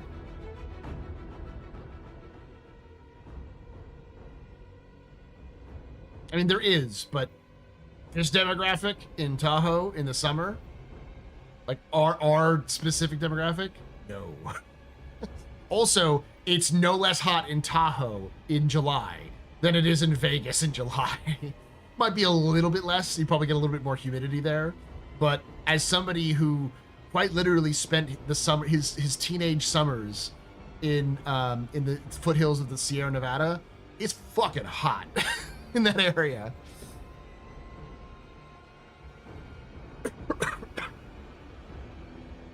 Tahoe is great for skiing and, you know, that kind of stuff, you know.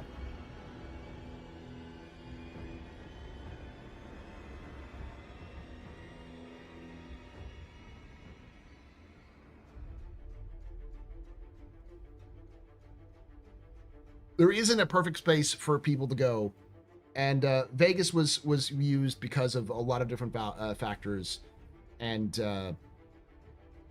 yeah, it's kind of the whole thing I think about it.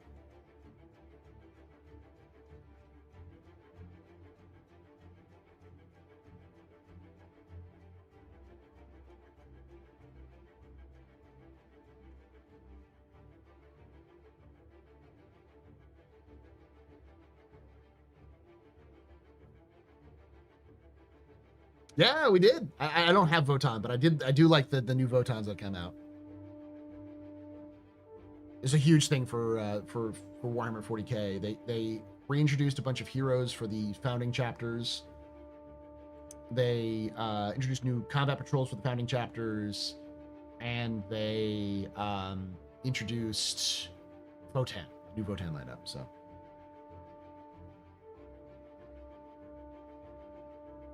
I don't know if we'll ever get another Austin Citizen Con. I think it'll just be in Manchester from now on, which is fine.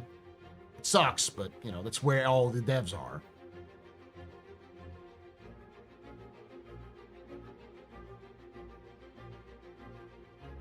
All right, I'm one of the odd one that my day job is forestry, and I'm in a woods all the time. Yeah, I mean, you know what I'm talking. I grew up in the grew up. I spent my summers in the foothills of the Sierra Nevadas, Shadow Stalker. So I'm with you.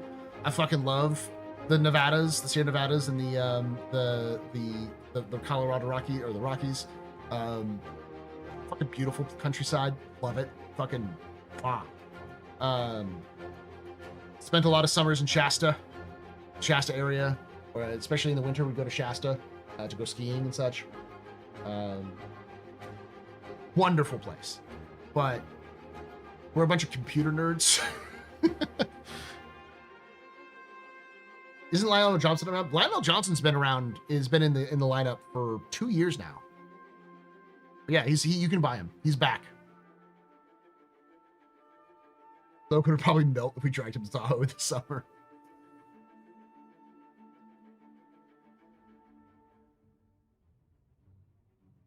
I pointed this out before, but certain places subsidize transport to them. When I worked in transportation, we sold tickets to a casino for cheap because the casino used a package with us. We could probably do that in the future, but it was the first year we're doing it. There's a lot of other things.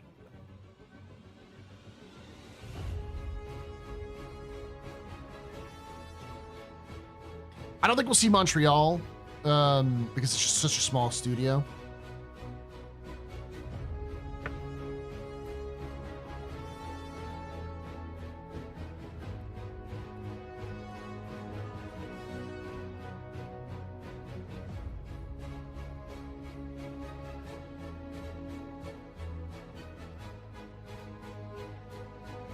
All right, I've been streaming for 4 hours. I gotta get up early so I can continue to edit this video for the lore video that's coming out on Saturday. Check it out.